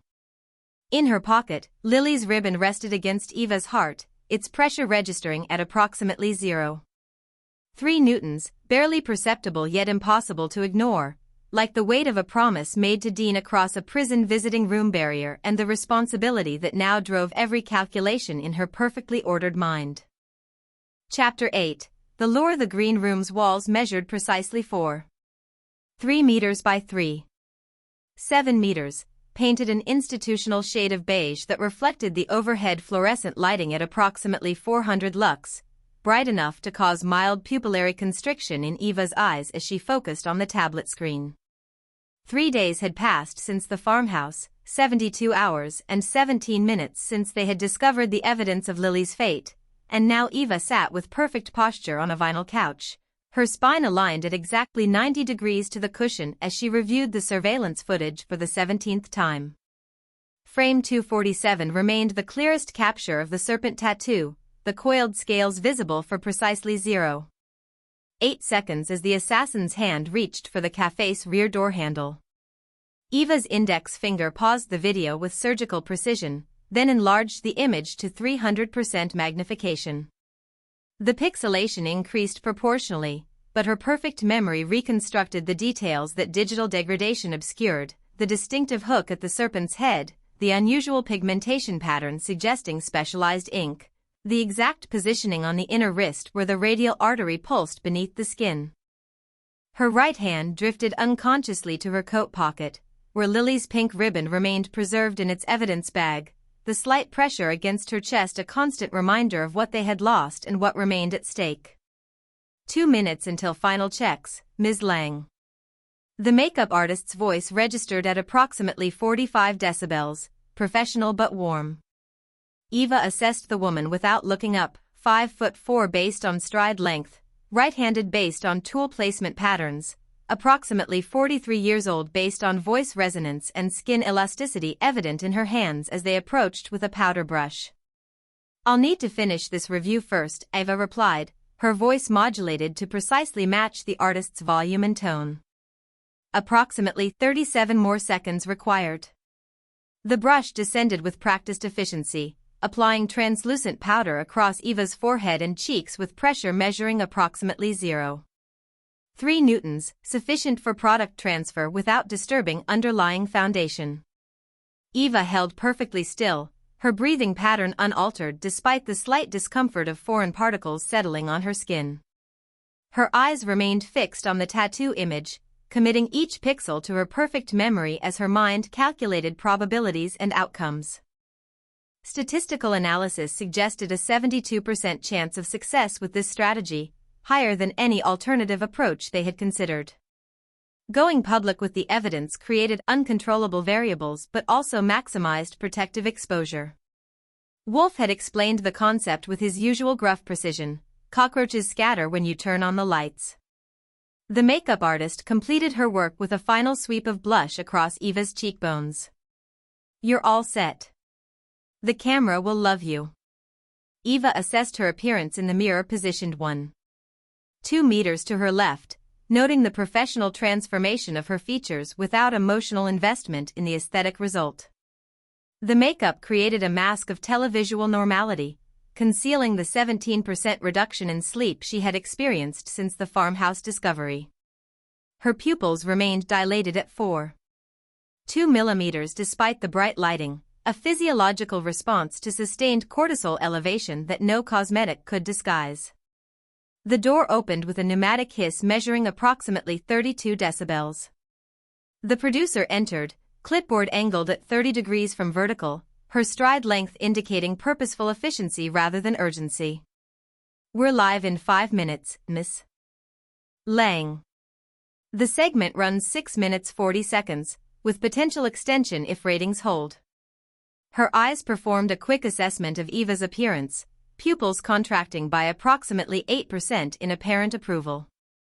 Eva closed the tablet with precise movements, securing it in a folder designed to preserve chain of custody for digital evidence. Her internal clock tracked the seconds with perfect accuracy, 297 until broadcast commencement. The weight of what they had discovered, the meticulously maintained bedroom, the child-sized chair with its frayed restraints, the cassette tape with its terrible conformation, pressed against her consciousness with measurable physiological effects. Blood pressure elevated to 138/87, pulse 82 beats per minute, respiratory rate 16 breaths per minute.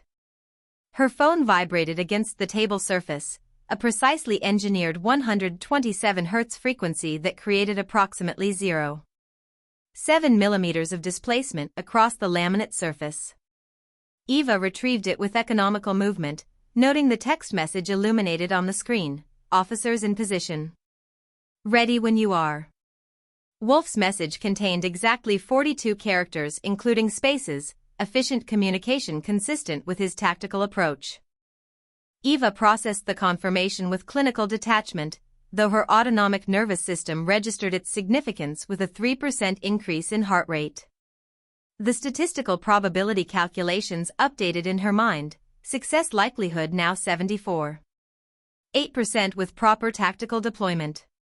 She stood, her movements deliberate and controlled despite the 0.4-second tremor that passed through her left hand, a physiological response her medical training identified as anticipatory stress reaction.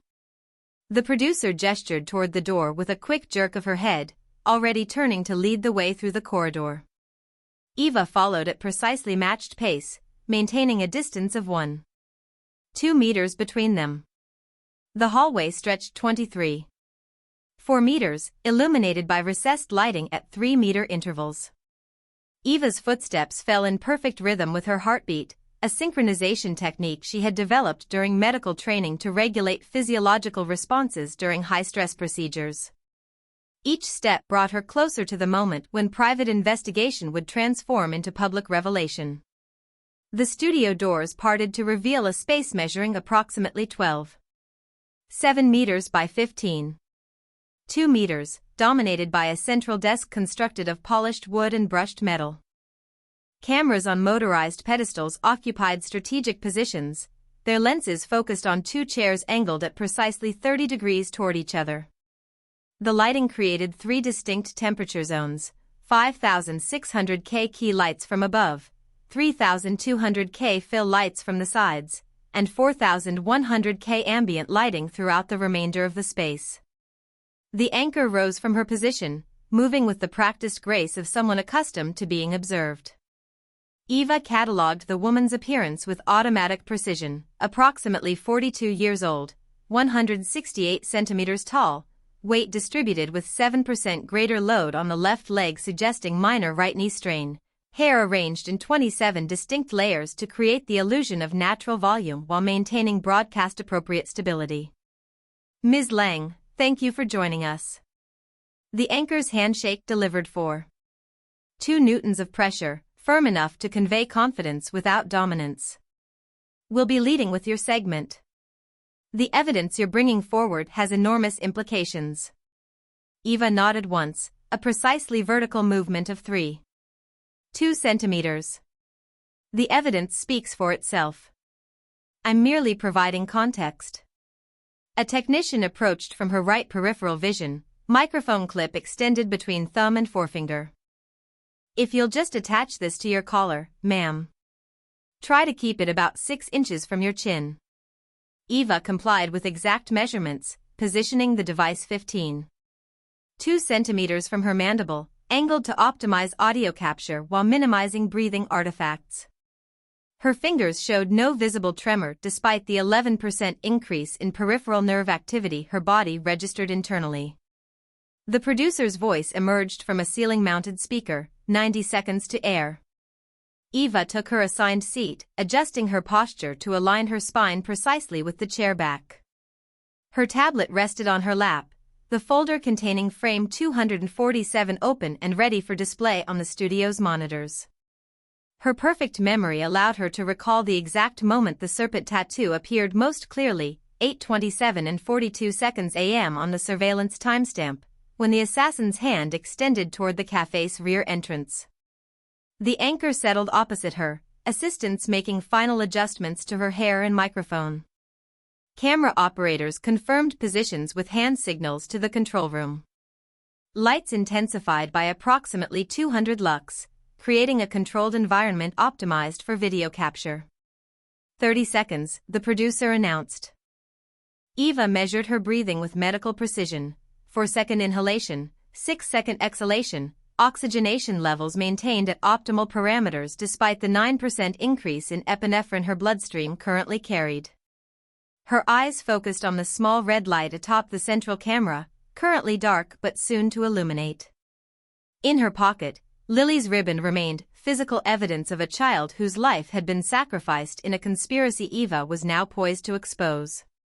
Her perfect memory recalled Dean's face across the prison visiting room glass, his eyes holding the desperate hope of a father who had surrendered everything to protect his daughter. The statistical probability that their plan would lead to the conspirators remained imperfect at 74.8%, but represented the highest likelihood of justice. The red light blinked once, then glowed steady. Eva's expression shifted by precisely the amount required to project composed determination rather than clinical detachment: 7.3 millimeters of adjustment to her brow and mouth corners, calibrated for optimal audience response. The broadcast had begun. The red light pulsed at a steady frequency of 1 Hz, casting a crimson glow that Eva's peripheral vision registered while maintaining direct eye contact with the anchor. The woman's voice emerged at precisely 65 decibels, optimized for broadcast audio levels, as she began the segment with practiced inflection. Our top story tonight: new evidence in the Café Verité shooting that shocked our city 4 months ago. Joining us is Eva Lang, a trauma nurse who was present during the incident and has been investigating inconsistencies in the case. Eva measured her own breathing, diaphragmatic inhalation for 3.2 seconds, controlled exhalation for 4.7 seconds, as the camera's focus shifted to her with mechanical precision. Ms. Lang, you testified at Dean Maddox's trial, where he was convicted of shooting Robert Chatham. What prompted you to question the official narrative? Eva analyzed the question's structure, open-ended, designed to elicit narrative response rather than factual confirmation. Her reply required calibration between comprehensive explanation and strategic omission. She maintained eye contact while her peripheral vision monitored the time code on the studio clock, 0:17 into a planned 6:40 segment. My observations at the café contained several statistical anomalies, Eva stated, her voice modulated to project composed authority despite the 7% increase in her heart rate. The bullet trajectory from Mr. Maddox's ceiling shot could not have caused the wound I observed in Mr. Chatham. The entry wound was located in the 5th intercostal space with a 15-degree upward angle, inconsistent with a projectile ricocheting from above. Eva's perfect memory supplied precise details as she continued. 3 key witnesses from the café have since died under suspicious circumstances. Julian Price was found hanging in his bathroom, though his body showed post-mortem bruising inconsistent with suicide. Cassie Hayes died in an apartment fire that forensic evidence indicates was deliberately set. Lena Cross, the courtroom sketch artist, was stabbed 17 times with surgical precision targeting major blood vessels. The anchor's pupils dilated by approximately 18%, her posture stiffening by 2.3 centimeters, physiological responses indicating genuine surprise rather than performative reaction. Are you suggesting these witnesses were murdered to cover up what really happened? The statistical probability that 3 witnesses would die accidentally within a 94-day period calculates at less than 0.0007%, Eva replied, her clinical tone contrasting with the implications of her words. My investigation, conducted with Detective Kieran Wolfe of Homicide Division, has uncovered evidence that Dean Maddox was deliberately framed through a precisely choreographed operation. Eva accessed her tablet with economical movements, her fingers navigating to the café diagram she had prepared. The studio technician, responding to a subtle hand signal from the producer, transferred the image to the main display screen positioned 2.4 meters to their right. Dean Maddox entered through the front entrance at precisely 8:32 a.m., Eva explained, her index finger indicating the location with mathematical accuracy. At 8:34 a.m., he fired a single round into the ceiling at an angle of approximately 75 degrees. This created a predictable neurological response in all patrons: startle reflexes, protective posturing, vestibular disorientation lasting 3 to 7 seconds. The anchor leaned forward by 4.1 centimeters, her professional demeanor showing microscopic fractures as the implications registered. Are you saying someone else shot Robert Chatham during this distraction? Evidence indicates a second individual entered through the café's rear service entrance at 8:27 a.m., Eva confirmed, her perfect memory supplying the exact timestamp. This person positioned themselves near the kitchen area with direct sightline to Chatham's table. When Dean fired the ceiling shot, creating collective distraction, this second individual approached Chatham from behind and delivered the fatal shot. Eva's fingers navigated to the surveillance footage, her movements precise despite the slight increase in peripheral nerve activity her body registered. The station has agreed to air this footage after verification by your legal department. It comes from a bookstore security camera overlooking the alley behind Café Verité. The technician nodded, confirming transmission to the control room. Eva continued with clinical detachment, frame rate, 12 frames per second. Resolution, 640 by 480 pixels. Timestamp begins at 8:26 and 32 seconds a.m. The grainy black and white footage appeared on the studio monitor, the quality degraded by age and compression artifacts. Eva narrated with metronomic precision. At 8 hours 27 minutes and 17 seconds, an individual enters the frame from the west. Note the deliberate movement patterns, stride length 76 centimeters, consistent cadence suggesting military or tactical training. The footage advanced, showing the figure approaching the café's rear door. Eva waited precisely 3.2 seconds, then instructed, freeze and enhance frame 247. The image paused, enlarged to show the figure's extended arm reaching for the door handle. Eva's voice remained steady despite the 11% increase in her heart rate. The subject's inner wrist is visible for 0.8 seconds as they access the door. Note the distinctive marking, a serpent tattoo with specialized pigmentation and unique design elements. The anchor's complexion paled by approximately 8% as the image magnified further, revealing the coiled serpent with its distinctive curved head. Her voice dropped 4 decibels as she asked, "This person executed Robert Chatham while Dean Maddox provided a distraction?" The evidence supports this conclusion with 93.7% statistical certainty, Eva confirmed. The coordination required suggests extensive planning and professional execution. Dean Maddox's subsequent behavior, surrendering immediately, accepting all charges without contest, refusing to present available exculpatory evidence, indicates coercion rather than guilt. Eva measured her words carefully, omitting any reference to Lily while conveying the essential truth. Our investigation indicates Mr. Maddox was forced to participate under extreme duress, likely through threats to his family. The anchor's expression shifted through a series of micro-expressions Eva's training allowed her to categorize: shock, eyebrows elevated 0.7 centimeters, lips parted 0.4 centimeters, calculation, slight narrowing of palpebral fissure by 12%, and decision, jaw muscle contraction increasing by 18%. She turned to face the camera directly.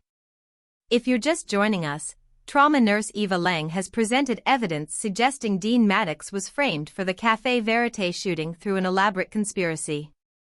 The distinctive serpent tattoo you see on screen may identify the actual killer. In the production booth, separated from the studio by 4.3 meters and a soundproof glass barrier, 3 security monitors displayed exterior feeds from cameras positioned around the building. The bottom right screen showed the public viewing area in front of the station where a promotional display broadcast the live feed to pedestrians. A security officer leaned forward, reducing the distance between his eyes and the monitor by approximately 23 centimeters. His index finger tapped the image twice, drawing his supervisor's attention to a tall man in a dark jacket standing at the periphery of the viewing crowd. The subject's posture registered as notably different from surrounding civilians, weight distributed evenly between both feet in a balanced stance suggesting tactical readiness, shoulders aligned at precisely horizontal plane, head position optimized for maximum visual field. As the serpent tattoo appeared on the public display screen, the subject's body language altered by precisely measurable increments, weight shifting to the balls of the feet, approximately 70% forward load distribution, right hand moving 7.2 centimeters closer to his jacket's interior pocket, head rotation of 24 degrees as he scanned his surroundings. The motion patterns matched established profiles for threat assessment behavior. The security supervisor's hand moved to his radio, depressing the transmission button with 2.7 newtons of force. Possible subject identified outside main entrance. Male, approximately 185 centimeters, dark jacket, displaying recognition response to broadcast content. In the studio, Eva continued her explanation with clinical precision, unaware that the trap they had set was already closing. Her perfect memory supplied each detail in exact sequence as she described the evidence chain linking the serpent tattoo to the murders of Julian, Cassie, and Lena. The studio lights created precisely 400 lux of illumination across her features, revealing nothing of the cold calculation beneath her composed exterior or the weight of Lily's ribbon still pressing against her heart through the evidence bag in her pocket. The interview proceeded with mathematical inevitability toward its conclusion, and toward the approaching confrontation her statistical analysis had predicted with 74.8% certainty. Detective Wolf maintained position exactly 47 meters from the news station's main entrance, his back pressed against the brick wall of an adjacent office building that provided both cover and optimal sightline to the public viewing area. The temperature had dropped to 42.3 degrees Fahrenheit, cold enough that each exhalation produced visible vapor, a tactical disadvantage he compensated for by moderating his breathing to 14 respirations per minute. His police radio remained secured to his belt at precisely the position where his right hand could access it without visual confirmation, while his left hand rested 7.2 centimeters from his holstered Glock. 4 uniformed officers occupied predetermined positions around the building's perimeter, creating an invisible net of overlapping coverage zones that he had calculated would provide 91% containment probability. The operation had been meticulously planned over 72 hours since the farmhouse discovery, each contingency analyzed with the same surgical precision that had characterized their entire investigation. Wolf's eyes narrowed by approximately 0.4 centimeters as he scanned the gathering of civilians watching Eva's broadcast on the public screen mounted outside the station. 17 individuals currently in view, dispersed in a semicircular pattern at varying distances from the display. His gaze methodically assessed each figure, categorizing threat potential based on established behavioral markers. His radio crackled at 37 decibels, volume preset to optimize audibility while minimizing detection by subjects beyond 2 meters. Sierra 1 to Detective Wolf. Male subject identified at southeast corner of viewing area. Dark jacket, approximately 185 centimeters, military-style posture. Showing recognition response to tattoo image. Wolf's pulse increased by a measured 12 beats per minute, the controlled physiological response of someone trained to channel adrenaline rather than be governed by it. His eyes immediately located the subject, male, standing with weight distributed in balanced tactical stance, physical proportions consistent with specialized combat training, positioned with unconscious awareness of surrounding sightlines and exit routes. The man's attention remained fixed on the screen displaying Eva's interview, but his body had shifted into subtle preparation for movement, weight transfer to the balls of the feet, hands positioned for optimal response time, head orientation allowing peripheral vision coverage of approaching threats. Copy Sierra 1, Wolf responded, his voice pitched at precisely 42 decibels. All units maintain positions. Williams and Chen moved to flanking positions Alpha and Beta. Prepare for my signal. He observed the 2 uniformed officers adjusting their positions with practiced subtlety, Officer Williams circling wide to approach from the subject's left rear quadrant, Officer Chen moving into position behind a news van that would allow interception if the subject attempted eastern departure. Wolf began his own approach, his footfalls measuring approximately 73 centimeters in length, pace calibrated at 1.3 meters per second, casual enough to avoid triggering premature response, deliberate enough to close distance efficiently. The subject's situational awareness registered Wolf's approach at precisely the calculated threshold, 37 meters from contact point. The man's head rotated 12 degrees toward his right peripheral vision, his body tensing by measurable degrees as he processed the tactical situation. Wolf noted each micro-movement with the same precision Eva would have applied, pupil dilation of approximately 23%, trapezius muscle engagement increasing by 17%, weight shift preparing for explosive movement. Their eyes met for precisely 0.7 seconds, long enough for mutual recognition of what the other represented. The subject bolted with the explosive acceleration of someone with specialized training, covering for 3 meters in the first 1.2 seconds of movement. His trajectory carried him directly toward the narrow alley beside the station building, the precise escape route Wolf had assigned the lowest containment probability in their operational planning. Subject moving west into Exeter Alley, Wolf stated into his radio, his voice remaining measured despite the 19% increase in his respiration rate. Williams and Chen maintain perimeter. Taylor moved to position Delta to cut off northern exit. Wolf accelerated to pursuit velocity, his stride length increasing to 102 centimeters as he navigated between startled civilians with practiced efficiency. The distance between himself and the subject measured approximately 14 meters and closing. The alley entrance appeared ahead, a narrow corridor 3.2 meters wide between the news station's western wall and the adjacent commercial building, illuminated by a single security light that cast sharp-edged shadows across scattered debris and industrial waste containers.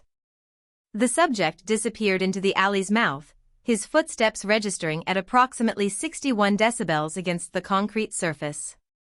Wolf followed, adjusting his vision to accommodate the 72% reduction in ambient light as he entered the narrow space. His right hand moved to his weapon but maintained indexed position along the frame rather than engaging the trigger, department protocol for pursuit situations with undetermined threat levels.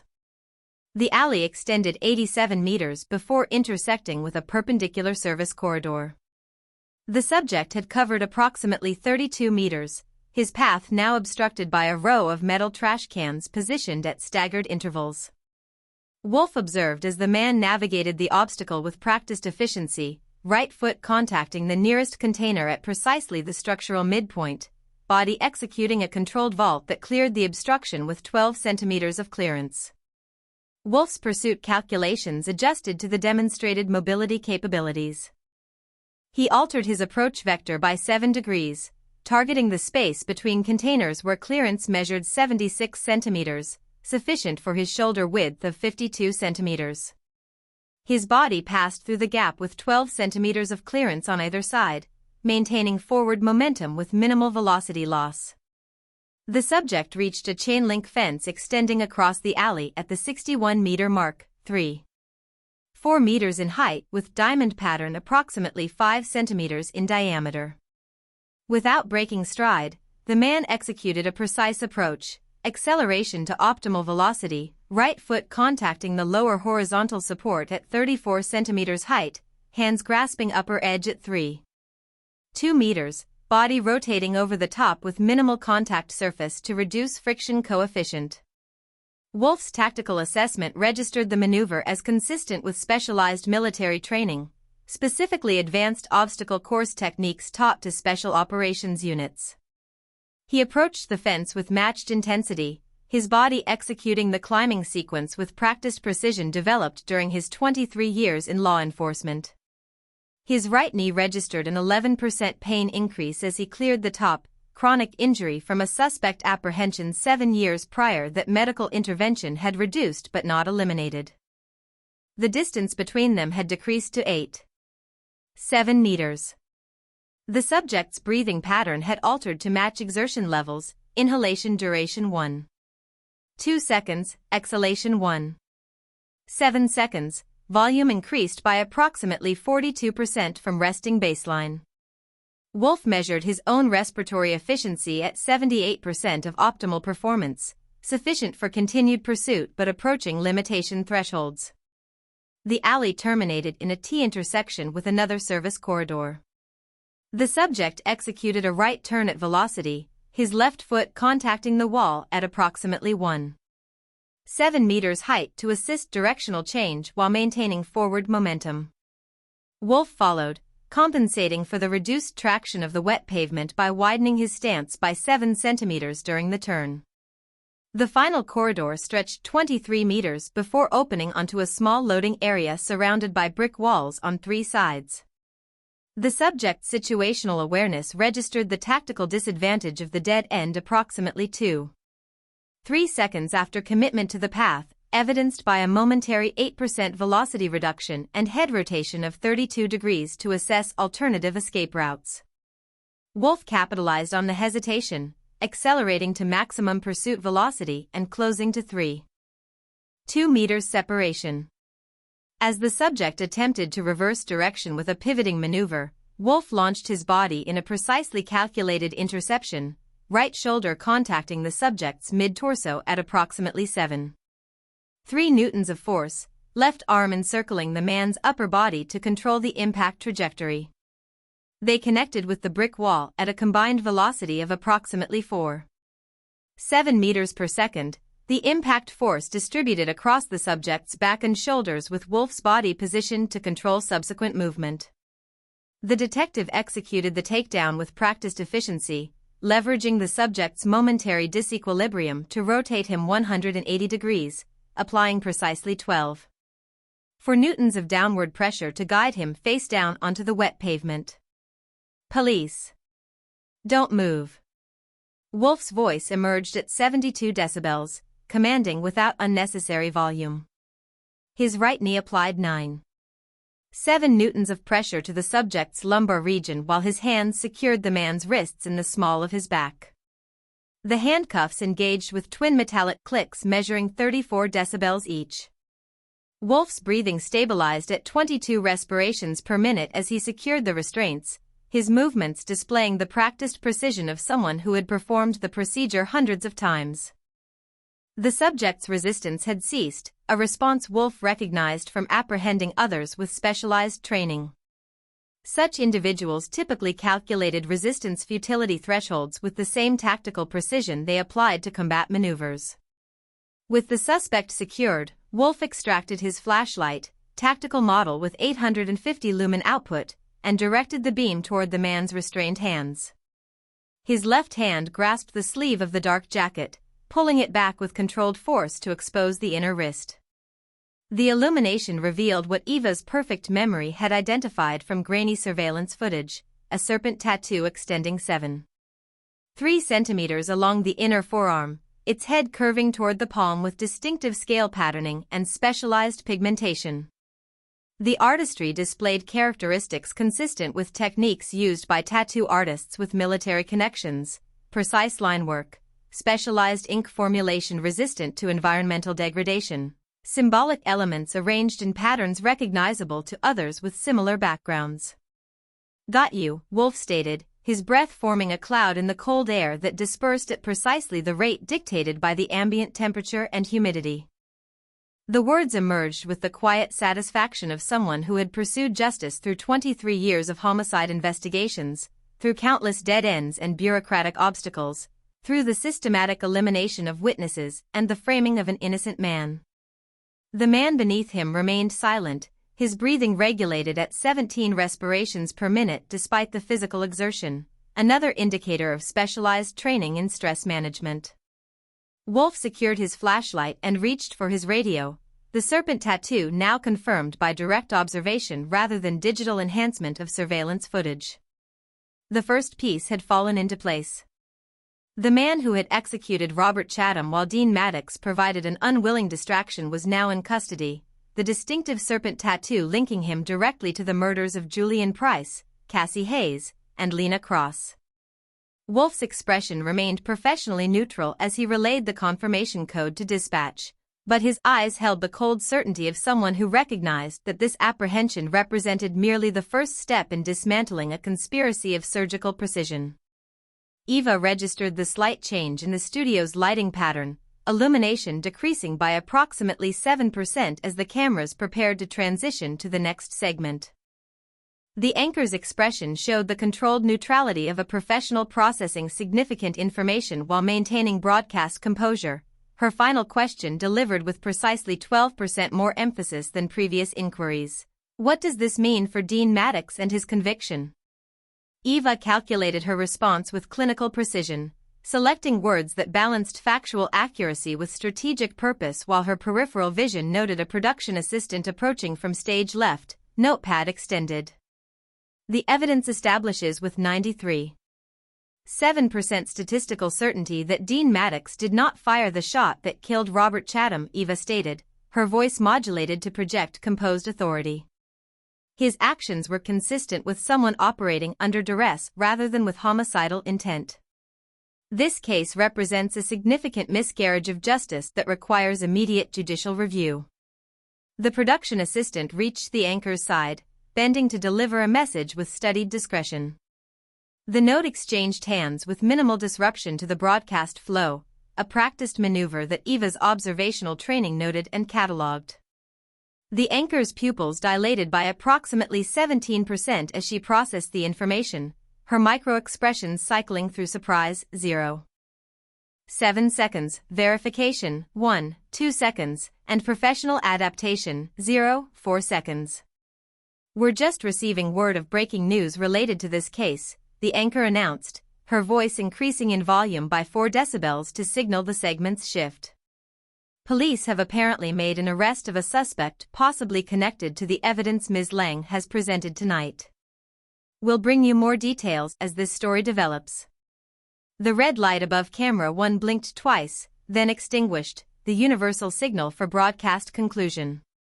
Eva's shoulders relaxed by precisely 0.8 centimeters, the only external manifestation of the 11% reduction in her sympathetic nervous system activation. The studio's ambient noise increased by approximately 15 decibels as crew members resumed normal communication patterns and equipment adjustments. "That was extraordinary," the anchor said, removing her microphone with practiced efficiency. Her voice had shifted from broadcast projection to conversational levels, a reduction of approximately 12 decibels. "Your evidence is compelling. I've covered countless trials, but never anything like this." Eva nodded once, a precise vertical movement of 2.3 centimeters. "The evidence speaks for itself. I simply provided context." The floor director approached from Eva's right peripheral vision, moving at approximately 1.3 meters per second, indicative of purpose without urgency. "Ms. Lang, Detective Wolf is waiting for you in conference room B. Liam will show you the way." Eva followed the indicated production assistant through the studio's controlled chaos, her feet maintaining exactly 76 centimeter stride length despite the 9% increase in her heart rate. Her perfect memory mapped their route through the corridor: left turn at 14 meters, right turn at 9.7 meters, final approach to a door labeled Conference Room B in sans serif font measuring 3.2 centimeters in height. The room measured approximately 4.8 meters by 3.7 meters, its walls painted the same institutional beige as the green room where she had prepared. Wolf stood beside a rectangular table positioned in the center of the space, his posture exhibiting subtle indicators of recent physical exertion, respiration rate elevated by approximately 14% above baseline, right pant leg showing abrasion consistent with impact against rough surface, left hand displaying minor epithelial disruption across knuckles. "You got him," Eva stated rather than asked, her clinical assessment already confirming what his physical state suggested. Wolf nodded, a single downward motion of his chin measuring approximately 3.1 centimeters. "Serpent tattoo confirmed. Exact match to the surveillance footage, distinctive head curve, specialized pigmentation, placement on inner left wrist extending 7.3 centimeters toward the palm." Eva processed this confirmation, her body registering the significance with measurable physiological responses: peripheral vasodilation increasing by 7%, core temperature rising by 0.2 degrees Celsius, cortisol levels decreasing by an estimated 11%. After 87 days of investigation, of statistical analysis and evidence collection, of witness deaths and dead ends, they had secured tangible proof of the conspiracy. "The subject is secured in booking," Wolf continued, activating a tablet positioned on the conference table. "Preliminary identification confirms what we suspected." Eva approached the table, reducing the distance between her eyes and the screen to approximately 47 centimeters. The tablet displayed official documentation, military service records, identity verification forms, security clearance assessments. Her perfect memory cataloged each detail with instantaneous precision: name Aaron Michael Reese, age 41, height 186, 7 centimeters, specialized training U.S. Army Special Forces, Operational Detachment Alpha, 8 deployments to classified locations, discharge status, honorable, 3 years prior.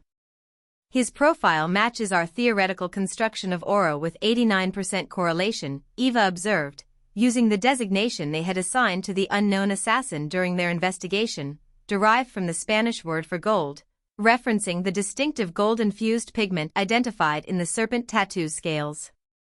Professional training in covert operations, specialized combat skills, technical proficiency with multiple weapon systems.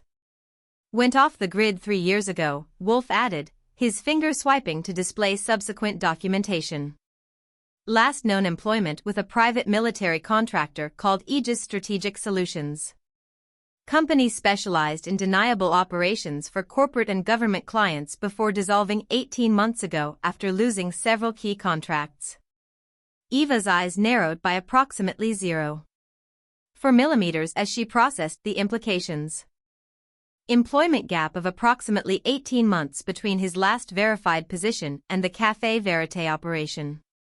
Sufficient time to establish new operational parameters with an unknown employer. He hasn't said a word since apprehension, Wolf noted, his voice carrying the controlled frustration Eva had observed during challenging medical cases, recognition of complexity without surrender to its implications.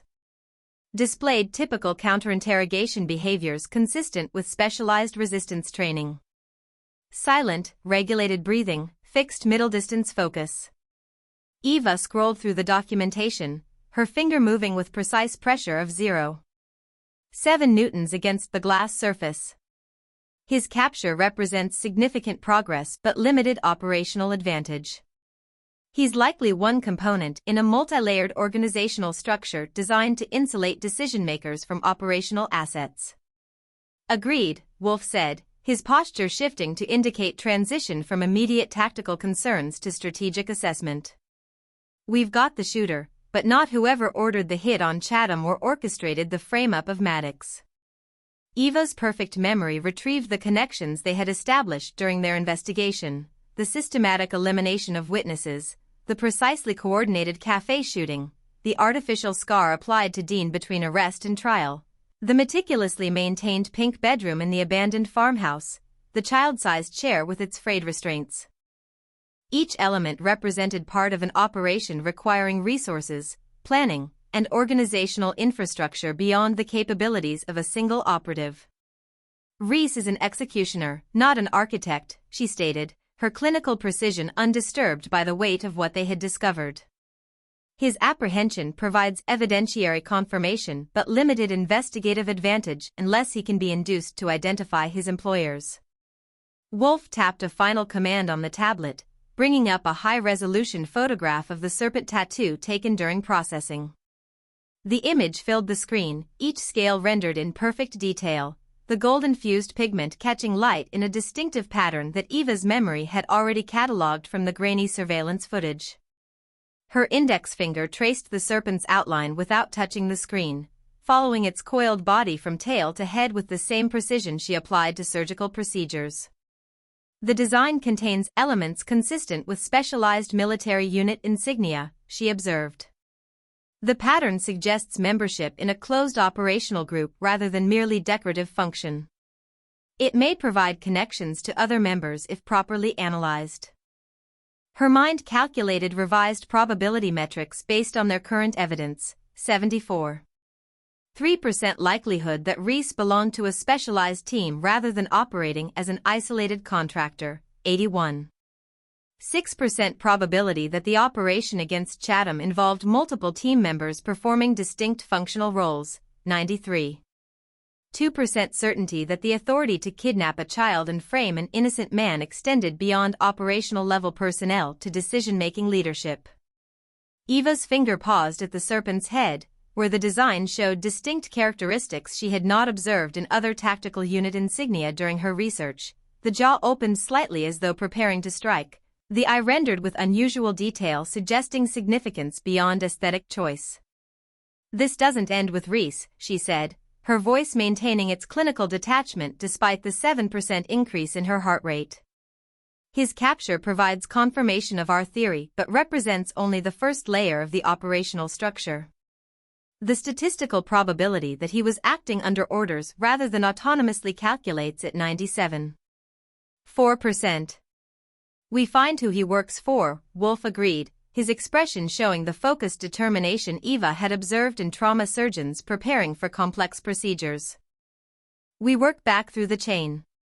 Eva nodded once, her spine maintaining perfect vertical alignment despite the fatigue now registering in her trapezius and erector spiny muscle groups after 7 hours of continuous activity. In her pocket, Lily's ribbon remained preserved in its evidence bag, its weight registering at approximately 0.3 newtons, barely perceptible yet impossible to ignore. She thought of Dean Maddox in his prison cell, maintaining military posture despite his surroundings, his eyes holding the desperate hope of a father who had surrendered everything to protect his daughter. The evidence they had gathered would eventually secure his release, the statistical probability now calculated at 87.3% with Reese's capture, but justice remained incomplete while the architects of the conspiracy maintained their freedom.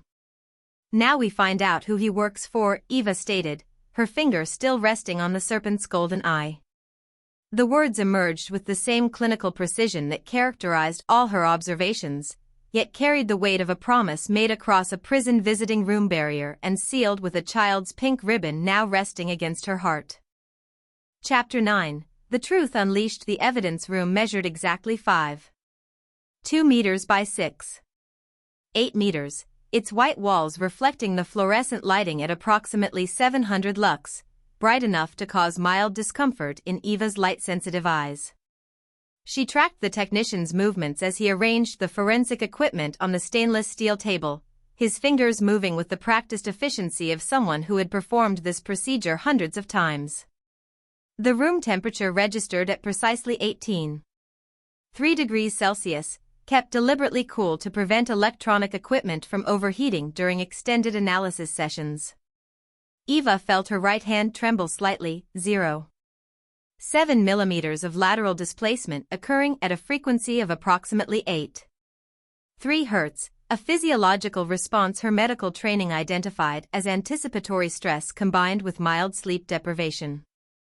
Extraction setup is ready, detective, the technician announced, his voice pitched at 48 decibels, loud enough for clear communication while maintaining professional distance. He wore latex gloves measuring 0.11 millimeters in thickness, creating a barrier between his skin oils and the evidence while preserving tactile sensitivity. Wolf nodded, positioning himself 73 centimeters from the table's edge, close enough to observe the process while allowing the technician sufficient workspace. "Walk us through what you're doing," he instructed, his tone carrying the measured authority Eva had observed throughout their investigation. Eva moved to stand beside him, precisely 67 centimeters from his right shoulder. Her perfect memory catalogued the chain of custody documentation positioned at the table's left corner, Form 31B with case number, timestamp, and authorization signatures arranged in procedural sequence.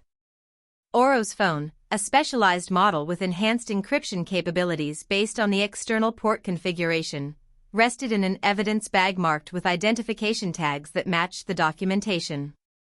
"We're using UFED 7.2 extraction software with specialized bypass modules," the technician explained, connecting a series of cables between the phone and a forensic workstation. The suspect's device shows evidence of military-grade security protocols, but the physical access point was compromised during apprehension. Eva noted the microscopic fracture patterns on the phone's lower right corner, impact damage consistent with the subject's collision with the brick wall during apprehension. Her eyes tracked to the extraction progress bar now visible on the monitor, 13% complete, estimated time remaining 3 minutes 42 seconds. The device was secured from the suspect precisely 97 minutes after apprehension, Wolf explained, his eyes never leaving the monitor. "Standard booking procedures would have required removal of personal effects, but I authorized immediate evidence processing to prevent remote wipe capabilities from activating." Eva registered the implications of this procedural variation. Wolf had prioritized evidence preservation over standard protocol, a decision that carried professional risk but maximized investigative advantage. The calculated trade-off reflected the same tactical precision she had observed throughout their partnership. The progress bar reached 100% with a soft electronic tone measuring approximately 36 decibels. The technician's fingers moved across the keyboard with practiced efficiency, 12.3 keystrokes per second, navigating through directories with minimal wasted movement. File structure extracted and available for analysis, he confirmed, angling the monitor 22 degrees toward Wolf and Eva. I've flagged recently accessed directories and files with timestamp anomalies. Eva leaned forward, reducing the distance between her eyes and the screen to 47 centimeters. Her pupils dilated by approximately 11% as she absorbed the information displayed, file directories organized with military precision, each labeled with alphanumeric codes suggesting classified operational protocols. Her perfect memory compared these patterns against reference material she had studied during their investigation, noting structural similarities to covert communication systems used by specialized military units. There, she said, her index finger extending toward a folder labeled verification_sequence_L with timestamps indicating access within the past 72 hours. Recent access pattern with designated subject identifier. Wolf nodded, instructing the technician with a slight gesture. The folder opened to reveal 12 video files, each labeled with dates and alphanumeric codes. The most recent showed a timestamp from 2 days, 7 hours, and 13 minutes prior to their current time. Play the most recent file, Wolf directed, his voice dropping 4 decibels, a subtle indication of tension that Eva's trained observation immediately registered. The video opened on the monitor, filling the screen with an image that caused Eva's respiratory rate to increase by 17%. A physiological response her medical training identified as acute sympathetic activation despite her externally calm demeanor. A small room appeared on screen, approximately 3.4 meters by 2.8 meters based on proportional analysis. The walls were painted an institutional beige with children's drawings taped at irregular intervals, crude crayon illustrations depicting houses, stick figures, and what appeared to be animals with disproportionate features. A small bed occupied the left portion of the frame, its simple metal frame painted white, the bedding arranged with precise hospital corners. In the center of the frame sat Lily Maddox. Eva's perfect memory immediately compared the child's appearance against reference photographs Dean had shown her. Same brown hair though now tangled and approximately 1.7 centimeters longer. Same facial structure though now showing signs of weight loss estimated at 8 to 10% of previous body mass. Lily wore a faded pink t-shirt approximately 1 size too large, its collar stretched asymmetrically. In her small hands, she held a newspaper angled toward the camera, the date clearly visible, yesterday. "She's alive," Eva whispered, the words emerging at approximately 15 decibels as her medical assessment automatically engaged. Her eyes tracked specific indicators, mild periorbital edema suggesting disrupted sleep patterns, skin turgor decreased by approximately 7% indicating subclinical dehydration, pupillary response delayed by 0.3 seconds suggesting possible medication effects. The video continued for precisely 47 seconds. Lily remained motionless except for a slight tremor in her left hand, 3.2 Hz, consistent with stress response in pediatric subjects. No audio accompanied the footage, but Eva observed the child's lips moving briefly at the 32-second mark, forming words her memory identified with 87% certainty as "Daddy, please." Wolf's breathing pattern altered, inhalation extended to 2.7 seconds, exhalation compressed to 1.4 seconds, a controlled modulation of physiological response that Eva recognized from their investigation of the farmhouse. His right hand formed a fist on the metal table, knuckles whitening under pressure before deliberately relaxing. "They want us to know she's alive," he stated, his voice carrying the precise analytical tone that complemented Eva's clinical assessment. "The farmhouse scene was staged to make us believe she was dead, but this," he gestured toward the screen where the video had paused on Lily's face, "this is proof of continued leverage." Eva's mind calculated revised probabilities with cold precision despite the 14% increase in her heart rate. The farmhouse evidence was deliberately misleading, designed to create the impression of execution while preserving the actual asset. Statistical probability suggests they anticipated our investigation reaching that location and prepared the site accordingly. The technician moved with careful efficiency, extracting the video files to secure evidence storage while maintaining unbroken documentation of the process. Eva observed his movements peripherally while her primary focus remained on the frozen image of Lily. "I need to document her medical condition," she said, her training asserting established protocols despite the emotional context. Visible indicators suggest controlled malnutrition, sufficient caloric intake to maintain vital functions while inducing psychological stress through mild hunger. Estimated weight loss of 2.3 kilograms based on facial contour changes and visible clavicular prominence. Wolf nodded, retrieving a digital recorder from his pocket. "Narrate your observations for the record." Eva's voice maintained clinical precision as she described each medical indicator, her perfect memory supplying exact terminology and reference parameters for pediatric assessment. Subject displays signs consistent with calculated psychological conditioning rather than urgent physical distress. Controlled food and water access, regulated sleep disruption, and possible low-dose sedative administration based on pupillary response characteristics. Her analysis continued with meticulous detail, the medical terminology creating emotional distance that allowed her to process what they were seeing. Yet beneath this clinical exterior, Eva felt Lily's ribbon pressing against her chest through the evidence bag in her pocket, its weight now registering at approximately 0.5 newtons, the increase a psychological illusion created by newly heightened significance. "She's being held in controlled conditions designed to maintain dependency while preserving physical function," Eva concluded, her assessment complete yet incomplete. The medical facts catalogued with perfect precision while the human meaning remained unspoken between them.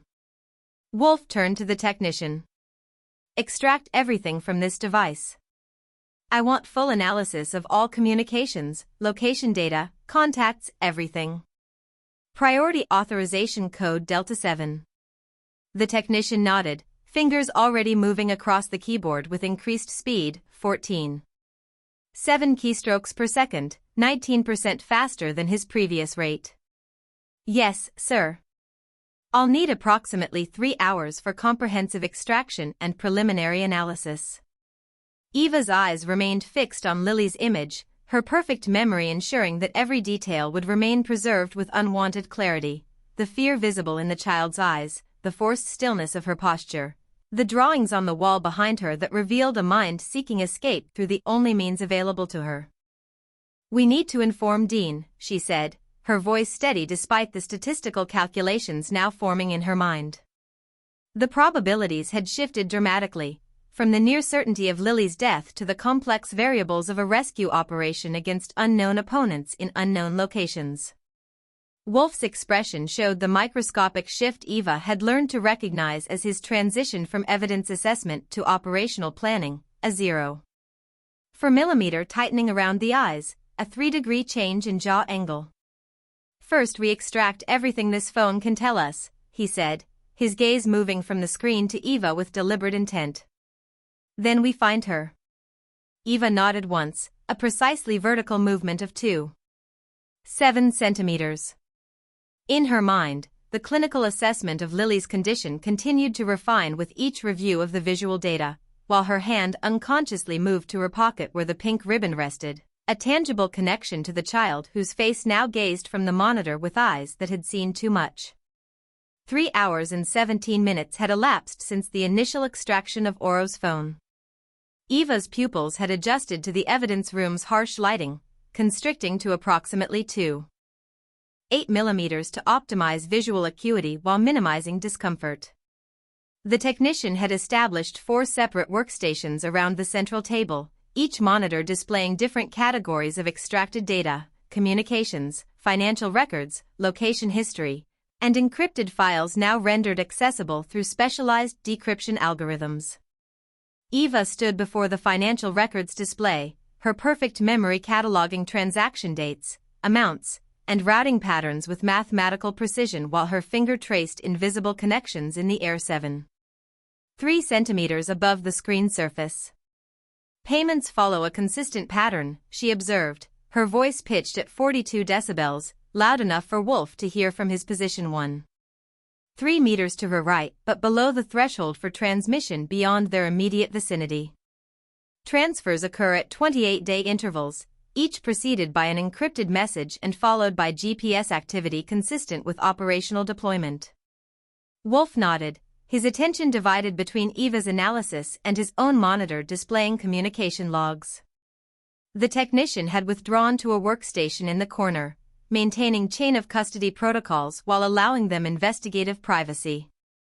The room temperature had decreased by 0.7 degrees Celsius during their extended session, causing a slight increase in peripheral vasoconstriction that Eva's body registered as a cooling sensation across her exposed skin. The payment amounts increased by exactly 15% following the café operation, Eva continued, her index finger indicating specific transactions dated 4 days after Chatham's assassination. $175,000 transferred through 3 shell corporations before reaching Reese's Cayman account. Routing patterns suggest professional money laundering with awareness of financial monitoring triggers. Her perfect memory aligned these transactions against the timeline they had constructed during their investigation: April 17, café shooting, April 21, payment transfer initiated, April 22, Dean Maddox's first court appearance with artificial scar visible, April 24, Julian Price found dead in his bathroom. The shell companies maintain registration addresses in Delaware, Nevada, and Wyoming, Eva noted, her eyes tracking the information with calculated efficiency. But all transfer authorizations route through a single IP address block registered to Meridian Defense Technologies, a government contractor specializing in classified security operations. Wolf moved to stand beside her, reducing the distance between them to 46 centimeters. Eva registered his subtle reaction, a 0.3-second pause in his breathing pattern, a 4-degree shift in his posture reflecting recognition of significant evidence. Meridian holds contracts with 3 separate intelligence agencies and the Department of Defense, he said, his voice carrying the controlled tension Eva had observed during critical investigative breakthroughs. Black budget operations, congressional oversight waivers, specialized personnel with deniable status.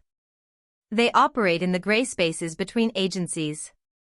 Eva's mind calculated new probability metrics as this information integrated with their existing evidence. The financial connection establishes direct payment from a government contractor to the operative who executed Robert Chatham. Statistical certainty, 97.3%. Wolf navigated to the 4th workstation, where the decryption algorithms had completed processing the most heavily secured files from Oro's phone. Eva followed, maintaining precise awareness of her movements within the evidence room's controlled environment. The decryption is complete, Wolf stated, opening a folder labeled Chatham_materials with modification dates beginning 6 weeks before the café shooting. These appear to be surveillance files, movements, communications, research materials. Eva leaned forward, reducing the distance between her eyes and the screen to 42 centimeters.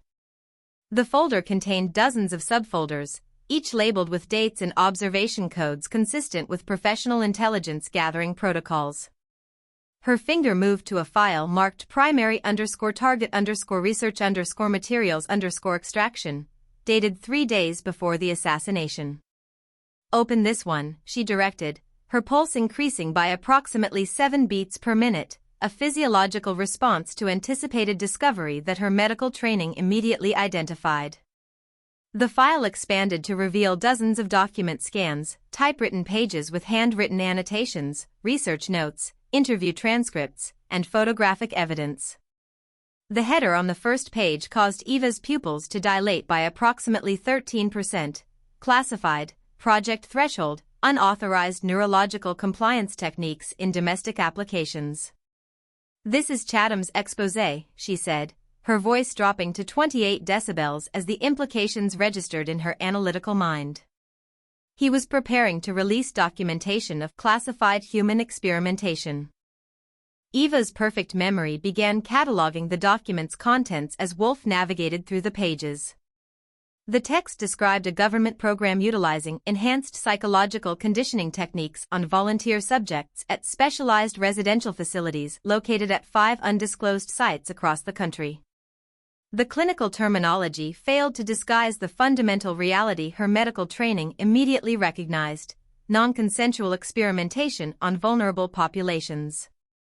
Page 17 contained photographs that caused Eva's sympathetic nervous system to register a 14% increase in activity, images of subjects in various stages of psychological distress, their expressions showing evidence of dissociative states consistent with extreme trauma response. The images included measurement scales and observation notes in the precise, detached language of researchers documenting results rather than human suffering. He was going to expose illegal government experimentation, Wolf stated, his voice carrying the flat effect of someone processing disturbing information through professional detachment. Psychological conditioning, behavioral modification, neurological compliance techniques, all conducted without proper oversight or consent protocols. Eva's finger traced a paragraph describing parent-child separation protocols designed to maximize subject compliance through leveraged emotional attachment. The clinical description contained methodologies that precisely matched what they had observed in Dean and Lily's case: separation, controlled communication, proof-of-life videos with newspapers, precisely calculated psychological pressure. "This explains everything," she said, her voice maintaining its measured tone despite the 11% increase in her heart rate. Chatham was preparing to expose these operations. His assassination wasn't just a targeted killing, it was containment of a potential intelligence breach. Wolf navigated deeper into the folders, opening a file labeled Maddox_selection_criteria. Eva's breath caught for 0. For seconds as the document appeared on screen, a detailed assessment of Dean Maddox's psychological profile, family situation, and susceptibility to specific coercive techniques.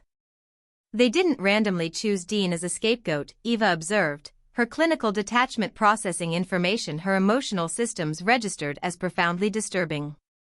"They selected him based on specific vulnerability factors: single father, isolated social network, military background including classified operations exposure, and," her finger indicated a highlighted section, "documented prioritization of his daughter's welfare above all other considerations, including his own survival."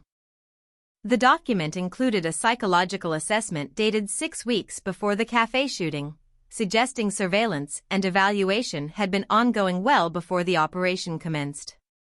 A section titled Leverage Application Methodology detailed the precise approach later used against Dean: child abduction, controlled proof-of-life communications, behavioral compliance ensured through threatened harm to his daughter. "They knew exactly which buttons to push," Wolf said, the muscle tension in his jaw increasing by approximately 22% as he processed the calculated cruelty of the operation. "This wasn't improvised, it was a precisely engineered frame using established psychological manipulation protocols." Eva scrolled through additional pages, her perfect memory cataloging each detail with unwanted permanence. The documents revealed that Dean had been selected specifically because his psychological profile indicated he would accept blame without resistance if his daughter's life were threatened. The detailed analysis included his background in classified military operations, suggesting he understood the capabilities of government agencies and would therefore assess threats to Lily as credible rather than dismissing them. These documents established direct connection between Chatham's research, his planned exposé, the operation to eliminate him, and the deliberate framing of Dean Maddox, Eva stated, her clinical precision transforming horrific reality into documented evidence. The statistical probability that this operation was authorized at high government levels calculates at 98.7%, given the resources deployed and classification levels involved. Wolf inserted a secure drive into the workstation, initiating a transfer protocol that would preserve this evidence with unbroken chain of custody documentation. His movements displayed the controlled precision Eva had observed throughout their investigation, each action calculated to ensure admissibility while preventing potential interference. "We need multiple secure copies," he said, his voice dropping to 26 decibels. distributed to separate locations with independent access protocols. Evidence of this sensitivity creates its own vulnerability. Eva nodded once, a precisely vertical movement of 2.3 centimeters. Her mind calculated revised probabilities based on this new evidence, 89.3% likelihood of securing Dean's release through legal channels, 74.8% probability of locating Lily using data extracted from Oro's phone, 62.1% chance of public exposure of the government operations Chatham had documented. As the secure copying process reached 87% completion, Eva's right hand moved unconsciously to her pocket where Lily's ribbon remained preserved in its evidence bag. The statistical calculations continued in her mind, clinical and precise, yet beneath them ran a current her medical training recognized as controlled rage, a physiological response modulated by professional detachment but present nonetheless in her slightly elevated body temperature, in the 7% increase in muscle tension across her trapezius and sternocleidomastoid muscle groups. The operational profile matches project thresholds documented methodologies, she observed, connecting the final elements with mathematical certainty. Dean and Lily weren't random victims, they were test subjects in an established protocol. The same approaches documented in Chatham's exposé were applied directly to them as both operational solution and continued research opportunity. Wolf secured the evidence drive, his movements deliberate and controlled despite the implications of what they had discovered. "This goes beyond a cover-up or assassination," he said, his voice carrying the weight of 23 years in homicide investigation. "This is systemic abuse of power with formal operational structures and budgetary support."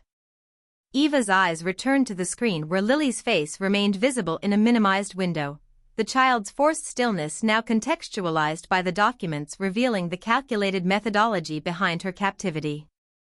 Her perfect memory ensured that these connections would remain permanently encoded in her neural pathways, the clinical evidence and the human cost intertwined with mathematical precision.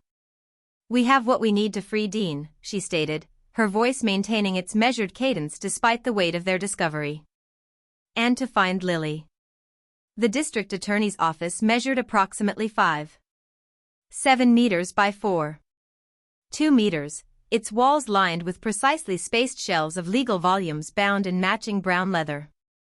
Eva catalogued the room's details automatically: ambient temperature 21.7 degrees Celsius, relative humidity 42%, lighting provided by a combination of recessed fixtures and a desk lamp that cast approximately 450 lux across the polished mahogany surface. The scent of coffee lingered in the air. Arabica beans, medium roast, approximately 37 minutes post-brewing based on aromatic decay patterns. The district attorney himself sat behind the desk, his expression composed in the practiced neutrality of a career prosecutor assessing evidence before committing to a position. His fingers, showing slight callousing on the right index finger from approximately 32 years of pen use, remained perfectly still as Wolf concluded his summary of their findings. "Let me understand this correctly," the DA said, his voice modulated at 58 decibels with the measured cadence of someone accustomed to courtroom acoustics. "You're alleging that Robert Chatham was assassinated by a government contractor to prevent the exposure of classified human experimentation, and that Dean Maddox was deliberately framed through the abduction of his daughter." Eva noted the specific word choice, alleging rather than claiming, suggesting preliminary acceptance of evidence validity while maintaining professional distance. The DA's pupils had dilated by approximately 14% during their presentation, his respiration rate increasing from 14 to 17 breaths per minute. Physiological indicators her medical training identified as stress response to disturbing information. The evidence establishes these conclusions with statistical certainty of 97.3%, Eva replied, her voice maintaining clinical precision despite having been awake for approximately 31 hours. The documentation recovered from Oro's phone provides direct evidentiary links between Meridian Defense Technologies, the elimination of Chatham, and the coercion of Dean Maddox through his daughter's abduction. Wolf opened the secure evidence tablet, navigating to the psychological assessment of Dean with practiced efficiency. This document confirms that Maddox was specifically selected based on vulnerability factors that made him an ideal scapegoat. The operation wasn't opportunistic, it was meticulously planned weeks before execution. The DA leaned forward, reducing the distance between his eyes and the screen to approximately 43 centimeters. Eva observed the micro-expressions crossing his face: initial skepticism, 0.7 seconds, recognition, 1.2 seconds, and controlled alarm, 2.3 seconds, as he processed the implications of government agencies operating extrajudicial programs on domestic soil. "And you've maintained chain of custody on all this evidence?" he asked, his voice dropping 7 decibels as he scrolled through Chatham's exposé documents.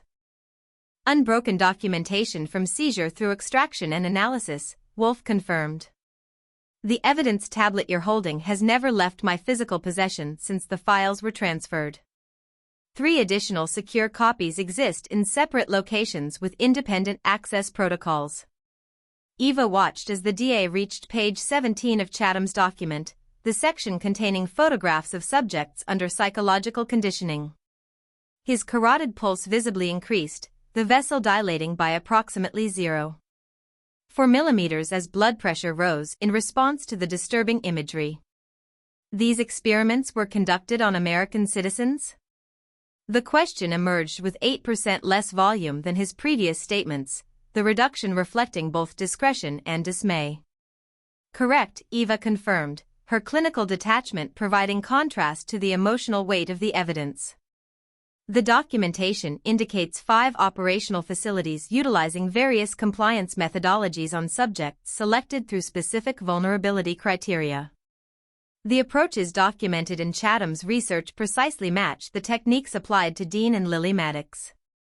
The DA's expression shifted through a series of micro-adjustments, Eva's perfect memory cataloged automatically, jaw tension increasing by 17%, slight horizontal contraction of the orbicularis oculi muscles, nasolabial folds deepening by 0.3 millimeters, the physiological manifestation of moral outrage modulated by professional composure. "And the child, Lily Maddox, you believe she's still alive?" he asked, returning to the video still showing Lily holding the newspaper with yesterday's date. "Evidence confirms it with 98.7% certainty," Eva stated, her voice maintaining its measured cadence despite the 4% increase in her heart rate as she referenced Lily. The video's metadata contains geolocation fragments suggesting she's being held within 150 kilometers of this jurisdiction, though precise coordinates remain encrypted. The DA set down the tablet with deliberate care, then reached for his desk phone with movements that displayed the controlled urgency Eva had observed in emergency room physicians making critical care decisions. His fingers dialed a 12-digit sequence from memory, his posture straightening by approximately 2.3 centimeters as the call connected. "Judge Harmon? Richard Ellis here. I need an emergency habeas proceeding for Case 47 CR 3821, Commonwealth vs. Maddox." His voice had shifted to what Eva recognized as his courtroom register, 7 decibels louder, vowels extended by approximately 0.2 seconds, consonants articulated with 11% greater precision. "Yes, immediate. I'm invoking special circumstance protocol under Section 213. New exculpatory evidence of extraordinary nature." He listened for precisely 17.3 seconds, then continued, "I'll have the order on your desk in 30 minutes. I need the release processing initiated immediately, before the paperwork arrives." "Yes, I understand the irregularity. I'm taking full responsibility." Eva observed the systematic efficiency with which the legal machinery began to move once properly activated. The DA made 4 additional calls in rapid succession, each displaying the practiced language patterns of established protocols being implemented through personal authority rather than standard channels. Her perfect memory recorded each conversation, calculating that Dean's release had been accelerated by approximately 72 hours compared to standard procedural timelines. "The release order is being processed," the DA confirmed, replacing the phone in its cradle with a precision that suggested restored confidence. We'll meet Maddox at central processing in approximately 90 minutes. I've arranged for preliminary debriefing space at the facility. Wolf nodded once, a vertical movement of exactly 2.7 centimeters. We'll head there now to prepare. This evidence needs to remain secured until Maddox is physically released. The prison's processing area measured 7.3 meters by 4.8 meters, its fluorescent lighting operating at approximately 630 lux, sufficient for functional visibility while creating the subtle visual discomfort consistent with institutional environments.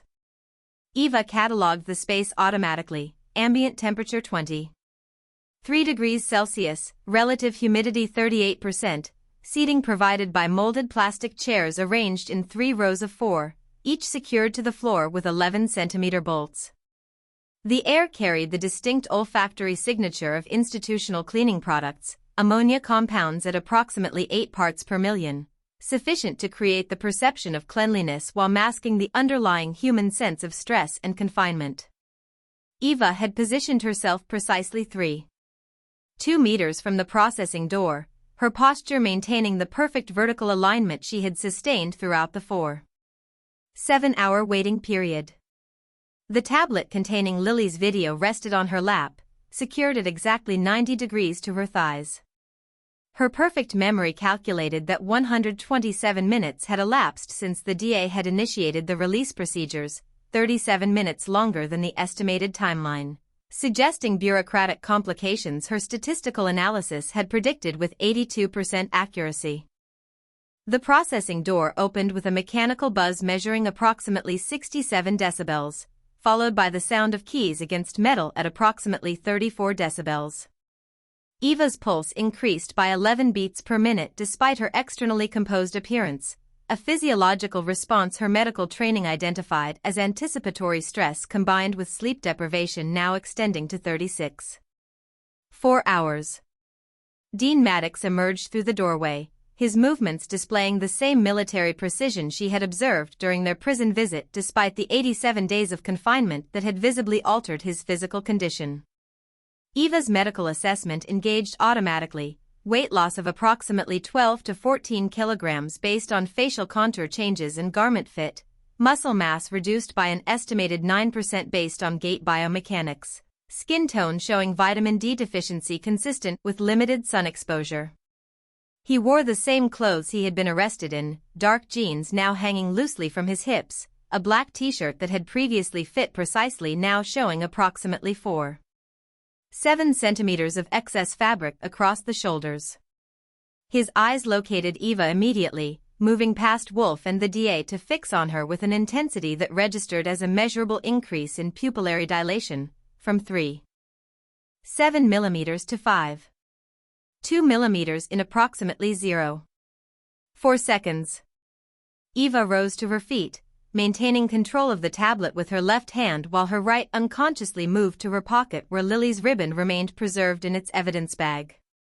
She approached Dean with measured steps 76 centimeters in length, precisely timed to her respiration rate of 17 breaths per minute. "They told me you found something," Dean said, his voice emerging at 42 decibels, quieter than his normal speaking volume but carrying the controlled urgency Eva had observed during their prison meeting.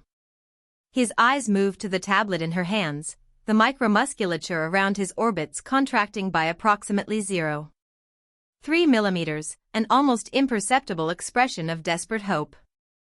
Eva calculated her response with clinical precision, selecting words that balanced factual accuracy with emotional consideration. "We have evidence that contradicts the farmhouse scene," she said, her voice modulated to match his volume exactly. "Lily was alive as of 3 days ago." Dean's physiological response registered across multiple parameters simultaneously, respiratory pause of 1.7 seconds, peripheral vasodilation visible as 12% increased blood flow to facial capillaries, pupillary dilation increasing to 6.1 millimeters, microtremor in the distal phalanges measuring approximately 8.3 Hz. His right hand extended toward the tablet, the movement displaying a 0.4 3-second tremor that Eva's medical training identified as the intersection of exhaustion, emotional shock, and desperate hope. "Show me," he whispered, the words emerging at 26 decibels. Eva activated the tablet with practiced efficiency, navigating to the video file with movements calibrated to minimize delay. The screen illuminated with Lily's image, the child sitting in the small room with her drawings visible on the wall behind her, the newspaper held in her small hands. Eva observed Dean's response with the same precision she applied to all her assessments, pupils fixed at maximum dilation, respiration suspended for 3.2 seconds, carotid pulse visibly increasing to approximately 112 beats per minute. His hands shook as he took the tablet from Eva, his fingers making contact with the screen surface at the exact point where Lily's face appeared.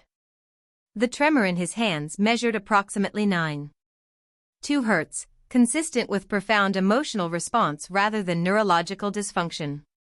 Eva noted the precise movement pattern as he traced the outline of his daughter's face, index finger following the curve of her cheek with the delicate pressure of approximately 0.4 newtons, as though touching the child herself rather than her digital image. "Her hair's longer," Dean observed, his voice emerging as a 22 decibel whisper. "She needs it trimmed above her eyes. It bothers her when it gets in her eyes." The observation, precise, parental, intimate, contained volumes of emotional content that Eva's perfect memory registered with the same fidelity as her clinical observations. She noted the specific language pattern, present tense rather than past, suggesting Dean's unconscious refusal to view his daughter as lost despite the evidence of captivity. "The video's metadata contains fragmented location data," Eva explained, her voice maintaining clinical precision while modulating volume to match Dean's emotional state. "Detective Wolf has technicians working to extract coordinates from the encrypted segments. Preliminary analysis suggests she's being held within 150 kilometers of this jurisdiction." Dean nodded once, a precisely vertical movement of 2.1 centimeters. His eyes remained fixed on the tablet screen, absorbing every detail of his daughter's appearance with the focused attention Eva had observed in parents of critically ill children, cataloging each change, each sign of stress or resilience, each indicator of condition. "She's lost weight," he said, medical observation emerging through parental concern. "Her cheeks are thinner. And she's tired, see how she blinks? Slower than normal. They're not letting her sleep properly." Eva noted the accuracy of his observation. Lily's blink rate measured approximately 7.3 per minute in the video, 32% below average for her age demographic, suggesting sleep disruption as a component of her captivity conditions. Dean's awareness of this subtle indicator reinforced what the psychological assessment had stated. His profound attunement to his daughter's well-being made him both vulnerable to coercion and exceptionally motivated to secure her recovery. The release paperwork sat on a nearby counter, standard forms requiring signature and fingerprint verification to complete the exoneration process. Dean's exoneration technically remained incomplete, the final documentation awaiting his participation in bureaucratic confirmation. Yet he made no move toward the papers, his attention entirely focused on the video playing on the tablet screen, repeating now for the third time.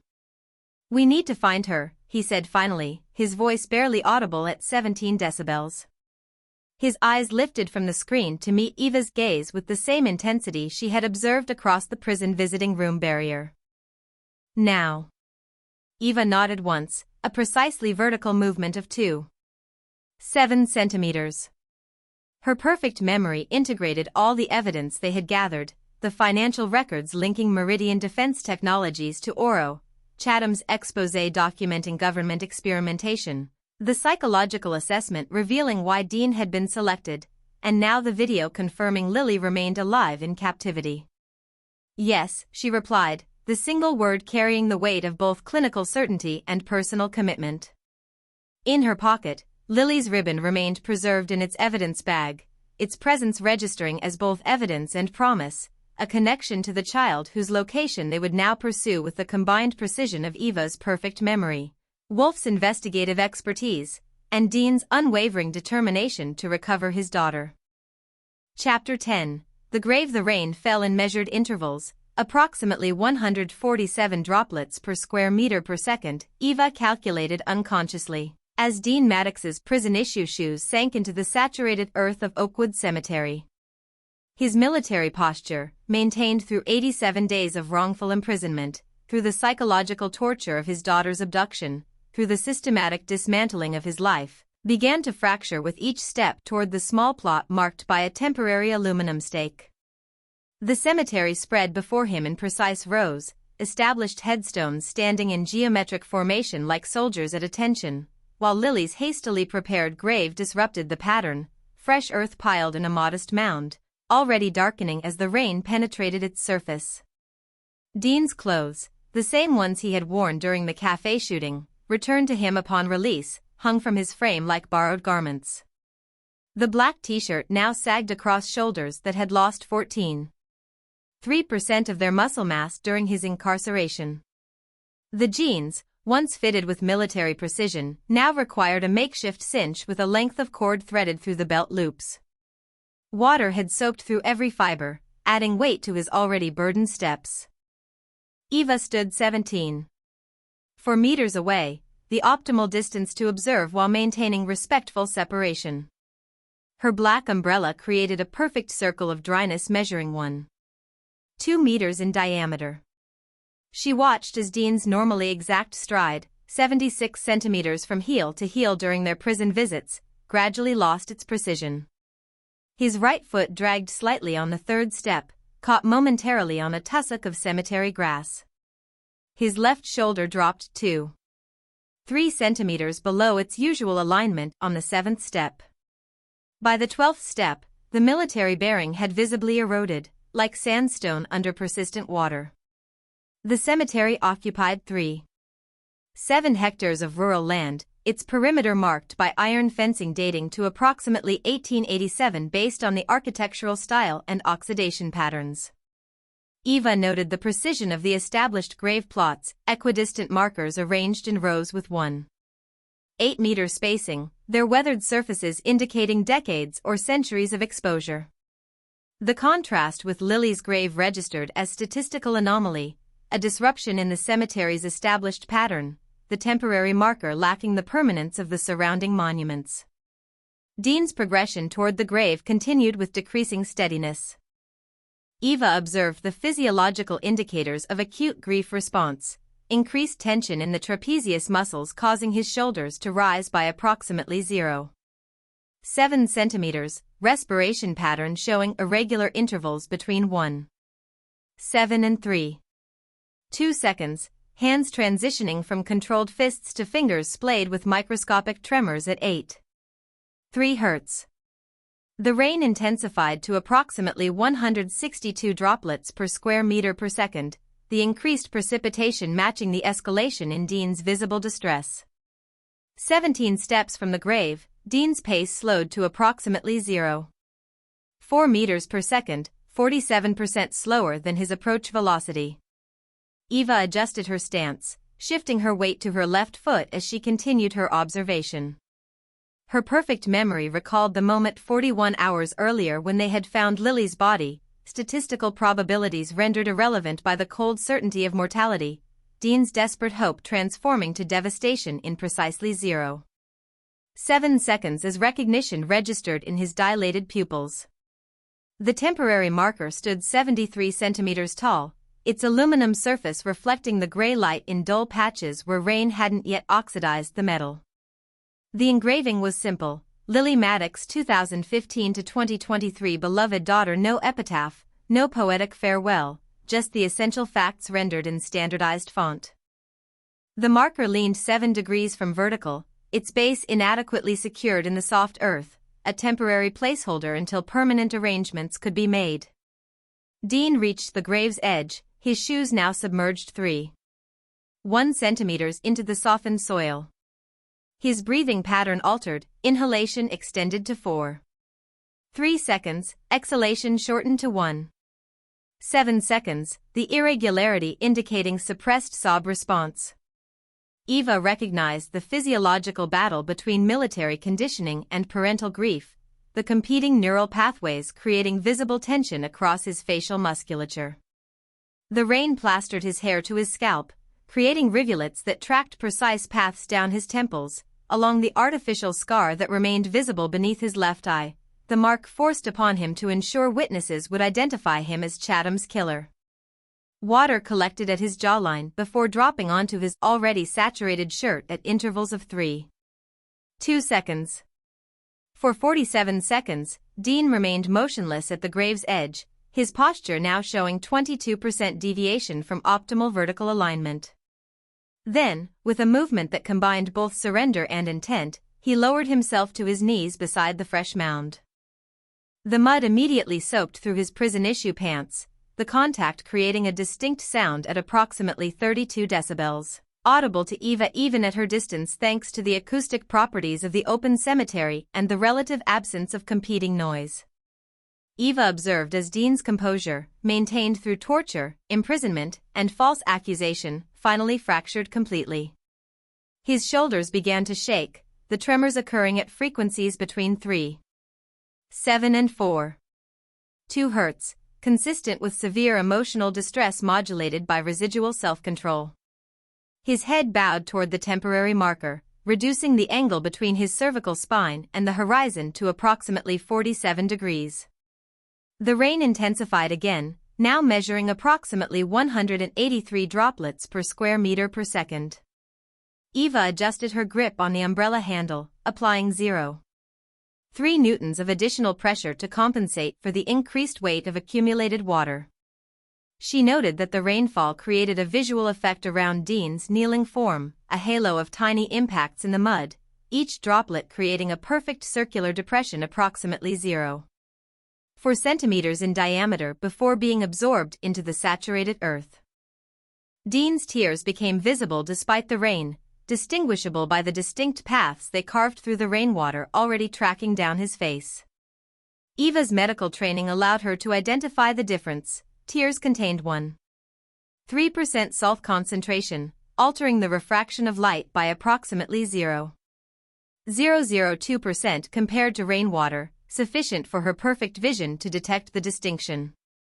He made no attempt to wipe them away, his hands now pressed flat against his thighs, fingers spread at precisely 27-degree intervals. The temporary marker began to accumulate small beads of water along its engraved letters, the liquid following the contours of Lily's name before dripping onto the fresh earth below. Dean watched this process with complete focus, his pupils dilated to 6.7 millimeters despite the ambient light conditions that should have induced contraction to approximately 3.2 millimeters. Eva calculated that Dean had now been kneeling for 4 minutes and 17 seconds.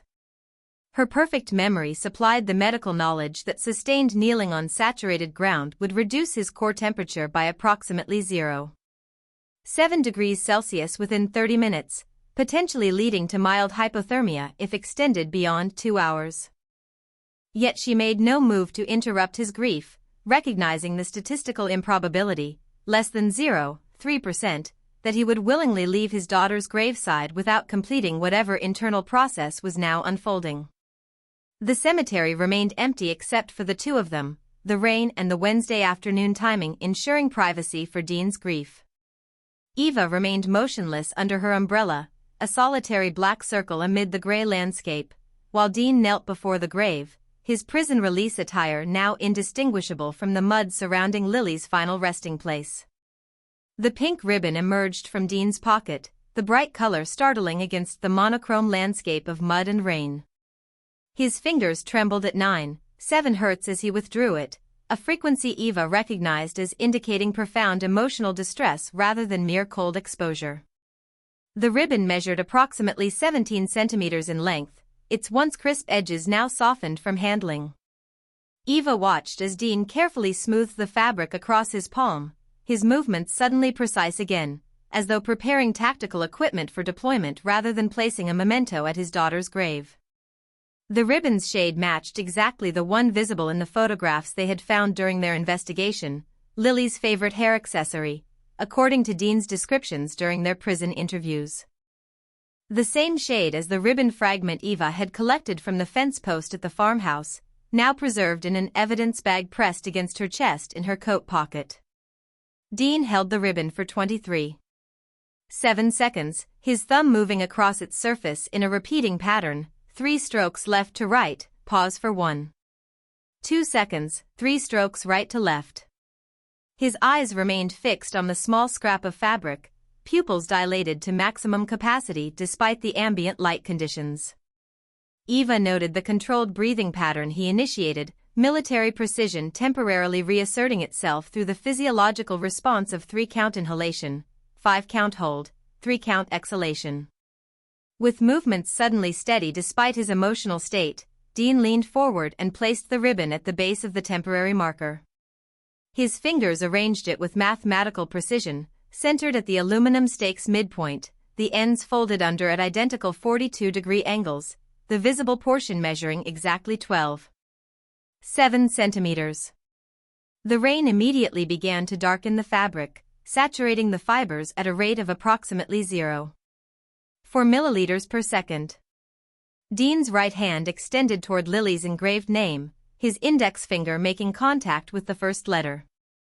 Eva observed the precise pressure he applied, approximately 1.2 newtons, sufficient to feel the indentation without risking damage to the aluminum surface.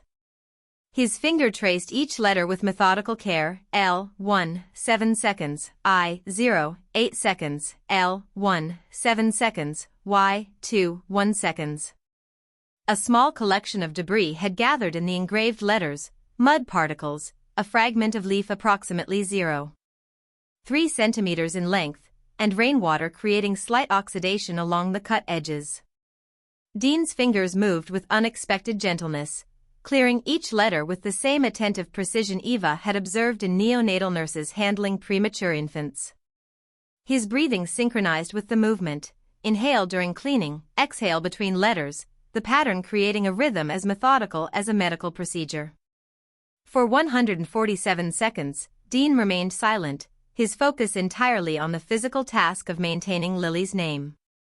Then his lips parted, and Eva noted the subtle shift in his vocal apparatus, laryngeal muscles contracting, glottis narrowing, thoracic cavity expanding by approximately 13% to support sound production. "I'm sorry, Lily." The words emerged at approximately 27 decibels, barely audible over the rainfall's ambient noise of 38 decibels. Eva's perfect hearing captured the sounds nonetheless, her brain processing the acoustic patterns with automatic efficiency. "I saw the devil coming and held the door open." The confession emerged with distinctive vocal characteristics, reduced amplitude, 22% below Dean's baseline speaking volume, increased pitch variation, 37% more than his normal speech pattern, and temporal elongation of certain phonemes suggesting heightened emotional content. His body responded to the vocalization with measurable changes, trapezius tension increasing by 14%, carotid pulse accelerating to approximately 93 beats per minute, fingers pressing against the marker with 2.3 newtons of force, 91% increase from previous contact. Eva shifted her weight from her left foot to her right, redistributing pressure to alleviate the 7% increase in muscle fatigue from sustained standing. Her breath created visible condensation in the cold air, water vapor at body temperature of 37 degrees Celsius meeting ambient air at 7.3 degrees Celsius, creating temporary fog patterns that dispersed at intervals of 2.1 seconds. Her right hand remained in her coat pocket, fingers wrapped around the evidence bag containing her own piece of Lily's ribbon. The contact created a physiological response Eva's medical training identified as paradoxical, comfort derived from proximity to an object associated with profound loss. Her perfect memory recalled the moment she had collected the ribbon fragment from the fence post at the farmhouse, before they had known Lily's fate, when probability calculations still allowed for hope.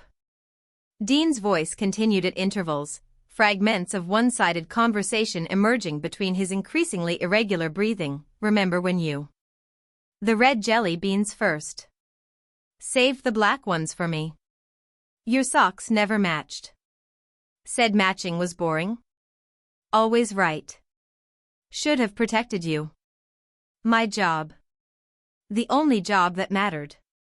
Eva catalogued each utterance, her perfect memory preserving Dean's words alongside her precise observations of his physiological state.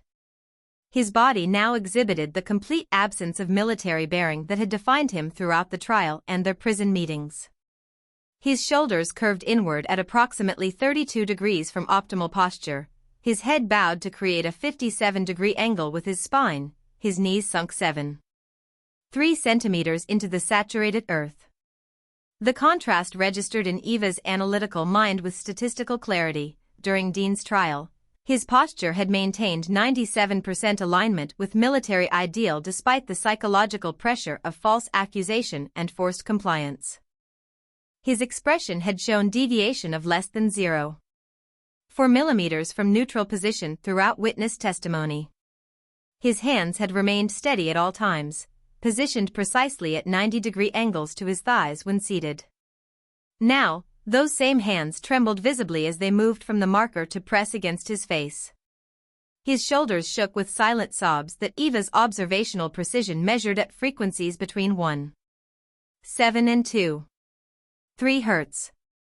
The rain tracked paths down his neck, soaking the collar of his shirt to create a darkened ring approximately 2.7 centimeters wide. I would have traded 1,000 times. Should have been me. His voice emerged in broken segments, the words forcing their way through physiological barriers of grief. Never should have opened the door. Knew better. Trained better. The pink ribbon had now absorbed approximately 7.3 milliliters of rainwater, its color darkening to a shade 23% more saturated than its original hue. Dean's fingers returned to it, adjusting its position with movements that displayed both reverence and desperation, the actions of someone attempting to perfect what could never be made right. Eva's breath fogged more heavily as the ambient temperature dropped by 0.7 degrees Celsius. Her stance had shifted unconsciously to create 11% greater distance between herself and Dean, a physiological response to witnessing intimate grief that her body interpreted as intrusion despite her professional purpose in remaining present. I'll find them, Lily. Every one of them. Every last one. Dean's voice gained 7 decibels as he made this promise, the only segment of his monologue clearly audible beyond his immediate vicinity. The words carried tonal qualities Eva's analysis identified as characteristic of absolute commitment, similar to oaths she had heard soldiers make at military funerals she had attended during her medical training. Dean bowed his head until his forehead nearly touched the earth beside the marker. His body curved around Lily's grave as though attempting to embrace what remained, his military training completely surrendered to the primal posture of parental grief. The rain continued its methodical percussion against his back, each droplet creating a small impact. Eva's perfect vision registered as a momentary depression in the fabric before absorption. The pink ribbon, now almost burgundy with saturation, remained perfectly centered at the base of the marker, the last bright thing Dean had been able to give his daughter. Eva catalogued Dean's grief with the same precision she applied to medical assessments in the trauma unit. His tears contained approximately 1.3% sodium chloride, distinguishable from rainwater by the slight difference in refractive index as they tracked down his cheeks. His shoulders shook at a frequency of 2.4 hertz, indicating sustained emotional distress rather than response to the ambient temperature of 7.1 degrees Celsius. The rain created a halo of tiny impacts around his kneeling form, each droplet striking the mud at approximately 8.7 meters per second, creating perfectly circular depressions 0.4 centimeters in diameter before being absorbed into the saturated earth. His fingers trembled against the wet earth, the distal phalanges sinking approximately 0.7 centimeters into the mud with each micro-movement. Eva noted the exact pattern of his hand placement, fingers spread at 23-degree intervals, thumbs pressed against the soil with 2.3 newtons of pressure, creating distinct impressions that slowly filled with rainwater at a rate of 0.4 milliliters per second. The pink ribbon had now absorbed 8.7 7 milliliters of moisture, its fibers expanded to 127% of their original volume. The color had darkened to a shade approximately 31% more saturated than its original hue. The bright pink lily had preferred now transformed to a deeper rose. Dean's attention remained fixed on this small token, his pupils maintaining maximum dilation despite the 47 minutes he had now spent kneeling at the grave. Eva shifted her weight, transferring 67% of her body mass from her right foot to her left to alleviate the discomfort of sustained standing. The movement caused a 0.3-degree tilt in her umbrella, allowing precisely 7 raindrops to strike her right shoulder before she readjusted.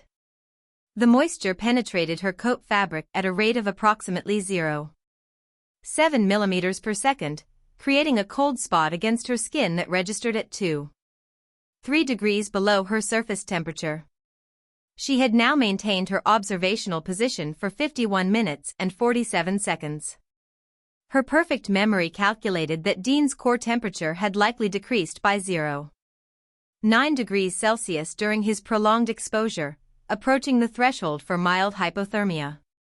Her medical training automatically generated the appropriate intervention protocol: removal from wet conditions, provision of dry clothing, gradual rewarming to prevent peripheral vasodilation shock. Yet she made no move to implement these measures, recognizing the statistical improbability, less than 0.3%, that Dean would accept such intervention while his grief remained unprocessed. Her breath fogged in the cold air, creating vapor patterns that dispersed at intervals of 2.3 seconds.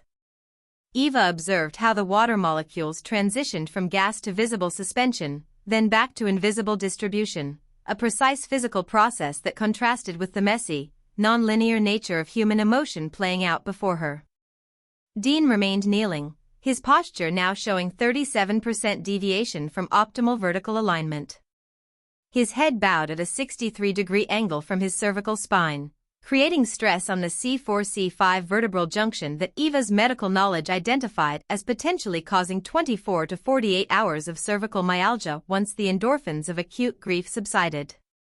His right hand continued to adjust the ribbon's position at intervals of approximately 73 seconds, each movement displaying the same careful precision despite his trembling fingers.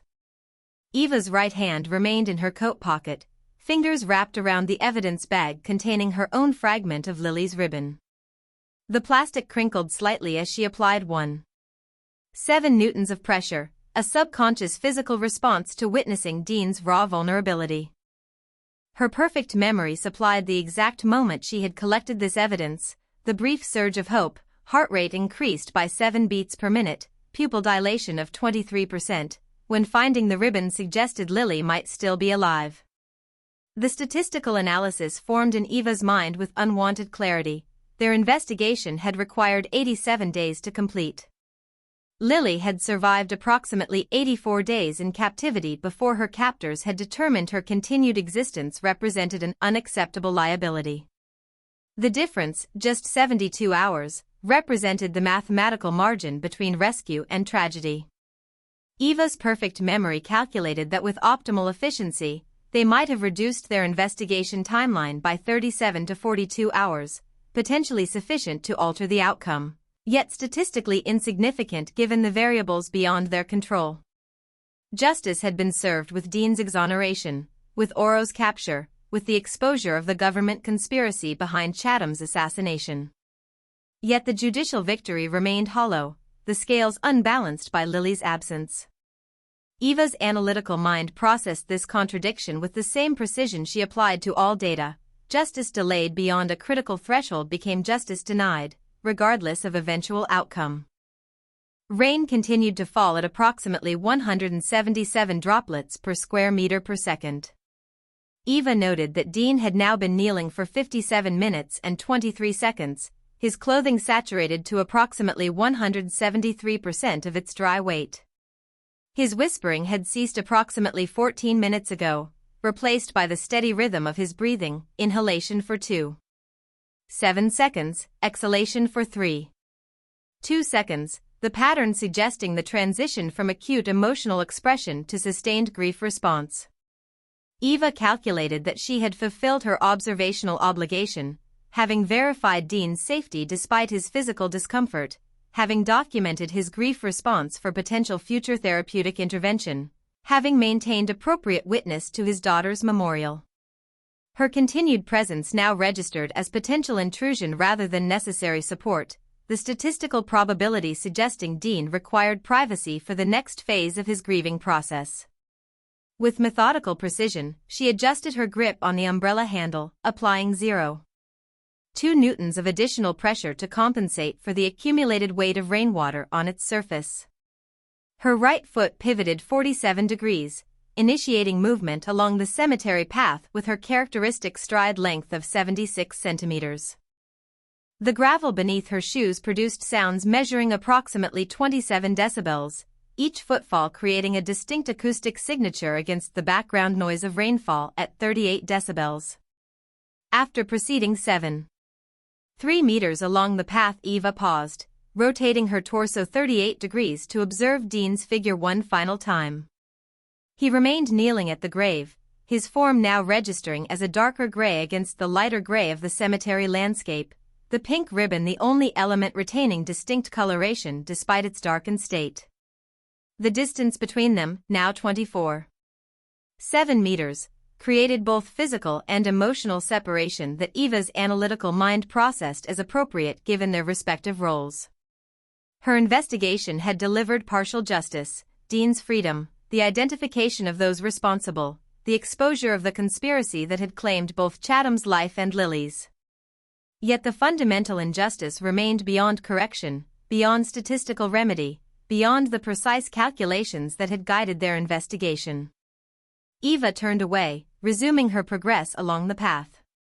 Her umbrella created a perfect circle of dryness measuring 1.2 meters in diameter, isolating her from the environment while providing limited protection.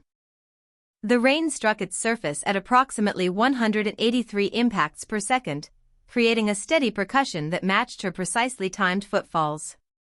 The cemetery gate appeared ahead, its wrought iron showing oxidation patterns consistent with approximately 136 years of environmental exposure. Eva's perfect memory calculated the precise route back to her vehicle, the exact time required to reach it at her current pace, the statistical probability of traffic patterns at this hour on a Wednesday afternoon. Behind her, Dean remained a solitary figure amid the precisely arranged headstones of Oakwood Cemetery, a man kneeling in mud and rain, his military bearing surrendered to grief, his daughter's temporary marker the only monument to a life that statistical analysis suggested had ended approximately 72 hours too soon. Eva continued walking, her black umbrella gradually diminishing against the gray landscape, while Dean remained motionless at Lily's grave, 2 points steadily increasing in distance from each other, connected only by the steady rain and by the memory of a little girl who had preferred mismatched socks and saved the black jelly beans for last. Epilogue: Memories Price. The blue walls of Café Verité had been repainted since the shooting, a shade approximately 7% darker than Eva remembered, creating subtle differences in how the afternoon light reflected across the space. She paused at the threshold, her right hand applying 2.3 newtons of pressure against the brass handle as her sympathetic nervous system registered a 13% increase in activity, heart rate elevated to 87 beats per minute, peripheral vasoconstriction causing a 0.4 degrees Celsius drop in her fingertip temperature, pupils dilating to 4.7 millimeters despite the 650 lux of ambient lighting. Her perfect memory superimposed past over present with mathematical precision, 122 days, 7 hours, and 43 minutes since Robert Chatham's assassination, since the moment that had set everything in motion. The door yielded with a familiar sound, bell chiming at approximately 47 decibels, hinges producing a 32 decibel creak at a frequency of 420 Hz. Eva stepped inside, her shoes making contact with the hardwood floor that showed 23% more wear patterns than during her last visit.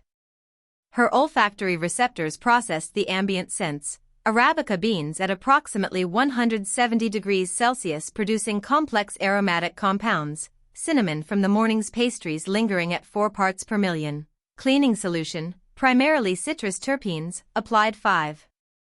7 hours earlier based on evaporation rates. Eva counted 17 patrons distributed across 12 tables, statistical analysis suggesting 42% higher occupancy than the same time on a typical Thursday before the shooting. None of the faces registered as familiar from that day. These were new customers, unaware they sipped their lattes and tapped at laptops in a space where blood had pooled at a rate of approximately 1.7 milliliters per second from a precisely placed bullet wound in the fifth intercostal space.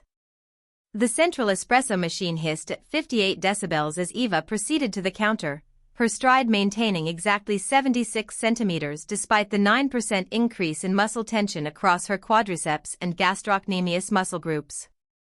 The barista, a female, approximately 23 years old, new since the reopening, greeted her with the practiced enthusiasm of someone trained in customer service optimization. "What can I get started for you today?" Eva calculated tone modulation requirements to match social expectations. "Americano, please. Medium roast. No room for cream." The exact order she had placed 122 days earlier, 17 minutes before the shooting.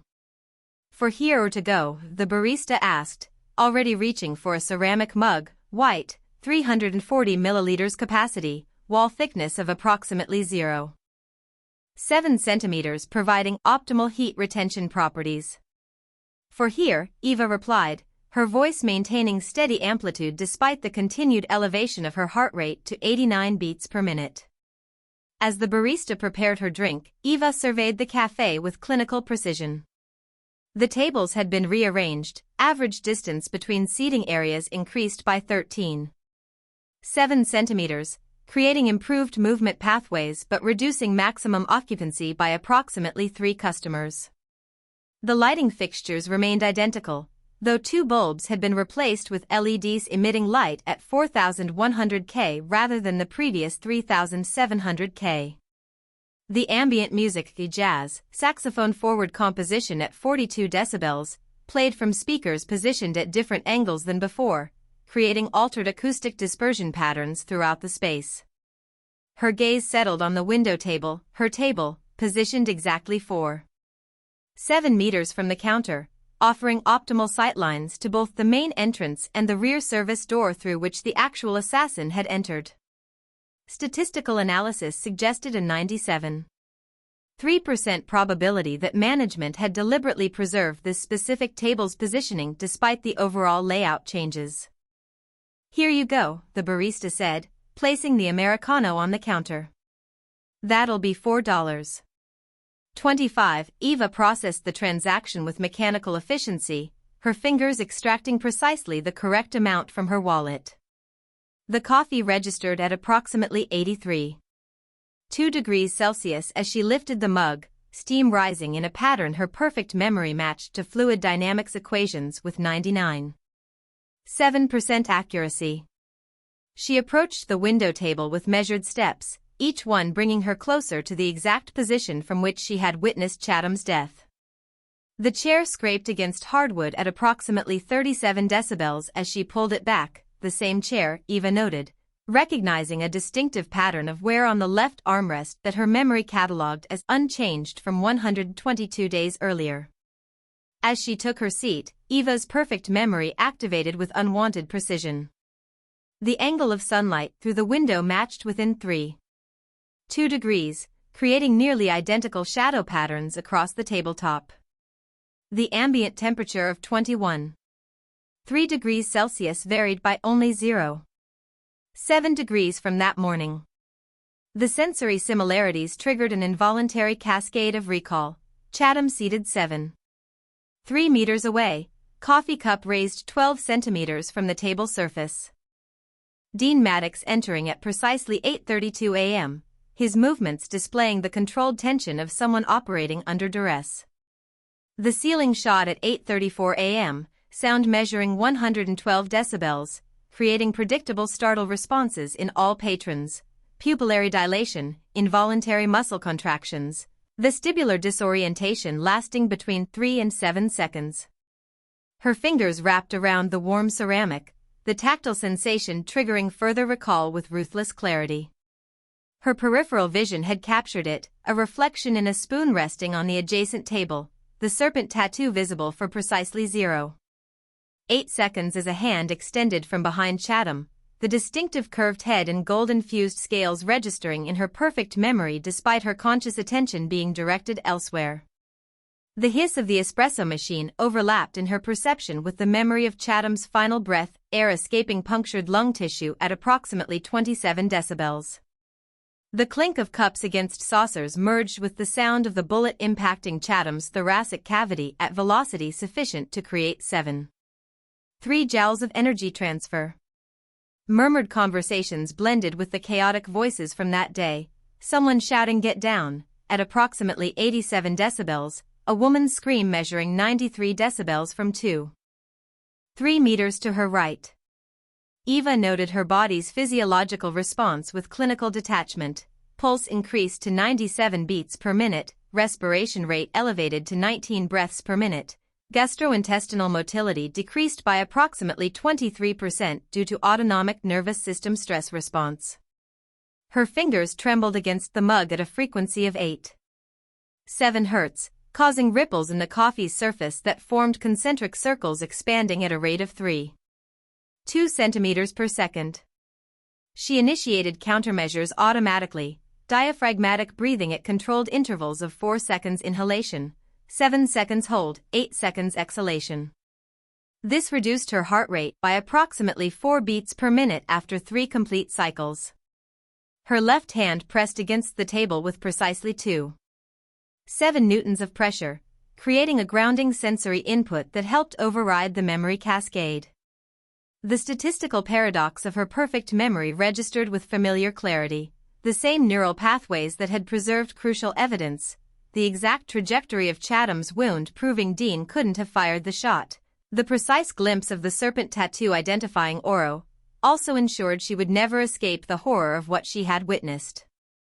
Every detail remained, coded into her synapses with perfect fidelity, accessible without degradation regardless of her conscious desires. Eva took a careful sip of her Americano, the temperature registering at 78.9 degrees Celsius, approximately 3.2 degrees below optimal drinking temperature. The bitter notes activated her gustatory receptors in a pattern her memory compared against the coffee she had consumed 122 days earlier, noting a 17% higher acidity level in the current brew, suggesting different bean sourcing or roasting protocols. Around her, the café continued its normal operations, the current patrons unaware they occupied a space where justice had been perverted and then, through Eva's perfect memory and persistent investigation, eventually restored. Partial justice, at least. Dean was free, the conspiracy exposed, the actual killer identified. But these statistical victories couldn't restore Lily Maddox to life, couldn't erase the pink bedroom in the abandoned farmhouse, couldn't undo the child-sized chair with its frayed restraints. Eva's fingers tightened around the mug, applying 3.4 newtons of pressure, 31% more than necessary for secure grip, but 47% below the threshold that would risk fracturing the ceramic. Perfect memory was both blessing and curse, both evidence and burden. But sitting here, in the exact spot where everything had begun, Eva understood with mathematical certainty that forgetting was never an option, not for her, not for Dean, not for anyone touched by what had happened in this unremarkable café with its blue walls and scratched wooden tables. Eva lowered her Americano to the table surface, placing the mug at precisely the same coordinates from which she had lifted it 47 seconds earlier. The liquid now registered at 76.3 degrees Celsius, cooling at a rate consistent with ambient temperature and surface area exposure. Her perfect memory accessed the countless moments throughout the investigation when this same neurological gift had provided crucial evidence, the exact angle of Chatham's wound that proved Dean's innocence with 93.7% statistical certainty, the precise glimpse of the serpent tattoo reflected in a spoon for 0.8 seconds, the millimeter measurements of bullet trajectory inconsistent with Dean's ceiling shot. The same memory that had delivered justice also ensured she would forever carry the weight of each detail, an anatomically perfect recording of horror, loss, and calculated cruelty. She calculated the statistical probabilities. Without her perfect recall, the chance of identifying the serpent tattoo from fragmentary reflection data would have been approximately 7.3%. The likelihood of establishing bullet trajectory inconsistencies without precise angle measurements would have fallen below 23%. Her neurological anomaly had provided the foundation for their entire case, preserving evidence that would have otherwise degraded with time and emotional interference. Yet the burden remained quantifiable: 14.7% increase in baseline cortisol levels over the past 4 months, 23% reduction in REM sleep, 31% higher incidence of autonomic stress responses to everyday stimuli like the espresso machine's hiss or a door closing too loudly. Her perfect memory ensured that Lily's pink bedroom in the abandoned farmhouse remained as vivid today as when they had discovered it: the precisely arranged stuffed animals, the porcelain doll with its deliberately chipped face, the small desk with colored pencils aligned by spectrum. Eva's index finger traced a pattern on the table's surface, exactly 7.3 centimeters in diameter, matching the size of the blood pool that had formed beneath Chatham's body. Her analytical mind recalculated the scene, processing what she had realized during their investigation. She hadn't failed in her observation that day. She had simply been looking in the wrong direction, focused on Dean's entrance through the front door while the actual killer approached from behind Chatham. Yet her peripheral vision had captured the essential truth, her brain registering the reflection in the spoon with 99.7% accuracy despite her conscious attention being directed elsewhere. The statistical probability that an average witness would have preserved this peripheral data calculated at less than 3.2%. Even with directed focus, retention rates for such briefly glimpsed details typically fell below 17% after 24 hours. Her unique neurological architecture had preserved what most brains would have discarded as irrelevant background data, the serpent tattoo catalogued with the same precision as the direct observations she had consciously processed. The afternoon light shifted through the windows, the angle decreasing by approximately 3.7 degrees during the 14 minutes she had been seated. The altered illumination created subtle changes in shadow patterns across the tabletop, transitions her perfect memory compared against similar shifts during the morning of the shooting. The ambient temperature had increased by 0.4 degrees Celsius as the café reached 83% capacity, the collective body heat of 23 patrons now present altering the microclimate in measurable increments. Eva's right hand moved to her bag with deliberate precision, fingers applying 1.7 newtons of pressure to release the clasp. Her peripheral vision registered the barista's movements, wiping the counter with 23-centimeter strokes, angle of arm suggesting mild fatigue in the deltoid muscle group after approximately 5.7 hours of similar repetitive motions. Eva extracted a photograph from an interior pocket, placing it on the table 12.7 centimeters from her coffee mug. Lily Maddox stared up at her with frozen animation, the still image capturing the kinetic energy that Dean had described during their prison interviews. Eva's perfect memory automatically catalogued the details: brown hair escaping its braid at 7 distinct points, left front tooth showing early signs of the permanent replacement that would never complete its emergence, paint stains on her fingers in the primary colors plus green, cadmium yellow, cadmium red, cobalt blue, viridian. The photograph had been taken approximately 147 days before Lily's death, based on seasonal clothing indicators and development markers consistent with a child of 7.8 years. Eva noted her physiological response to the image: pupillary constriction of 0.3 mm despite unchanged ambient lighting, slight elevation in core temperature of 0.2 degrees Celsius, 7% reduction in peripheral blood flow. Her perfect memory superimposed this still image against the video they had discovered on Oro's phone, Lily holding the newspaper with yesterday's date, showing weight loss of approximately 2.3 kilograms, periorbital edema suggesting disrupted sleep patterns, pupillary response delayed by 0.3 seconds suggesting possible medication effects. The statistical calculation formed with unwanted precision, they had been approximately 72 hours too late. 3 days between finding the evidence that would have led to Lily's location and the execution order that had been carried out with the same surgical precision as every other aspect of the operation. Eva's perfect memory calculated that with optimal efficiency, they might have reduced their investigation timeline by 37 to 42 hours, potentially sufficient to alter the outcome, yet statistically insignificant given the variables beyond their control. With methodical movements, Eva withdrew a matchbook from her coat pocket, standard wooden matches measuring 4.3 centimeters in length, striker surface showing were patterns consistent with previous use. Her fingers selected a single match, applying 0.7 newtons of pressure to extract it from the book. She positioned the match at a 42-degree angle to the striker surface, then executed a precise movement, 7.3 centimeters in length, velocity calibrated at 0.4 meters per second, pressure maintained at 1.2 newtons throughout the motion.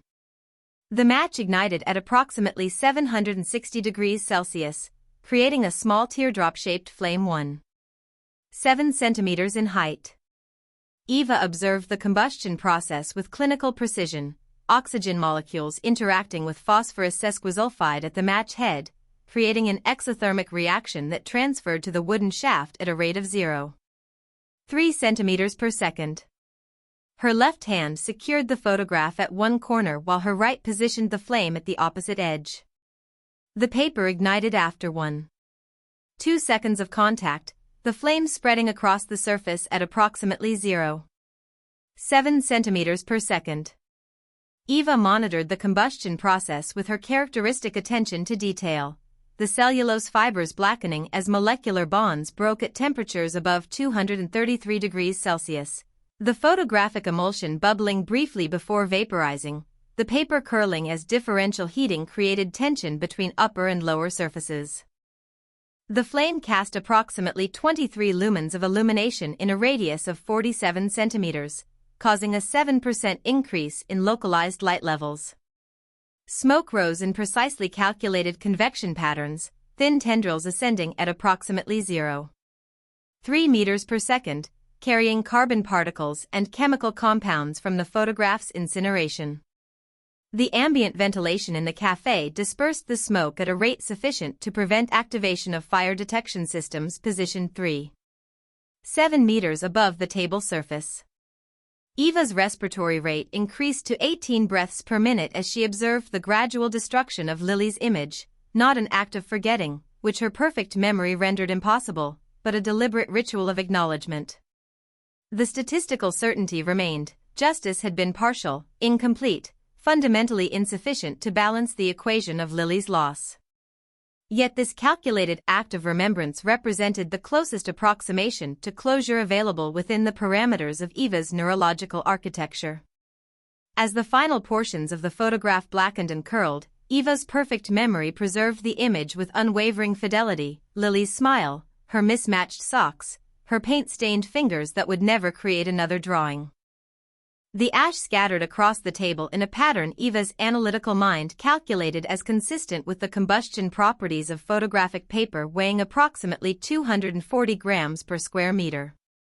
She gathered her belongings with precise movements, bag secured at exactly 90 degrees across her shoulder, coffee mug positioned 7.3 centimeters from the table edge for optimal retrieval by staff, chair returned to its original coordinates with 0.4 centimeter accuracy. Her fingers brushed lightly across the ash, applying pressure measuring less than 0.3 newtons, insufficient to disturb the pattern but enough to create tactile connection to the ritual's completion. Eva rose from the table, her posture returning to the perfect vertical alignment she maintained despite 37 hours without adequate sleep. Her stride length measured exactly 76 centimeters as she moved toward the exit, her path calculated to minimize interaction with other patrons while optimizing efficiency. The door opened with applied force of 2.3 newtons, the bell chiming at 47 decibels as she stepped into the afternoon air. She carried with her the weight of perfect memory, every detail of the investigation preserved with unwanted clarity, but also the calculated certainty that her neurological gift had delivered what justice remained possible. Dean was free. The conspiracy exposed. The true killers identified. These statistical facts couldn't restore Lily or erase what had happened, but they represented the maximum possible correction within an imperfect system. The door closed behind her, the sound registering at exactly 32 decibels, precisely the same volume as when she had entered 31 minutes earlier, completing the symmetry of her return to where everything had begun. The end.